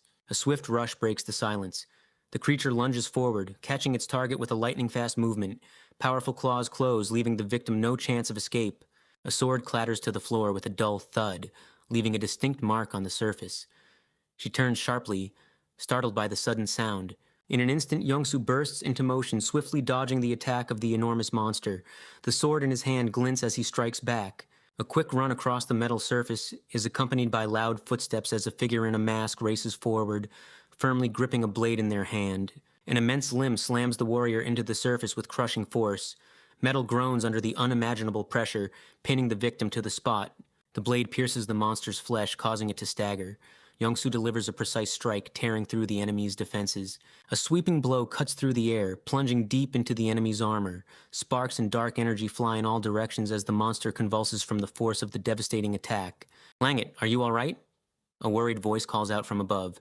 She presses against her protector, trying to regain her composure, and replies softly, "Yes, I think so." Yongsoo freezes when the creature opposite suddenly speaks. "Panora is coming this way." The force of the impact slams the defender into the wall, and they slide down helplessly, losing control of their weapon. The sword clatters to the floor as the warrior, stunned by the sudden attack, remains lying in a pool of pulsating purple light. A sharp rumble shakes the space. The monster unleashes its power, nearly crushing him. The warrior presses against the floor, frantically trying to crawl away from the devastating attack. Fingers encased in heavy armor grip the hilt of the sword, regaining control of the weapon.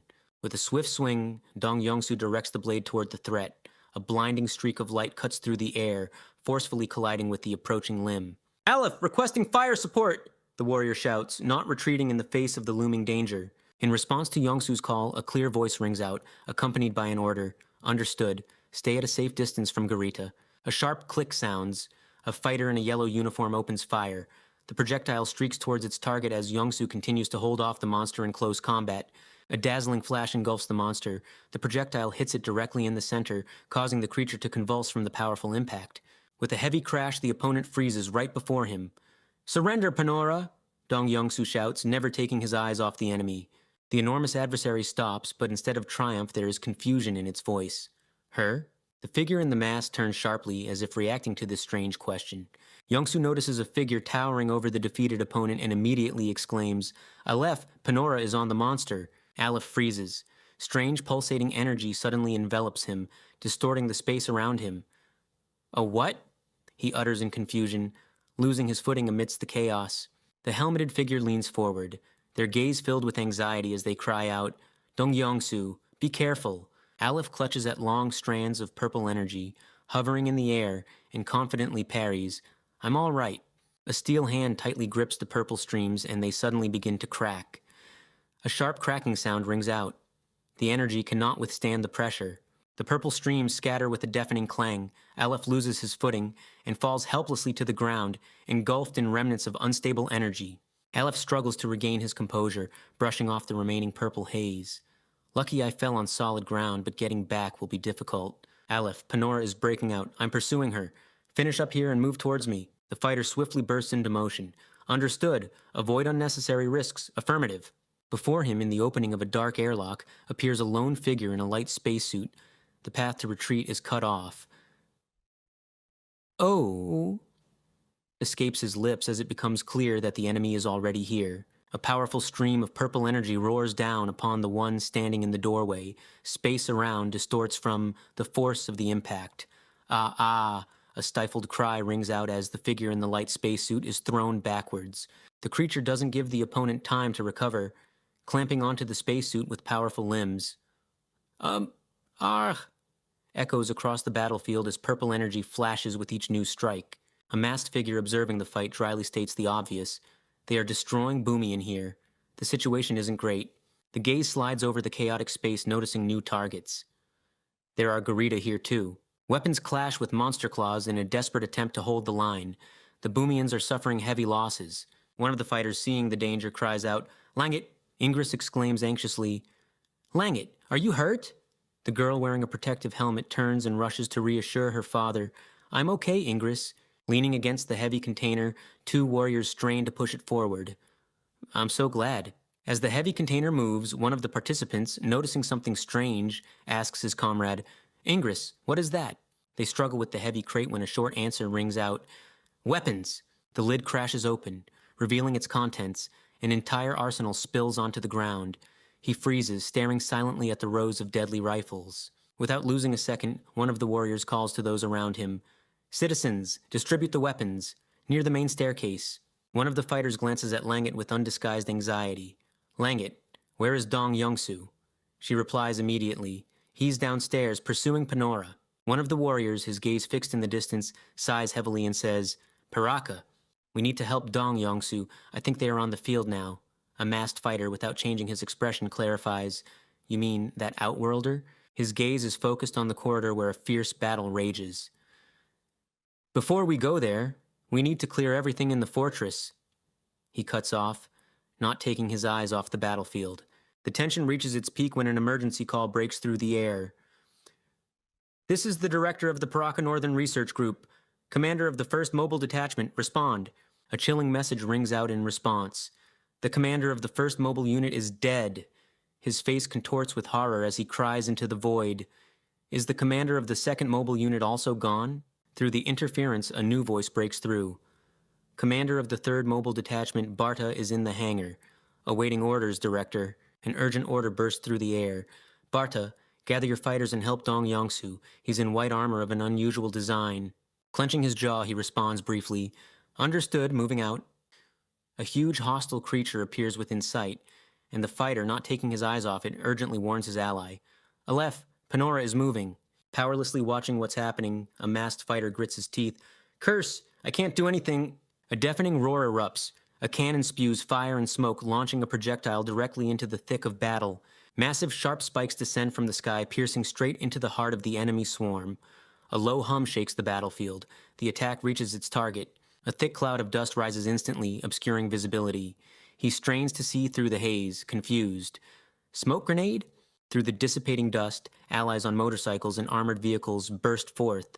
One of them shouts, pointing the way, "Retreat to the main gate, Dong Yongsu." One of the allies riding a bike resolutely bursts into the thick of battle and yells, "We will hold the line." A masked fighter asks puzzledly, "Hold the line?" And his blue-skinned counterpart, frowning, retorts, "Any problems?" The masked fighter, ignoring his ally's disbelief, cuts off, "If you spread too far apart, you'll be taken down one by one. We need to gather together and break through to Panora." He raises an eyebrow skeptically. "Are you suggesting deliberately narrowing the front and concentrating forces for an attack?" The blue-skinned warrior, not wasting time, resolutely shouts an instruction. "Barta, follow Dong Yongsu's orders." Observing the chaos below from the height of the wall, two warriors give instructions. "We will hold the gate, and you break through their ranks." The blue-skinned warrior, approving of the proposed strategy, says briefly, "Yes, I understand. I like this plan." With a heavy impact, he lands next to the fluttering banner, preparing to rush forward. One of the warriors, looking at Dong Yongsu, gives a clear order. "Yongsu, take the commander's flag and focus on your role." Dong firmly grips the flagpole. "The current situation reminds me of the Battle of Gaugamela," and continues to ponder the ancient battle, but his thoughts are interrupted by someone's voice. "And your role?" "Alexander, he says shortly, freezing with a heavy flag on his shoulder. The interlocutor, whose gaze is fixed directly on him, calmly picks up, "The Battle of Gaugamela." He continues his thought, not taking his eyes off the battlefield. "The current ratio of enemy in our forces resembles the Battle of Gaugamela, between the armies of Alexander and Darius." Pointing to a tactical diagram, he explains, "The enemy is trying to encircle and destroy you, relying on numerical superiority." Squinting intently, he clarifies, "For 2 hours to the right of the gate." He continues his analysis. "The density of enemy troops is uneven, creating a vulnerable spot." Pointing to a specific point in the enemy ranks, he adds, "This is where you need to break through, tearing apart the chain. Dong Yongsu, your role is Alexander. Lead the cavalry and conduct a wedge-shaped attack." Dong abruptly breaks away from his position, rushing into the thick of battle. The red banner of the commander furiously waves in the wind as he speeds towards the enemy. The opponent instantly reacts to his approach. A hideous creature with a chitinous shell emits a piercing screech, preparing for a collision. Next to Yongsu, who, bursting into the fray at full speed, an ally rushes forward. "Dong Yongsu, I'll take care of that beast." A powerful hum shakes the space. An ally on a motorcycle crashes directly into the creature at full speed, intercepting its attack. A gloved hand firmly grips the handle. Metal clangs against the base, locking it in place. The handle hisses as it activates, releasing sparks and flames as the mechanism finally comes to life. The screech of metal is drowned out by a powerful blow. The ally on the motorcycle flies straight into the creature, knocking it off its feet. The beast flies away with a scream, unable to withstand the onslaught. Following closely, cutting through space with a bright beam, a bike speeds past without slowing down. Dong Yongsu continues his rapid breakthrough, giving a new command. "Cavalry, left." Rows of creatures come into motion, responding to the maneuver. "Let's capture Panora in the center." The detachment sharply turns left, executing the maneuver. One of the riders performs a dizzying jump directly on the move. rushing into the heart of the battle. In the heat of battle, an enemy fighter's mask flashes as they narrowly dodge an attack. The masked enemy fighter doesn't have time to react. A precise shot hits them point blank, sending them reeling backward. Without slowing down, he warns his comrades, "There are traitors among us. Beware of gunfire." The motorcycle sharply changes course, escaping potential fire. The rider on the motorcycle shouts to his partner at full speed, "Barda, I'll climb the giant Garita and seize Panora." The commander gives an order without losing momentum. "Break through the center and move left. Do not cease your attack." A fighter simply replies with a short, "Understood." The massive body of the Garita looms over the battlefield. The biker speeds directly under its huge claws, preparing to take control. The rider abruptly leaves the saddle, using a grappling hook rope to climb straight up the Garita's massive limb. A metal glove digs firmly into flesh. There, a powerful grip allows him to securely lock onto the Garita's body. The creature's back is enveloped in a network of wires that smoothly connect to its body. The Garita begins to react to the intrusion. A sharp whistle cuts through to the air.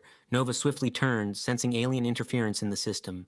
A piercing whistle rings out, and an opponent in light armor unleashes a devastating blow with a violet energy blade upon the climber. He barely manages to parry, struggling to withstand the furious assault. Nova smirks contentedly as she watches the battlefield. I wonder if this will work on Dong Yongsu. The surroundings tighten, and one of the fighters, aiming his weapon, coldly checks it. To become light, first listen. The fighter in light armor fires a precise shot, ignoring the swift lunge of an enemy from behind. After that, the heavens will open. An energy discharge cracks into the armor, sending sparks flying. The masked opponent jolts from the powerful impact. Ugh, to become light, the shooter says coldly, firing a charge at point-blank range at his opponent. First listen, adds the fighter, not taking his aim off the opponent clutching a heavy mace. The fighter with the mace makes a swift lunge, blocking the attack, and continues, after that, the heavens will open. Electrical discharges fly in all directions from the collision with the mace, illuminating the mask with bright flashes. Energy literally sparks at his face, but the fighter continues to hold his position.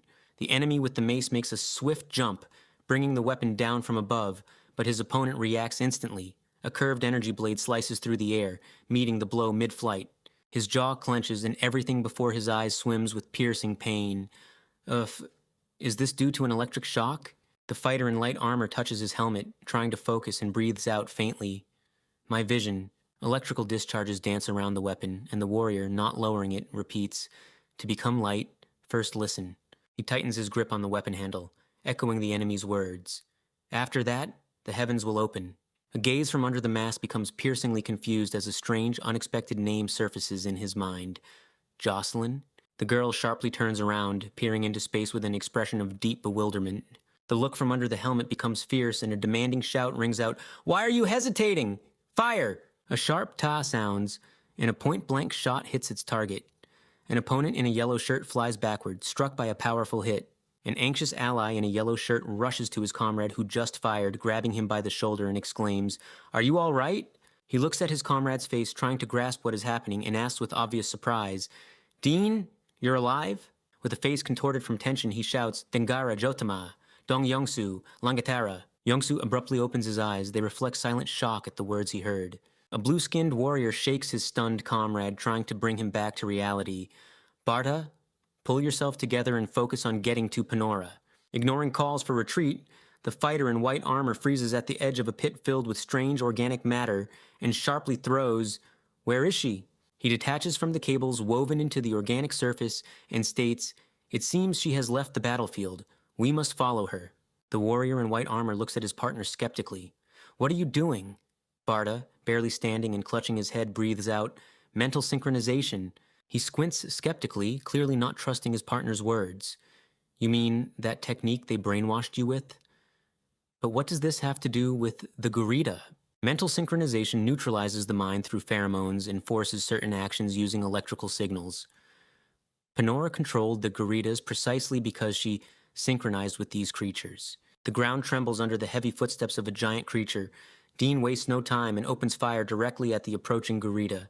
Heavy blows echo around, causing the earth to vibrate under the onslaught of the approaching threat. Recently, enemies seemed like old comrades. Was that also an effect of mental synchronization? Dean clarifies. Barta confirms that this is indeed a symptom of mental synchronization, but Barta looks carefully at his interlocutor and asks, with slight bewilderment, Does your species also succumb to pheromonal influence? Dean freezes, as if struck by a sudden realization, and silent horror appears in his eyes. Don't tell me. His gaze is fixed on the glass ampule clutched in his fingers. Could this be the effect of the nanobots they injected into me that time? Perhaps so. The Boomians are also given nanobots to control pheromones. He frowns thoughtfully, barely noticeably clenching his jaw under the mask. But isn't information about mental synchronization and nanobots known only to the priests? Barta hurries to dispel doubts. I learned this from Paraki. Unlike those old men, he doesn't hide information. Dean turns his gaze to his partner and continues with skepticism. What about your hair color? As far as I know, only those with white hair have the ability to control pheromones. Barta simply turns his back to his interlocutor, demonstrating strange purple veins running along his spine. Indeed, Barta turns and with a slight smirk throws, Your mental strength is impressive. Gurik collapses to the ground helplessly, completely lost in thick clouds of dark smoke. The enormous carcass sprawled lifelessly between the pillars, finally falling silent in the rising dust. Din, keeping his weapon raised, stares intently at the girl, Panorama. How long ago did you start this game? She merely shrugs almost imperceptibly, parrying with frightening calmness. You have a complex mind, but you prefer simple solutions. Panorama continues her thought, calmly observing as Din flies past the huge creature. In that, you are very similar to legendary heroes. Din, landing heavily after the recent collision, barely manages to get up when a new question rings out. You said you saw comrades? Who were they? Din, breathing heavily, parries the thrust. If you cause these hallucinations, then you must know yourself. Imperturbably adjusting the cables connected to her body, she explains. Mental synchronization is not mind reading. Rather, it awakens what's already in your head. Suddenly erupting into a shout, he interrupts her calm reasoning. Panorama, you are surrounded. A blue-skinned fighter aims his rifle at the fallen opponent. Cease resistance and accept death. Barta, sitting under aim, calmly surveys the fighters surrounding him. Are you really going to kill me? Panorama thoughtfully lowers her gaze, sorting through the cables connected to her body. Is there really no way for us to join forces? The fighters surrounding him are in no hurry to lower their weapons. Two hold the prisoner at gunpoint, while a third carefully watches every movement, clutching a blade in his hands. Din and his companion simultaneously raise their weapons, keeping their eyes on the enemy and preparing for any surprise. Barta, not lifting his heavy gaze from the opponents, mockingly throws, playing games until the very end. Panorama, maintaining her composure, gently continues, You could have lived your whole life seeing your dear friends and family. Wouldn't that be happiness? Barta bursts out shouting, his eyes blazing with fury. It's all a lie. Panorama parries with imperturbable calmness. Joy, sadness, anger, love, it's all in your heart. Whatever the reality, if it is filled with happiness, does anything else matter? A hand tightly grips the handle. A sharp, distinct sound of a mechanism activating rings out. In an instant, the attacker finds himself behind the blue-skinned fighter, pressing the blade to his throat. Regardless, these are your subordinates. Barta presses the prisoner tighter to himself, ignoring his frightened look. I don't care if you kill them all. The next second, Barta suddenly falls to the ground, and purple liquid begins to seep from his chest. An enemy delivers a lightning-fast strike. Some people fight to defend their beliefs. Armed figures, not losing a second, rush forward, keeping their sights on the target. Others fight simply because they are good at it. They even get paid for it. A heavy gaze from under the mask sweeps across the battlefield, reflecting the weariness of a man for whom war has become just a habit. From this moment, I begin my work. He covers his face with his hand as a stream of smoke bursts from the pierced chest plate. Bastards. The fighter in the white mask throws himself on top, trying to snatch the weapon, but the blue-skinned opponent does not give up and holds onto the rifle, blocking the attack. One of the fighters sharply jumps back behind a massive stone block, taking cover from return fire. His movements are swift. He immediately takes position, preparing for a new attack. Not losing a moment, the figure in the mask raises his rifle over the head of the crouching comrade. A disturbing red circle flashes above them. The target acquisition system is already working. The fighter in the mask sharply turns around, reacting to the sudden movement. A sharp shot rings out. A blinding flash erupts from the barrel. An accurate shot hits the enemy. He flinches, taking a direct hit to the chest. A clawed paw cuts through the air with force, making a desperate lunge. A powerful blow crashes into the stone slab, causing it to crack and crumble under the onslaught of claws. The fighters who took cover behind it pressed themselves to the ground, hiding from the hail of flying debris. The fighter in the mask, not losing a second, jumps up and swiftly changes position, moving out of the line of attack. Following him, the opponent also opens fire, releasing a burst directly towards the shelter. In response to the aggressive attack, the opponent fires again, making an accurate shot from behind his cover. A sharp dash, he throws his hand forward, slamming it into the ground. A powerful shock reverberates through his body as the warrior continues his swift movement. The fighter in the white mask sharply swings his arm, throwing a heavy stone to deflect or distract the enemy. The man in uniform turns quickly, watching the flying stone pass. A momentary confusion reveals his surprise. Taking advantage of the hesitation, the fighter in the mask swiftly closes the distance and raises his weapon. The barrel is already aimed point blank, leaving the enemy no chance. The trigger is pulled, and a bright flash of gunfire engulfs the downed enemy. Somewhere nearby, as if observing the course of the battle, Saren freezes.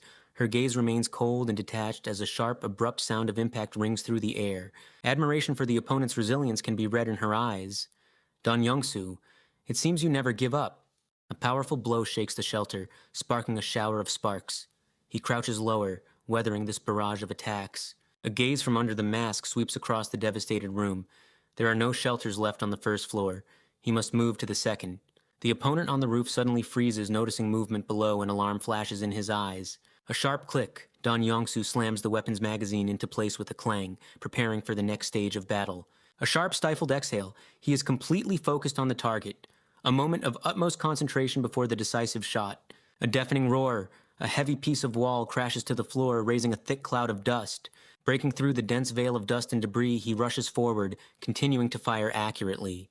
Through thick clouds of dust, two armed fighters cautiously make their way forward. They are clearly tracking a target. One of the pursuers suddenly freezes, his eyes widening in surprise. A bright streak of an attack flashes past him, narrowly missing him in the heat of battle. A precise shot hits one of the pursuers. The masked fighter gives his enemies no chance, coldly eliminating them one by one. One of the opponents, clearly not expecting such pressure, freezes in confusion as his weapon clatters to the ground from weakened hands. A deafening gunshot rings out. An armored opponent shoots a man in a suit at close range, whose protection cannot withstand such an onslaught. The force of the impact crumples the weapon in the man's hands like a tin can, while violet energy sparks fly across his body. With a snap, the fighter forcefully blocks the path. You shall not pass. The face of the man in glasses contorts with pain and horror as a powerful surge of energy literally throws him backward. He cries out, unable to contain his emotions, as violet sparks scatter around him. Without losing a second, he unleashes a hail of fire. The roar of gunfire merges into one continuous hum, while devastating charges hit the enemy's armor, one after another. The powerful onslaught knocks the opponent over. The fighter loses his footing and crashes to the floor with a dull thud. The enemy tries to fight back, even lying on the ground, frantically firing a series of shots in response to the attack. A muffled blow to the face, and the opponent's head snaps back sharply, interrupting any attempt to retaliate. The enemy quickly turns around, reacting to a sudden threat. And then, as if in slow motion, someone from their own side lands directly in the sights of a weapon. Everything happens too fast to stop the shot. The gunshot echoes as the charge hits the opponent at close range.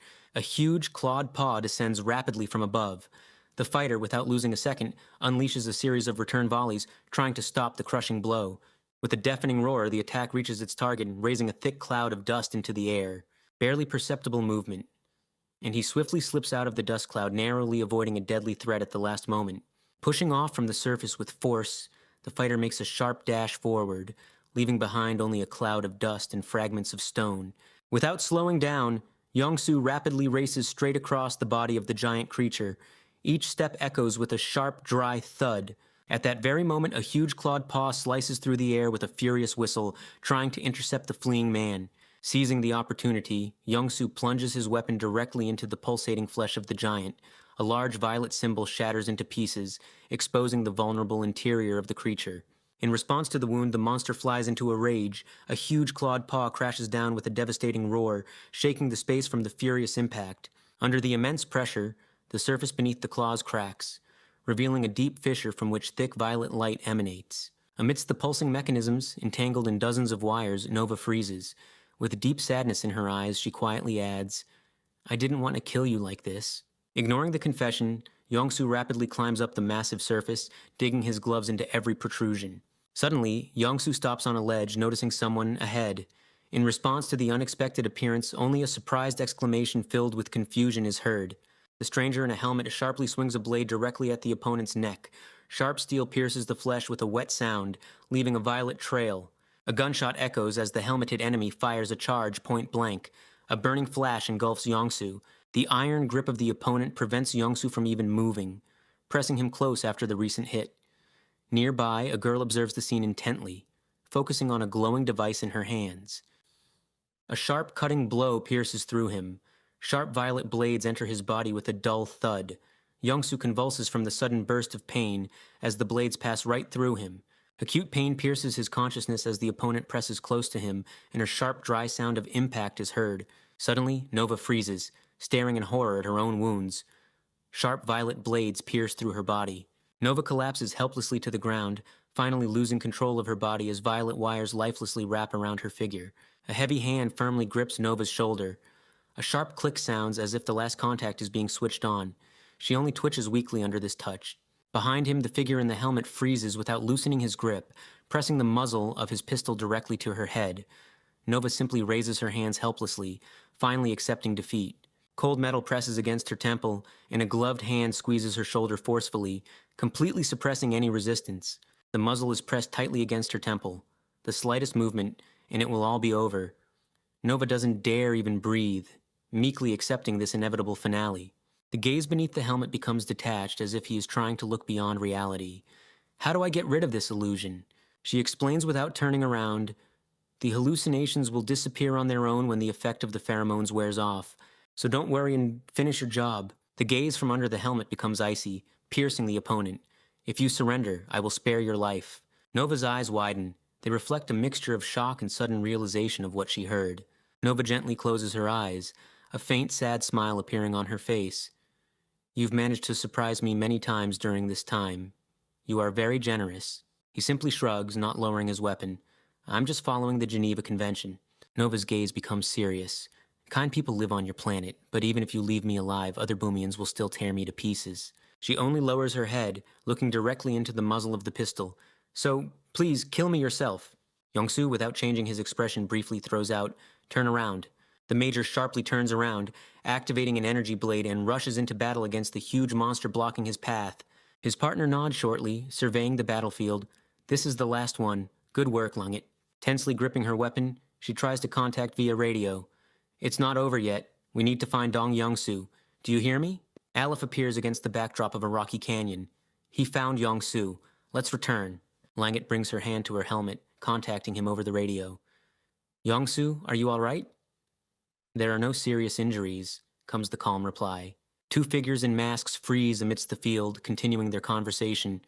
And I eliminated the enemy commander, Panora. The situation is resolved. One of the warriors questions incredulously, looking at his counterpart. You eliminated Panora? A jubilant roar rises around them as warriors raise their fists to the sky. We have won! Panora has fallen! Yongsu slowly steps forward amidst exclamations of delight. The hero has returned. In white armor and a mask concealing his face, he continues on his way impassively. The hero has returned. They continue to shout around him, gazing at him with undisguised adoration.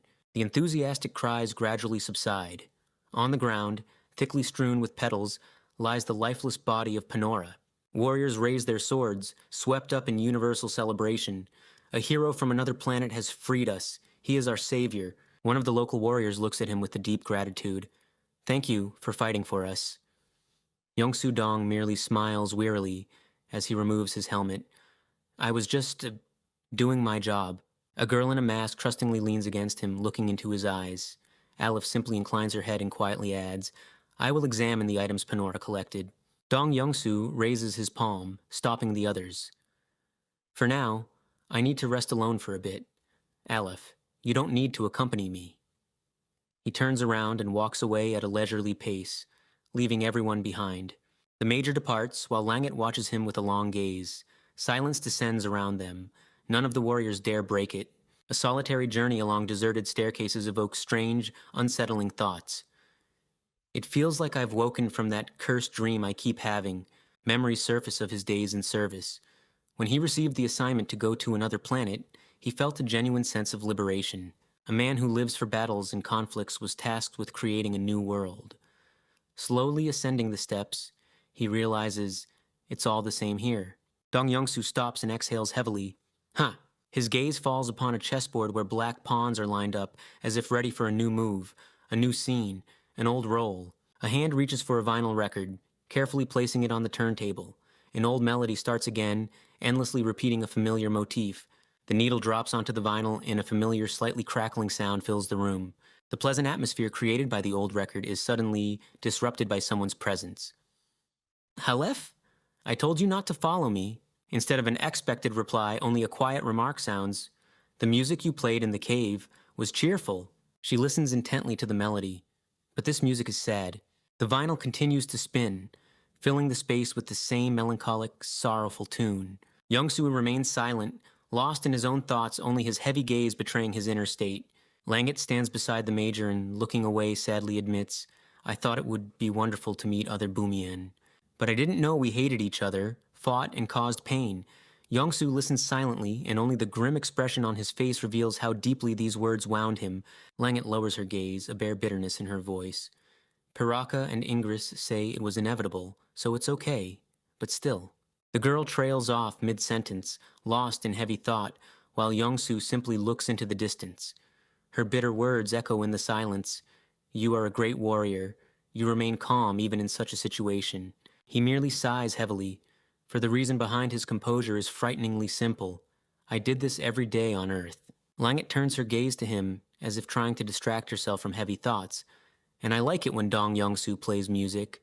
Youngsu catches her attentive, almost studying gaze, and in the girl's mind sounds a quiet confession. She had never seen anyone look so happy. Langet pauses, looking intently at him, and asks, Dong Youngsu, play for me, and teach me to play too. He nods in agreement. All right, let's do that. I will play the guitar, and you sing. A sincere, bright smile blossoms on her face.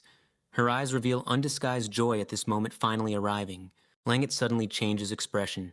A storm of emotions replaces her recent happiness, and tears stream from her eyes like a dam breaking. Youngsu gently pulls her close to him, soothingly stroking her shoulder as Langet cries softly into his chest.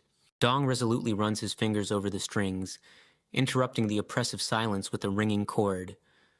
Enough sad stories. The music stops, and the conversation returns to a troubling topic. So that's what happened when you pursued Panora. I was worried about possible trauma from killing images of comrades, he says. He lowers his gaze to the guitar, quietly admitting, I accepted the death of all my friends. After a pause, he adds with a hint of doubt, well, not exactly, but still. The conversation is interrupted by an approaching figure in a mask. With obvious curiosity, she turns her gaze to Youngsu. Were you keeping records in Korean this whole time? Youngsu nods in response. Yes. Since Heiji showed me how to record, it was hard to trust in such a situation, so I created my own encryption. Now I trust them, but still, Korean is more suitable for that kind of thing. The masked figure wonders if he minds the records being stored with him. Youngsu replies that as a temporary measure, it's fine, but immediately adds with grim irony, I also risk being destroyed. The masked figure thoughtfully continues, pointing to the technical side of things. Images and recordings take up a lot of space. Therefore, storage devices used on Boomian will be more suitable. Undoubtedly, this is a much more reliable way to preserve records. Youngsu continues strumming, thoughtfully offering an alternative. Then what about music, like gold records? And immediately explains his thought. It will take up less space but be more effective. He nods in agreement. Langet will sing along to this melody. I think it's a creative way to achieve harmony between the two types. Youngsu continues strumming and, without looking away from the guitar, asks, Right? And how does it sound? Good or not? At that moment, he is distracted by a shout. Dong Youngsu, come here for a minute. He turns towards the call, meeting the gaze of a man who throws with undisguised irritation. You should have only brought smart people with you. The man, without diminishing his irritation, exclaims indignantly, What are we going to do with children who can't even cook mushrooms? Ha ha. He sighs heavily, slumping his shoulders with overwhelming disappointment. It seems this short exclamation expresses his helplessness in the face of such blatant incompetence better than any words could. Suddenly, the group freezes in terror as they encounter an unknown monster. What is... One manages to exhale before both erupt into panicked screams. The man in the yellow shirt turns to Aleph and calmly states, "Aleph, I need to train these guys. Please arrange a recording for now." The latter responds briefly, "Understood." Straining his muscles to hold the massive load, the man in the yellow shirt shouts after his departing companion, "Hiji, we are recording information obtained during the exploration of planet Boomian." The masked character turns his gaze to the robot and clarifies, "Can you suggest an efficient storage method?" The robot, whose screen face expresses only melancholy, replies, "You can communicate like a human, but perhaps you would prefer a direct connection to our computer." The robot, whose screen face expresses only melancholy, continues his thought about connecting. "If we do that, effective information exchange will be possible. However," he immediately adds, as if doubting the success of the venture, "but will it work?"